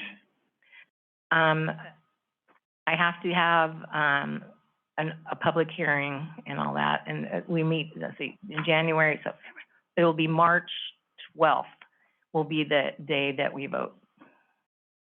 I'd be way more inclined to, approve your request if the homeowners vote to increase their, what they pay. If they say they're not gonna pay more, I mean, you know, I wouldn't be too inclined to vote for it. Yeah, I kind of agree with you. However, what's going to happen if it doesn't? If they do not vote for the increase, it's going to fall apart up there completely. Because you'll see, why have a board? What are we going to do? And where are we going to meet? And who's going to, you know, make the decisions about the roads at that point?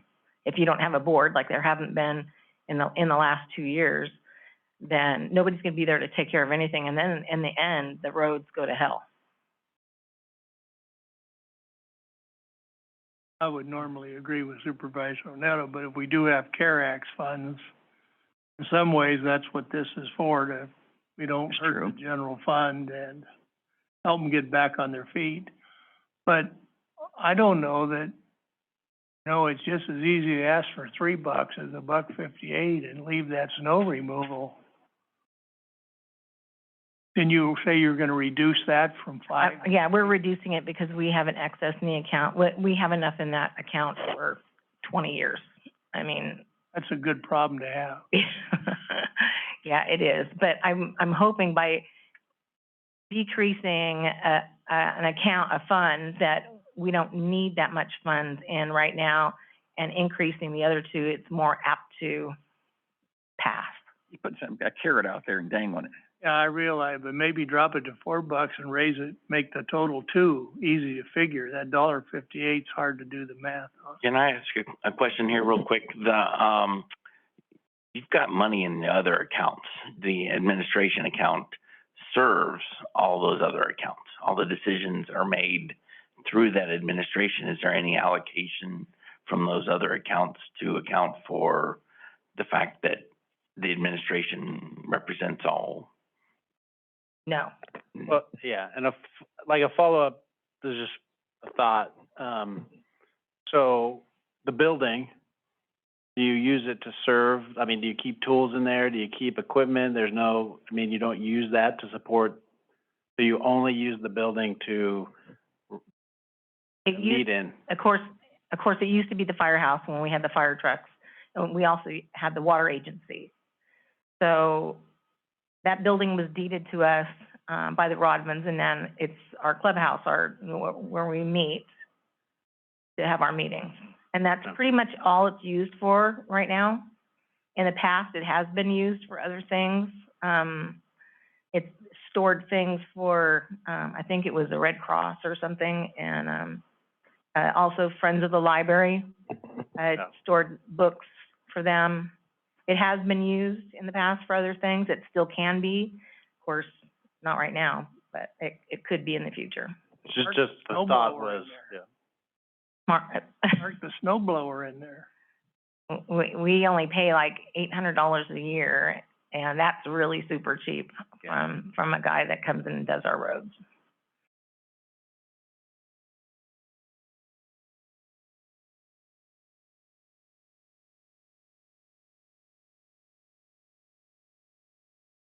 The other thing, these estimates aren't gonna be exact, or you might have, what, as Supervisor Onetto said, once they tear into it, there may be more details, so we need to figure out a way to fully fund them out of the CARES Act money or the American Recovery Act. So I don't know, rather than put a dollar figure on that right now, can we make that, discretionary, so if we have to increase it, we can? Beyond Beyond well, I see about 20,500, it could be more than that, though. well, you want to put a cap on it? 25? That would probably work. And so it would be preferred to do this on a reimbursable basis too. So I don't know, well, you've got money you could pay and get reimbursed. You transfer from one account to the other and then reimburse it.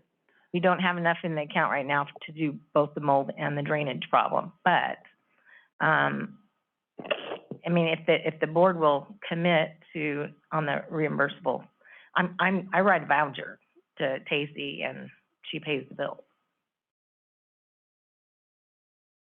I've got to ask one question, is that your bylaws won't allow your transfer of funds? Yeah, no, it's very concrete that, even the road zones, money are separate. Road zone 1, 2, and 4. We don't have a road zone 3.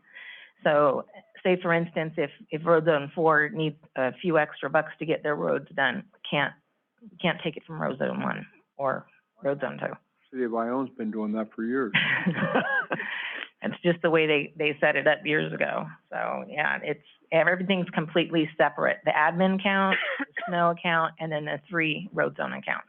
They're all their own funds and they can't be spent on anything else but what it's been. What is your concern, Mr. Riley, that we want to make, the contribution out of the Recovery Act funds now, or that we can't wait? No, just as far as the reimbursable amount or the question, I just want to make sure it gets spent on the building. And Oh yeah, in fact, it wouldn't even need to, I mean, if you want to put a cap on it today, it doesn't need to come to us. It could be done through just, I write Tacey a voucher for the work that's been done and she pays it. So we would never actually see any of the money, and it won't come into our coffers. Well, doing it that way is fine. Okay. I think I do agree with Pat. It's some of the funding I think could be used for this purpose. Just a matter of probably how much. I'd like to see some come back. I like to help people, but I like to see them help themselves. So it'd be nice to see them vote to pump it up. Otherwise, you'll be back here in a number of years with the same problem. Right, and that's why. I mean, the way I drafted the letter is, I didn't want to, sound threatening or fearful, but it has come to that point. You guys send a couple pictures if you could. That'd be very helpful. Yeah, those pictures are pretty nasty, huh? Slide them down to the building. Yeah. Okay, so is there any public comment? Did we go through that? No Zoomers, anybody in the audience?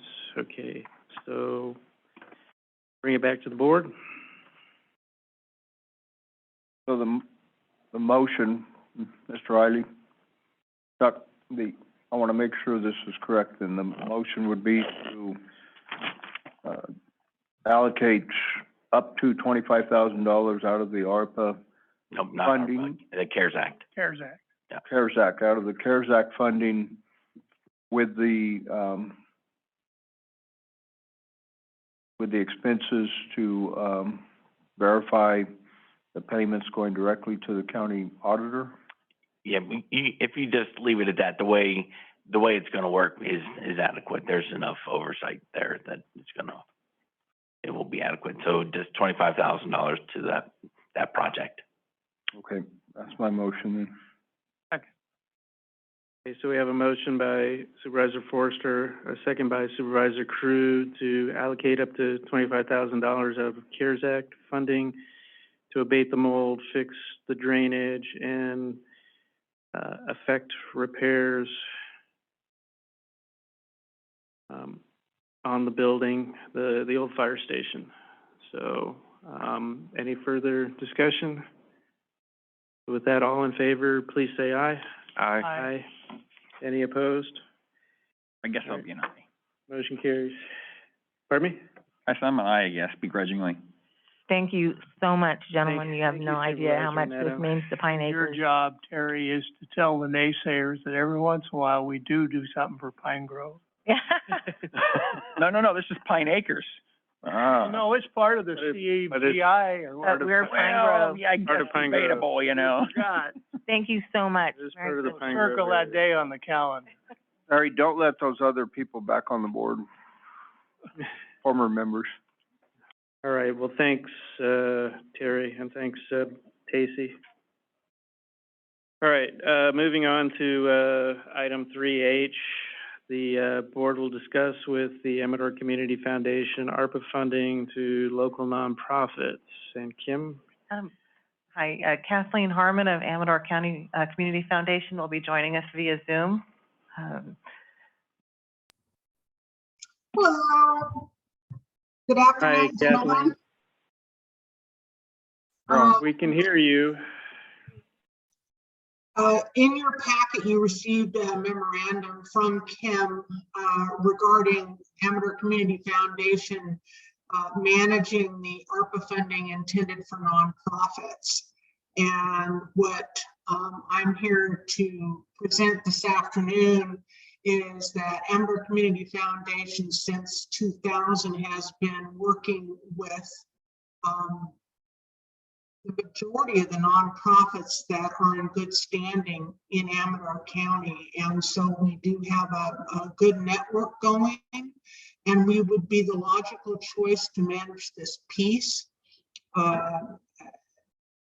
We would propose that should the board choose to allow Amador Community Foundation to manage this, that we would present an opportunity for nonprofits through outreach and having a deadline of when an application would be done or received by the community foundation, that what we would in fact do is ask for nonprofits to submit for lost revenue first, not approach new projects. Projects would be much more labor intensive and time consuming, and we would like to get nonprofits back on their feet that had significant loss in 2019 and 2020. So that is our proposal. We feel that we have the network to reach out to the nonprofits that will qualify for this compensation. So I'm here to answer any questions or concerns. Are there any questions from the board? I just would point out on the agenda page that it's ACF, not ACT. I don't want to confuse that. Did I say It's at the very ACT? bottom It's on the. Very bottom of the memorandum. The acronym is incorrect. Well, we were just testing you. Kind of oversight we want. That was my fault. Oh. I think this is the best way to go, to work with the nonprofits through one agency like ACF. I agree. I also agree. Yeah, I got no problem with it. So far. Me neither. It's on the recommendation too to make an agreement with ACT, so I hope we do that with ACF. Is there going to be any problem there, Greg? Okay, so it's just a typo. Clearly a typo. You need a motion or just direction? The agreement will come back, so direction's fine. All right. Any public comment? Any Zoomers? No. Okay. I think I'm sure we get a report from the ACF as it go along. Oh, absolutely. I would be doing a scope of work that would be submitted, so you would see exactly what we're doing and the proposal for advertising to make sure that we touch any potential nonprofit. And then we would update you if you wanted someone to be on the committee that would be reviewing these applications. We could certainly handle that. But we will create an internal committee with board members and community members that would be looking at all the applications as they come in to make sure that we are following the guidelines as set forth in the ARPA funding. And so at any point that you would require information, I'd be happy to do it, but I would certainly be submitting reports to you as we go along. Okay, that's good. That's a good question. Do you want to have a board member on that evaluation committee for the applications, or do you want to leave it to them? I think it'd be nice to have a board member on there, maybe like the chair possibly. Okay. Okay, the incoming chair or the? Whoever's chair. Okay. Also, aren't you on the Amador Community Foundation? I'm the president of the Community Foundation. He said who's ever chair. I would assume that means right now. I guess if he's supervisor, you know, give Pat's on it, that's probably okay. He's a good money man, so I'm okay with that. Then yeah, that's okay. All right. So Supervisor Crew will check in as well. Okay. Kathleen, are you still there? Yes. Have you announced the amount yet publicly, or is that still a closely guarded secret? Oh, for Giving Tuesday? Yeah. Well, I would be more than happy to announce the fact that we are amazed at the generosity of Amador County. In one day, we generated $539,000 for our nonprofit community. Over $500,000 in one day from local donations. Up from 306,000 last year. Yeah. Unbelievable. Yeah, really is. That's a lot of money. It is a lot of money, and our nonprofits work hard to get that unrestricted funding.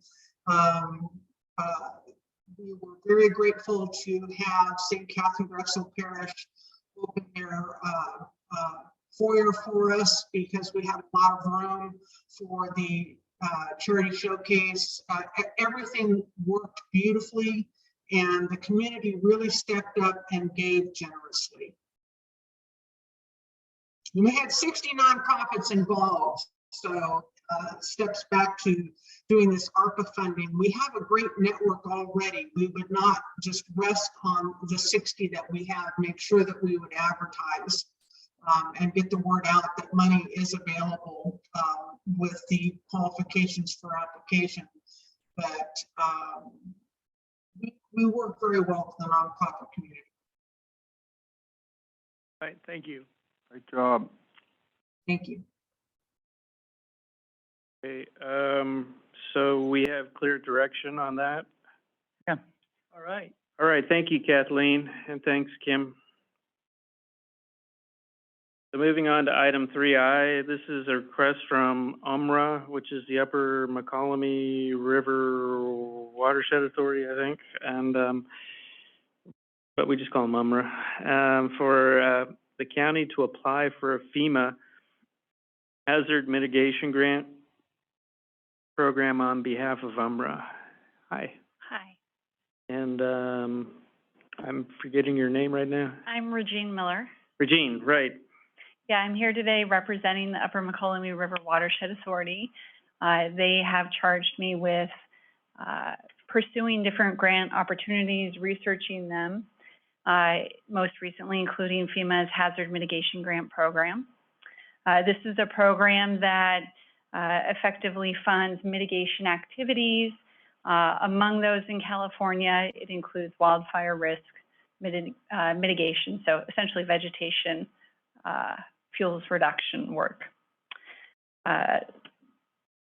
Just as a reminder to the board, UMRA's board, of which Amador County is a member of, has voted to approve pursuit of all funding opportunities related to forest fuels reduction and watershed health. So this is part of that. We're coming to the board today to request the board serve as applicant to the Hazard Mitigation Grant Program. UMRA is not eligible to serve as applicant because the agency does not have its own FEMA-approved local hazard mitigation grant or local hazard mitigation plan, which is a requirement of the program. The county does have such a plan and could be the applicant. UMRA would serve effectively as a sub-applicant and would lead all project preparation of the grant application and then all administration and management of the program. So there would be minimal cost to the county. Any costs that were incurred could be applied towards the county's fee that it pays to UMRA each year. So that could be, those expenses could be offset towards that fee. In addition, if there were other anticipated expenses for the county to serve as the applicant, we could wrap those into the grant application itself. What UMRA is sort of tentatively thinking is a $1 to $5 million grant application to the program. The grant would fund hazard fuel reduction work on within the Upper McCollum River watershed on the Amador Ranger District and potentially also in parts of the Calaveras Ranger District.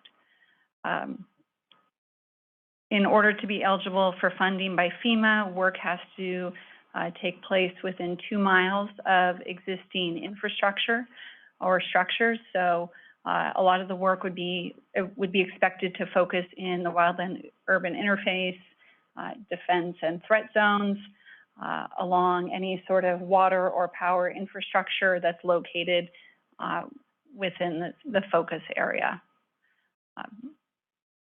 I should also just briefly make mention that this work that's being proposed is currently going through the NEPA and CEQA permitting process with UMRA as the lead. They're working with both Forest Service Ranger districts to do a large-scale NEPA planning for these areas. So we would expect to get through NEPA and CEQA by the time the FEMA funding would be cut loose, which is in 2023. May I ask, does any of this go down to the BLM land? We haven't gotten that far yet in identifying the specific areas. Right now, for the purposes of the FEMA grant, this is a notice of interest to apply. So we would submit this preliminary NOI. FEMA and Cal OES would review that and advise UMRA whether or not they're eligible to submit a full application. So I think for the purposes of the NOI, we would want to keep the language fairly broad, allowing ourselves flexibility, both for the treatments and also for the specific project areas. And then as part of the application, development of the application, we would have to hone in on the areas.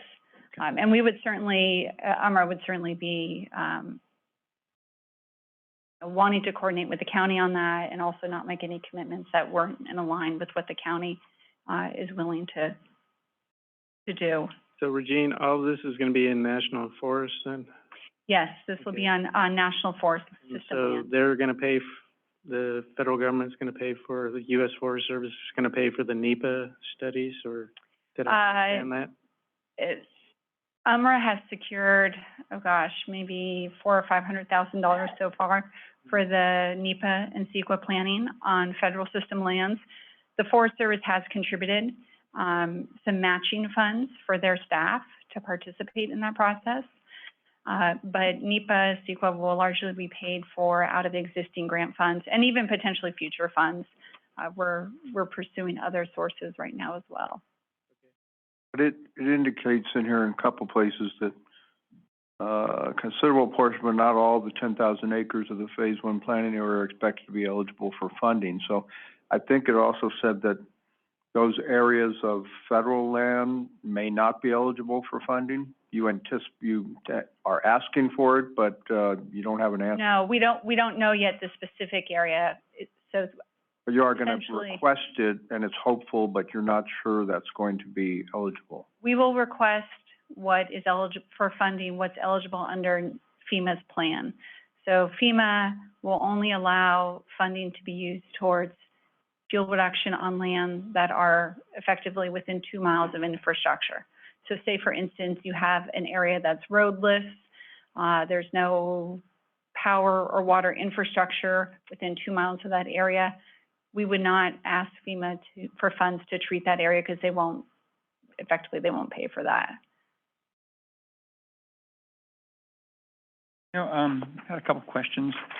I saw one, you're talking something about, I don't know if it was misstatement, talking about incorporate a much larger area, but including thinning of trees larger than 12 inches. Is it larger than 12 inches or under 12 inches? So the NEPA planning process that UMR is going through is two-phased. The first phase, which this work would implement, is smaller than 12 inches. In here, it talks about In the second phase. phase 2, is it larger than 12 inches? Yeah, so phase 2 would be looking at thinning of, small diameter material, but also some larger diameter material greater than 12 inches. Okay. The agency hasn't begun that work yet, though. But this is part of a broader effort of completing NEPA planning on a landscape scale within the watershed, and then ultimately implementing fuel reduction on those lands. I'm glad to see you're going above, or at least propose to go above 12 inches, because your phase 1, I think I threw a fit when I heard 12 inches and under, because we're only fooling ourselves. That won't get the job done.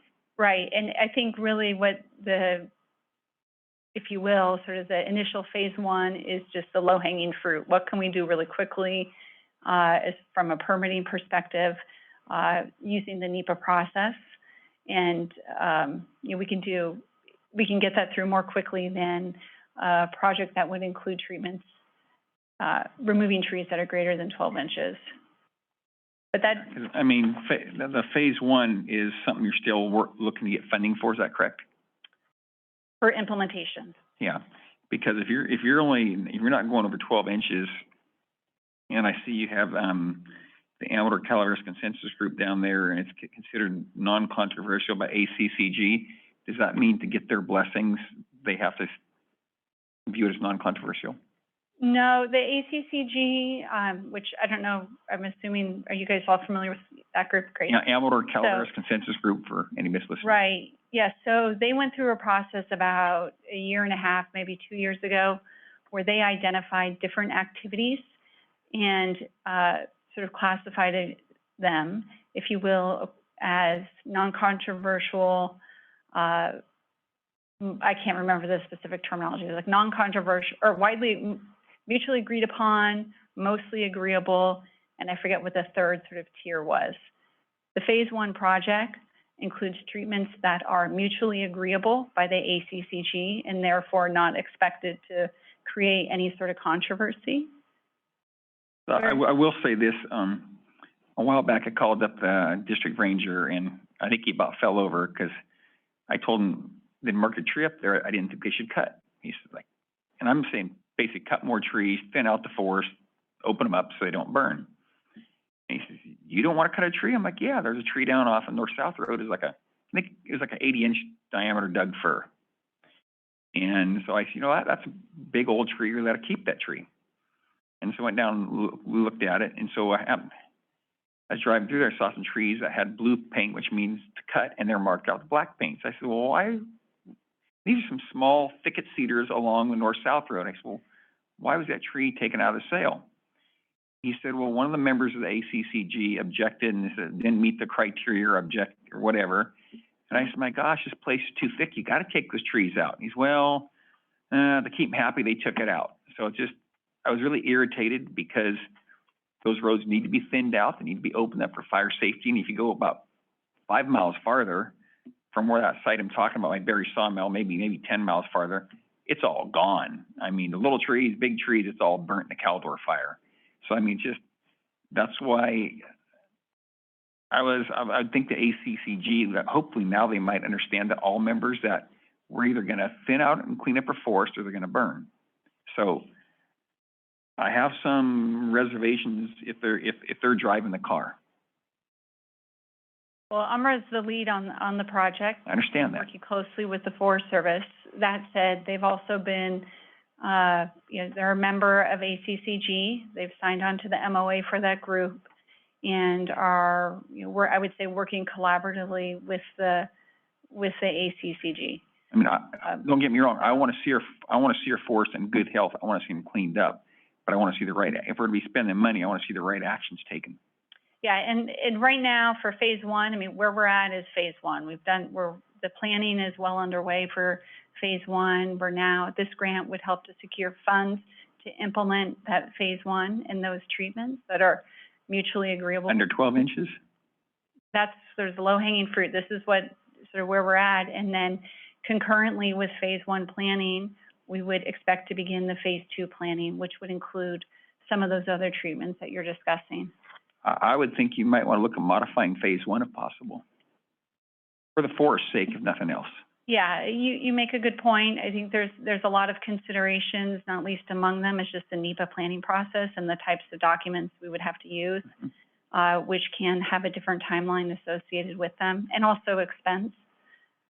So for this particular effort, we're trying to utilize treatments that would fit under an environmental assessment and would be more expeditious than some other NEPA required documents.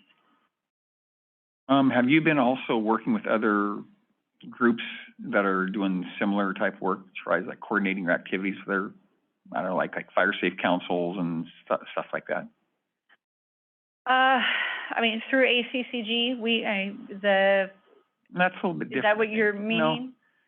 No. As far as UMRA, are they looking at working with other, groups? Yeah, I think, right in this planning phase right now, they've been working most closely with the Forest Service as landowner and also, sort of experts on those lands. Eventually, okay.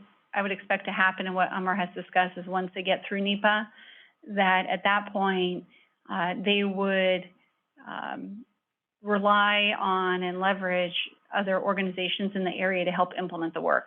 Because 10,000 acres is a lot of work for phase one. And while UMRA has quite a bit of capacity, there are other organizations out there that could help to implement the work.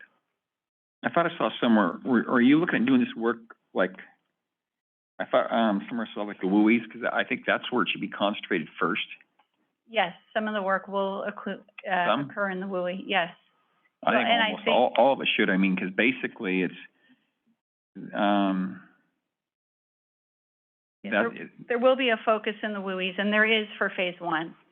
Right now, we're still working through as I mentioned, the NEPA planning process, so the specific project areas haven't been completely refined, but there is a focus on the NEPA, or on the WUI areas for that NEPA. Okay. I think that's important. Yeah, for sure. Yeah, and UMRA sees that as important, for sure. And also, under this particular grant program with FEMA, there are still some uncertainties. I've talked with Cal OES on multiple occasions, and also with the Sierra Nevada Conservancy, who is helping entities like UMRA apply to this particular program.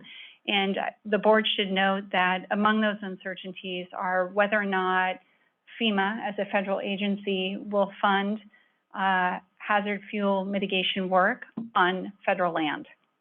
So they may consider that fuel reduction work the responsibility of the Forest Service and not award UMRA or allow for them to, or allow for the county to apply to the program.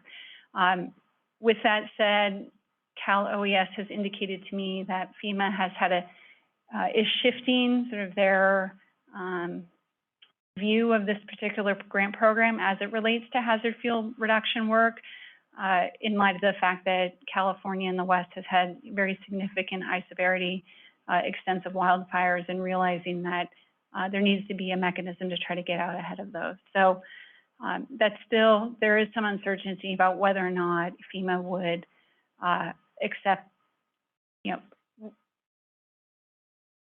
would award funds for treatment on federal land. That was what my previous question was, going to that point of, will all be eligible for funding? Yeah, so, I mean, we would, in our proposal, propose lands that meet FEMA's eligibility requirement as far as where it's located in proximity to infrastructure. But there's a broader question about whether or not they will dedicate funds to a project that they may view as ultimately the Forest Service's responsibility. Whereas, I think we would make the argument that while it is National Forest System land, the Forest Service doesn't necessarily have the capacity to do it all themselves, and they rely on partners like UMRA to help get that work done.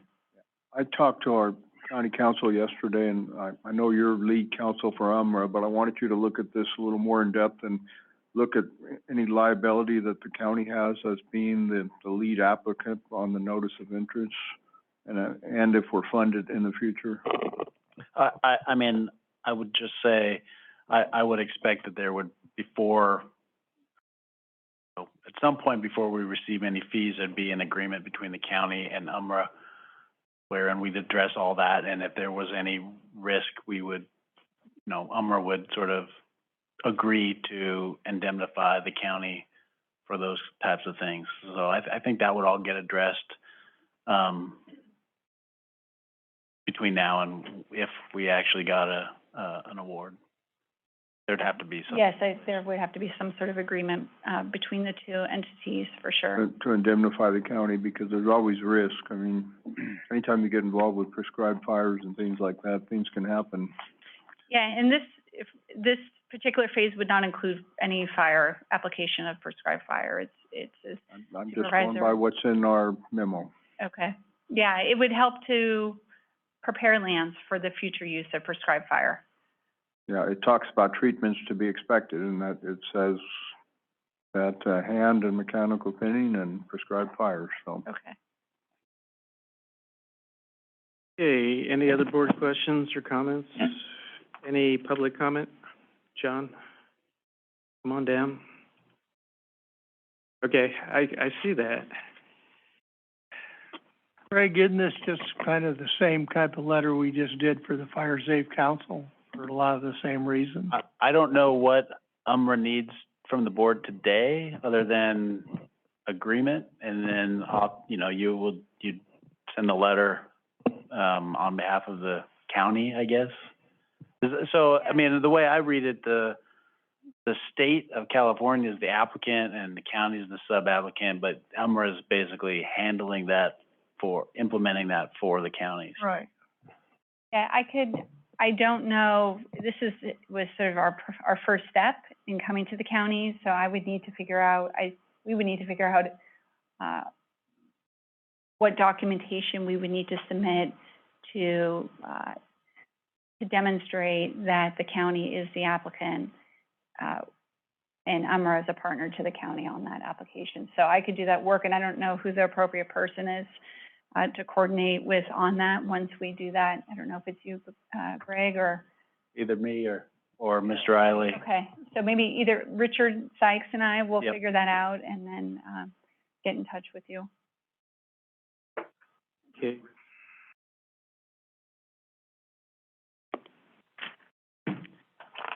Sorry, I'm still a little slow. It's okay. John Heisenbuttel. Today I'm representing the Amador Fire Safe Council. I'm a board member. We welcome any money that can come into the county to reduce the risk of wildfire. Pretty much our singular mission is protecting local communities from catastrophic wildfire. So we support the board getting behind at least the notice of interest. That's what regime is asking for today, is to the actual application isn't due until middle of March sometime. So, in our review of the memo, there's still a lot of questions that have to be answered, like, what are the treatment areas? What's the real locations?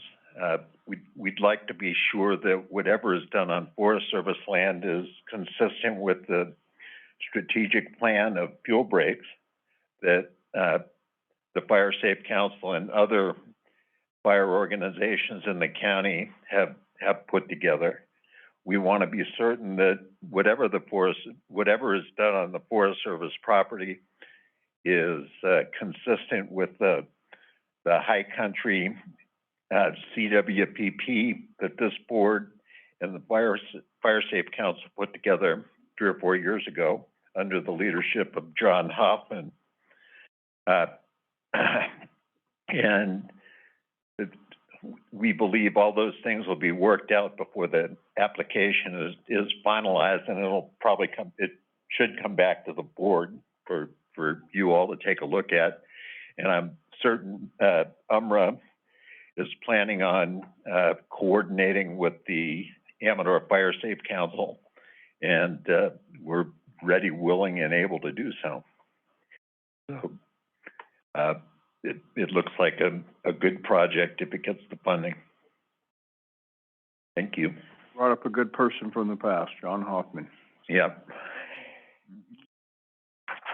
Thanks, John. Sorry you had to wait so long. Oh, that's all right. To speak on this today. Is there any other public comment? Well, I'll bring it back to the board. Do we need a motion or just an agreement or direction? Well, you may want to make a motion that you authorize the notice of interest. Okay. Letter. And Amra's gonna write that letter? Yeah, well, yeah, we can write the letter, and then I have a meeting actually scheduled for next week with Cal OES and Sierra Nevada Conservancy to talk in detail about the notice of interest. So at that point in time, I think I'll have a clear understanding of if there's any other documentation we would need to submit to. Okay, so we'll eventually send a notice of interest to Cal OES or FEMA? Yes, it'll go to Cal OES by December 31st. All right. So do we have a motion on that, please? I'll make the motion that we're interested in getting with ELMRA and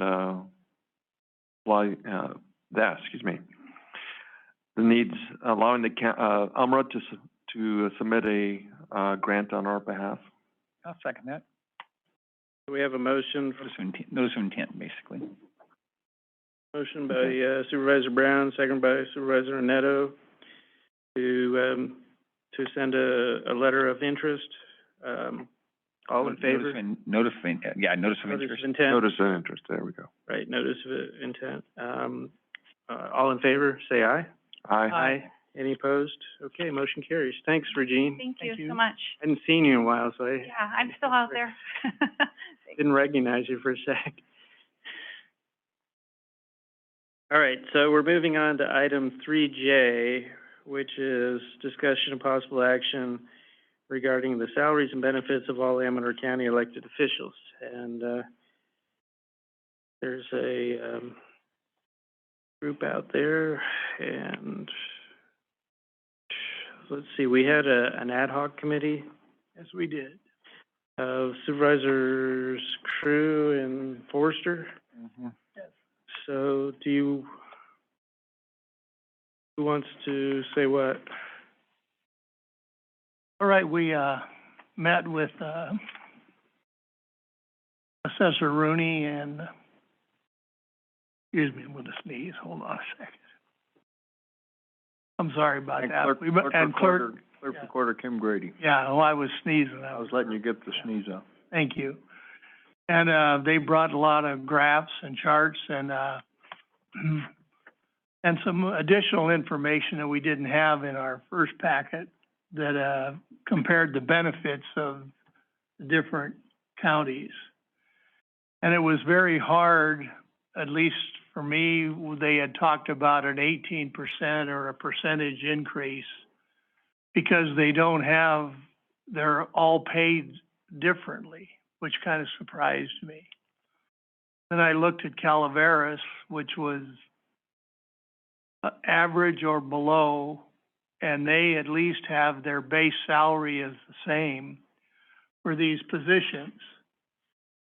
And the benefit package are all very similar too.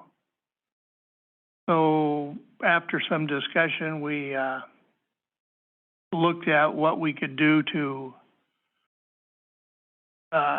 first get all the salaries the same. And then if we had enough money to bring them up to at least Calaveras' level, which is average or slightly below average. I think it's more below average than average of all of the counties. And like I told them, I don't particularly care what they get paid in San Benito County. I don't even know where that is, but I do now. I looked. But Calaveras seemed to be obvious. We have a border with them. We have a lot of the same issues. They're a slightly larger county, but I think they're still under 50,000. So, and then we looked at adding a step so that it would be with all the longevity pay, same as the management employees. And the salary of the supervisors would remain unchanged. But we would be eligible for the $2,000 bonus, same as everybody else. Premium pay. Premium pay. Did I forget something, Richard? Just the effective date. That's why we would be moving the January 4th meeting, but the effective date would be December 26th, and that's more to do with the pay periods. Yeah, there's a typo in that too. It's December 26th of 21, not 22, which I wrote in the memo. Oh, okay. Unless they want to move it to 22.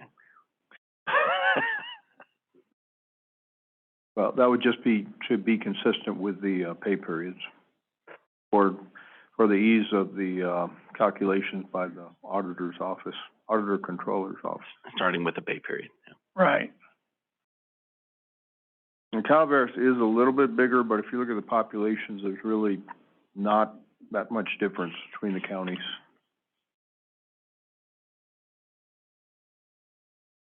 Yeah, I'm having a little bit of heartburn over it, as far as matching Calaveras' salary.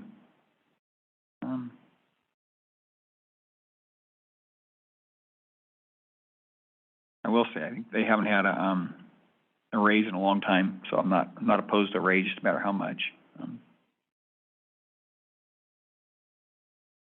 And then I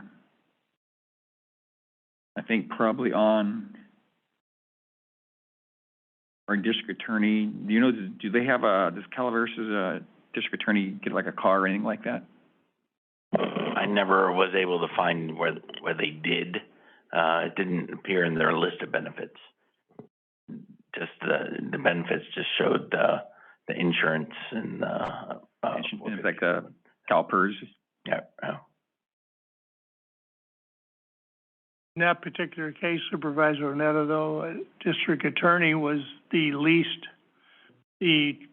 percent increase that we had to, where some were 35, 28, 22, and his was under 10, I think it was 8% from what he's paid now to get to Calaveras. So Yeah. He was the closest.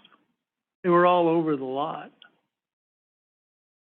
I think if he had a car, though, he'd probably be there right now, actually. I think it was maybe $600 a month. Maybe, does that sound right, Todd? For a car allowance?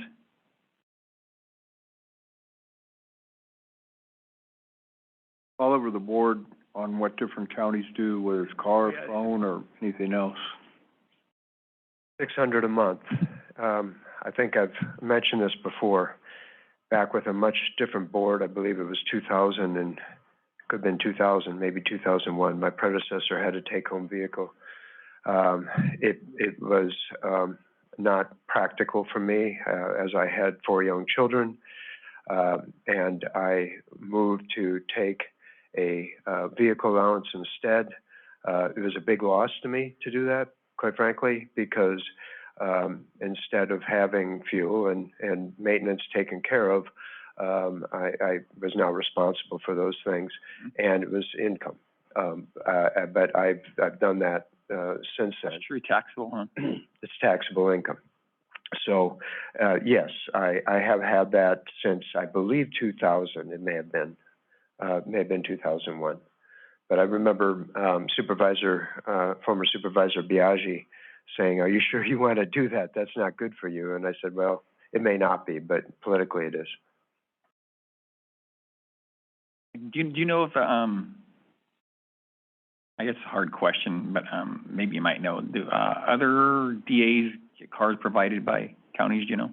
Yeah, they have a combination. I don't believe that Calaveras has a either vehicle allowance or take-home vehicle. I know that Barbara Yoke is looking into that.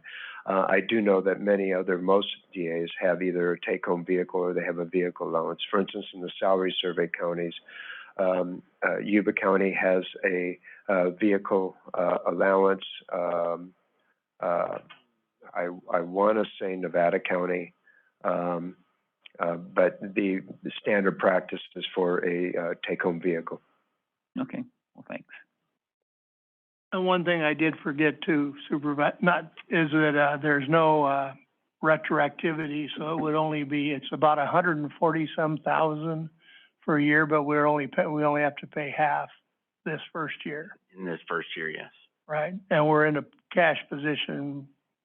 Well, I think actually most of the departments have vacancies that would absorb a good chunk of them. Some of them would require some budget increases. Okay. We could hold off on that, but that would. Mr. Rooney, how's your recollection of what we've said so far? Are we on?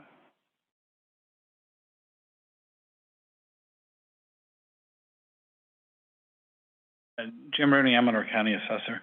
I thought you capsulized it pretty well.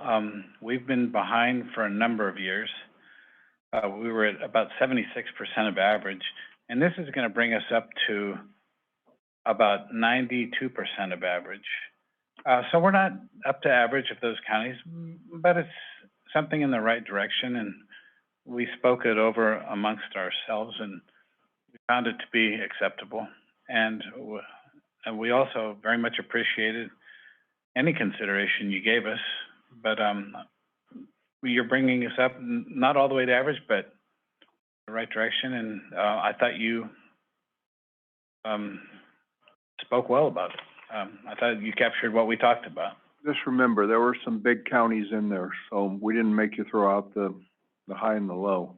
But there were some, I think you had Yolo and San Benito has a lot of retail, so there's some big differences. Yeah, there are. It's very hard to find good comparable counties. I think Calaveras is the best. I think El Dorado could have actually been a good comparable county, but they are quite a bit larger than us.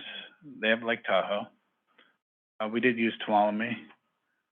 None is perfect, and we all know that. And this doesn't bring us up to average, but it brings us up to close to 90% of average, which consideration is appreciated. We didn't put Alpine in. You'd be surprised. Alpine makes more than Amador does. At least the assessor does over there. I know that. Good assessor. Really? Yes, really. I'll show that. Impressive. Yeah. Okay, any other board questions or comments? I just think it makes sense to, these salaries right now, they're all over the board, and I think it makes sense to get them all at the same level, except for the DA. Any public comment? We do have someone on Zoom. Okay. Go ahead, Cindy, when you're ready. Good Go ahead. afternoon. This is Cindy Graham-Boyce. I had a couple of questions, please. Can you please explain what premium pay is? It mentions in the paperwork a $2,000 premium pay. I don't know what that is. Premium pay is a bonus basically for working through COVID that all the employees have received. And it was going to be extended to the electeds. And it was funded out of, Funded out of the ARPA funds. the ARPA funds. The federal funds that came down, that was an allocation that was acceptable. So is it a short term? Is it a one time for the year payment? Is it It's for a the one-time bonus, years? yes. Okay, so it is One time only. And then my second question is, what is the premise behind longevity pay for elected officials? Same premise as for any employee that served the county for a considerable amount of time. Okay, I understand what you're saying. I just have a little bit of mental conflict because of my fondness of term limits. So I'm not sure that longevity pay coordinates well with that. I would ask that you rethink that portion of it. Everything else I'm pretty good with. That's just my thoughts. Okay. Well, thank you, Cindy. Is there any other public comment? No. Anybody in our audience? Okay, I will bring it back to the board for further discussion. Well,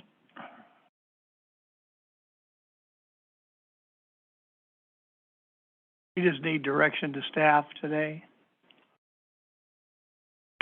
Yes, so if whatever direction you provide, staff will prepare an amendment to the salary ordinance that will come back at the next meeting, and then we'll have to go through that whole ordinance amendment process. All right. So is the board in consensus with changing the salaries in the table to the Calaveras salaries for the elected positions stated? I think it's too high personally. Okay. I'm fine with it.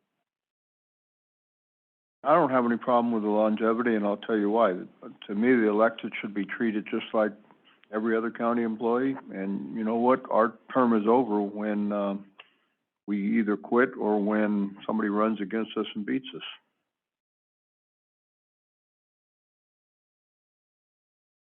I'm okay with it. I know that all of them work as hard as anybody else does in this county, and so they should be getting treated the same.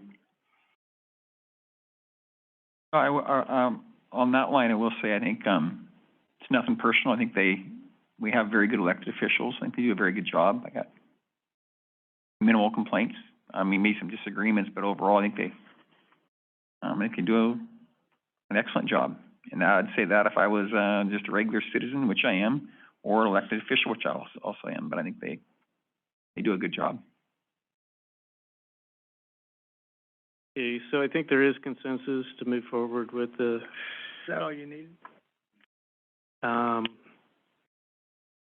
the tabulated salaries.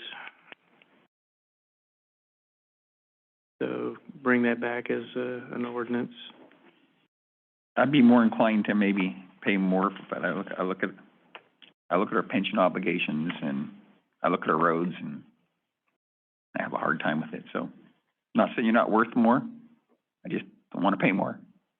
I would pay more, but not what's being proposed. I think you deserve a raise. I think it's been a long time.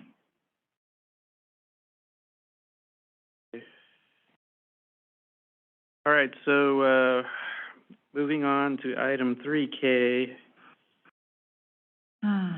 discussion and possible action relative to a letter from the board to Cal OES asking the state to mitigate damage to Shenandoah Road due to Cal OES hauling debris from the Caldor fire. And I believe Supervisor Neto has been intimately involved in this one, or? Yeah, it's been a little bit, I think Richard Vila also, and Richard's here, has been involved, and I think Chuck has too, Mr. Riley. It's been a little bit hard trying to track down who's ultimately responsible. We got a email from Caltrans talking about what they're proposing as haul routes and what they'd like to use, and do we have any issues with it? And I think the county replied back that, hey, we're okay with them using our roads, but we'd like their roads to be reconstructed or put back, you know, in good condition. And they thanked us and gave us their assurances or something that they'd look at it, and that's kind of last we heard. Next thing we know, I'm seeing many trucks coming through Shenandoah Valley. I'm getting calls all over the place about trucks coming through Shenandoah Valley. And we've kind of had, they would take our concerns into their thought process, consideration, yes. So I think my complaint, I will say in interest of fairness, I did get a email from Mr. Cole, Glenn Wright, wanting to have a conference call today, but I got that like sometime late yesterday, and I got our board meeting today, but I'm gonna get back to him. And it sounds like they're starting to look at it, Cal OES, Cal Waste, Cal Recycle, Cal Trans, but it looks like they're starting to talk about it, but I'm kind of concerned because we told them what our concerns were. They said, well, thank you for your input, basically, and they consider it. But that was all we heard, and there's a lot of trucks on our roads, so I just wanted to bring this up before the board, so the board's aware of it, and maybe the board make a letter, can send a letter to like Caltrans, Cal Waste, Cal OES, whoever we need to go to, and just state our concerns and say, hey, we're not against you trying to clean up the community of Grizzly Flat that was damaged in the Caldor fire. We just like to have you put our roads back to good condition. You think that pretty well sums it up, Mr. Riley? I think it needs to be on paper to them. Exactly. Even with the conference call, I think we need to send a letter. Yeah. It should go to the Caltrans District 10 Director, Mr. Agar. Well, I brought up to Mr. Agar, and he had a Mr. Arvinder Baroa. I spoke to him, and I guess there's maybe a misunderstanding. He thought we were talking about Caltrans trucks. And I was like, well, no, we received a letter from Caltrans, probably on behalf of Cal Waste or Cal Recycle or OES, I'm not quite sure exactly. And then it seemed like the ball got dropped between Caltrans and maybe Cal Waste, Cal Recycle. But Cal OES is the organization we're going to get movement from if we're going to get any movement. So yeah, Caltrans. What are we look at? Cal OES or with Cal OES is who we're talking to. That's who Supervisor Oneto is going to be talking to today. Is Cal OES. And in a letter, do you think we should copy Caltrans? I'm thinking our elected officials too, our senator and assemblyman. Absolutely, and we've already talked to them as well, and they got Caltrans involved, who looked into it and decided that it's not Caltrans work, so what's the problem? And it was. I think reading that email chain was Kafkaesque is the best way to describe it, because it. They just point in a circle. But I'm sure if we'd done something wrong, we'd know exactly who we were dealing with shortly. So yeah, at least it looks like they're getting back to us, and maybe we can work something out. But I think something should be done to make us whole, because there's a lot of traffic on that road.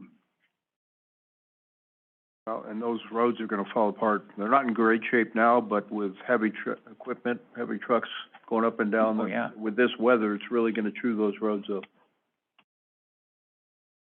But no, I'd like the board to send a letter. Do you think Cal OES would be the best spot, Chuck? That's who we should send it to, but we should copy everybody else. Okay. Caltrans and the legislative delegation. Because I think it was Tim Yasa that asked about our thoughts, and we told him, hey, fine, but just make us whole on our roads. And it was kind of like, well, yes, thank you, and we'll take that in consideration. That was the last we heard, and that's not acceptable as far as I'm concerned. So, is this a letter you're comfortable writing? Sure, I'll work with probably Chuck on it, yeah, or Richard. Sure.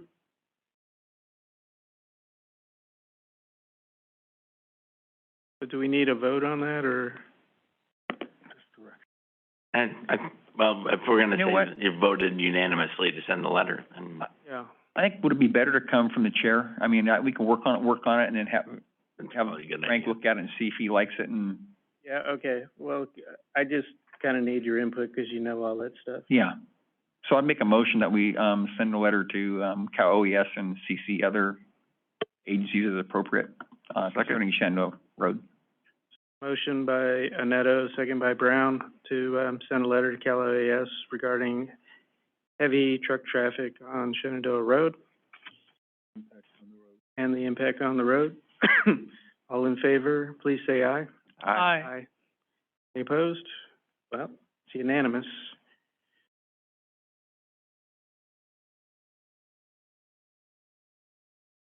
All right, so coming into the home stretch,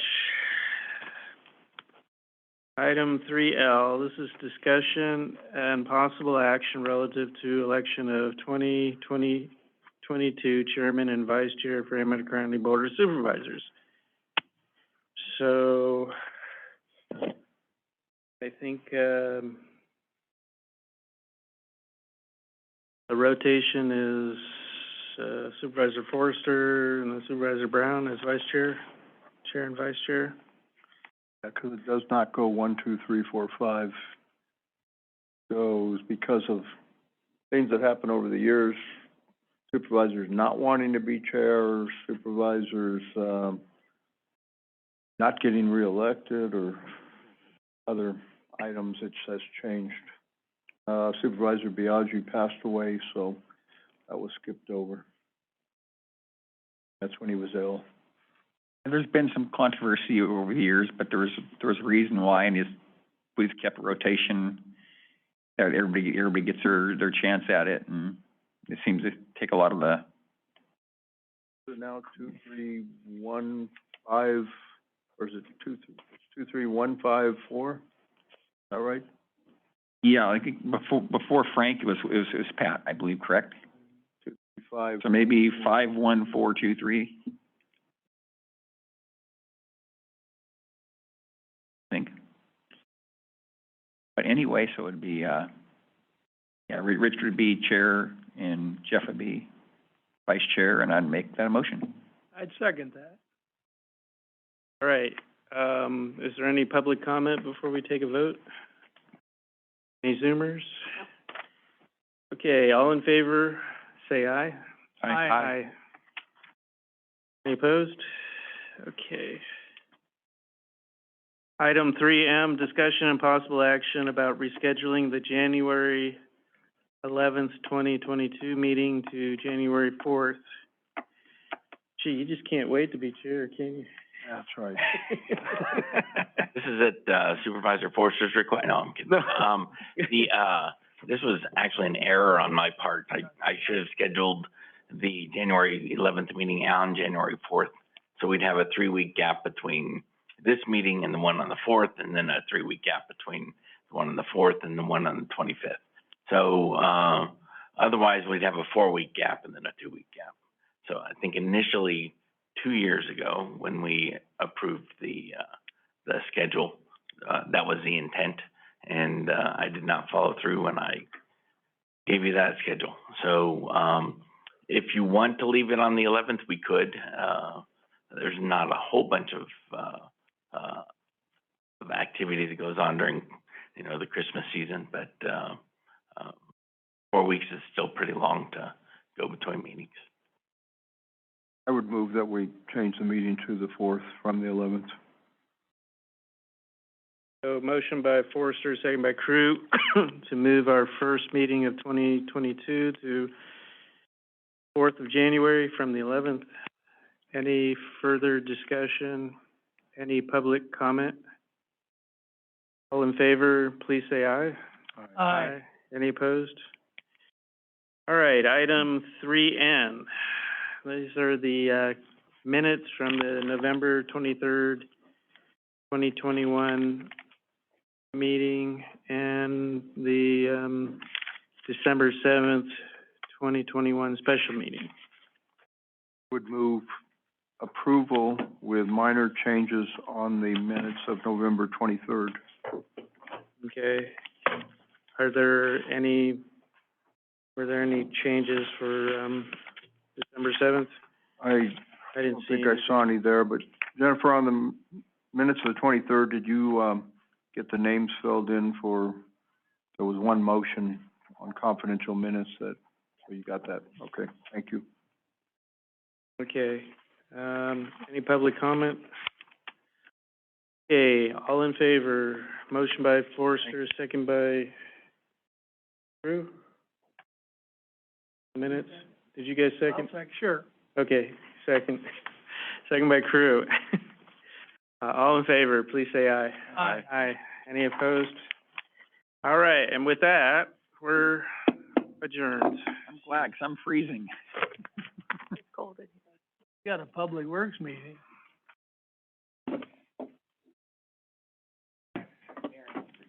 Karen's retirement.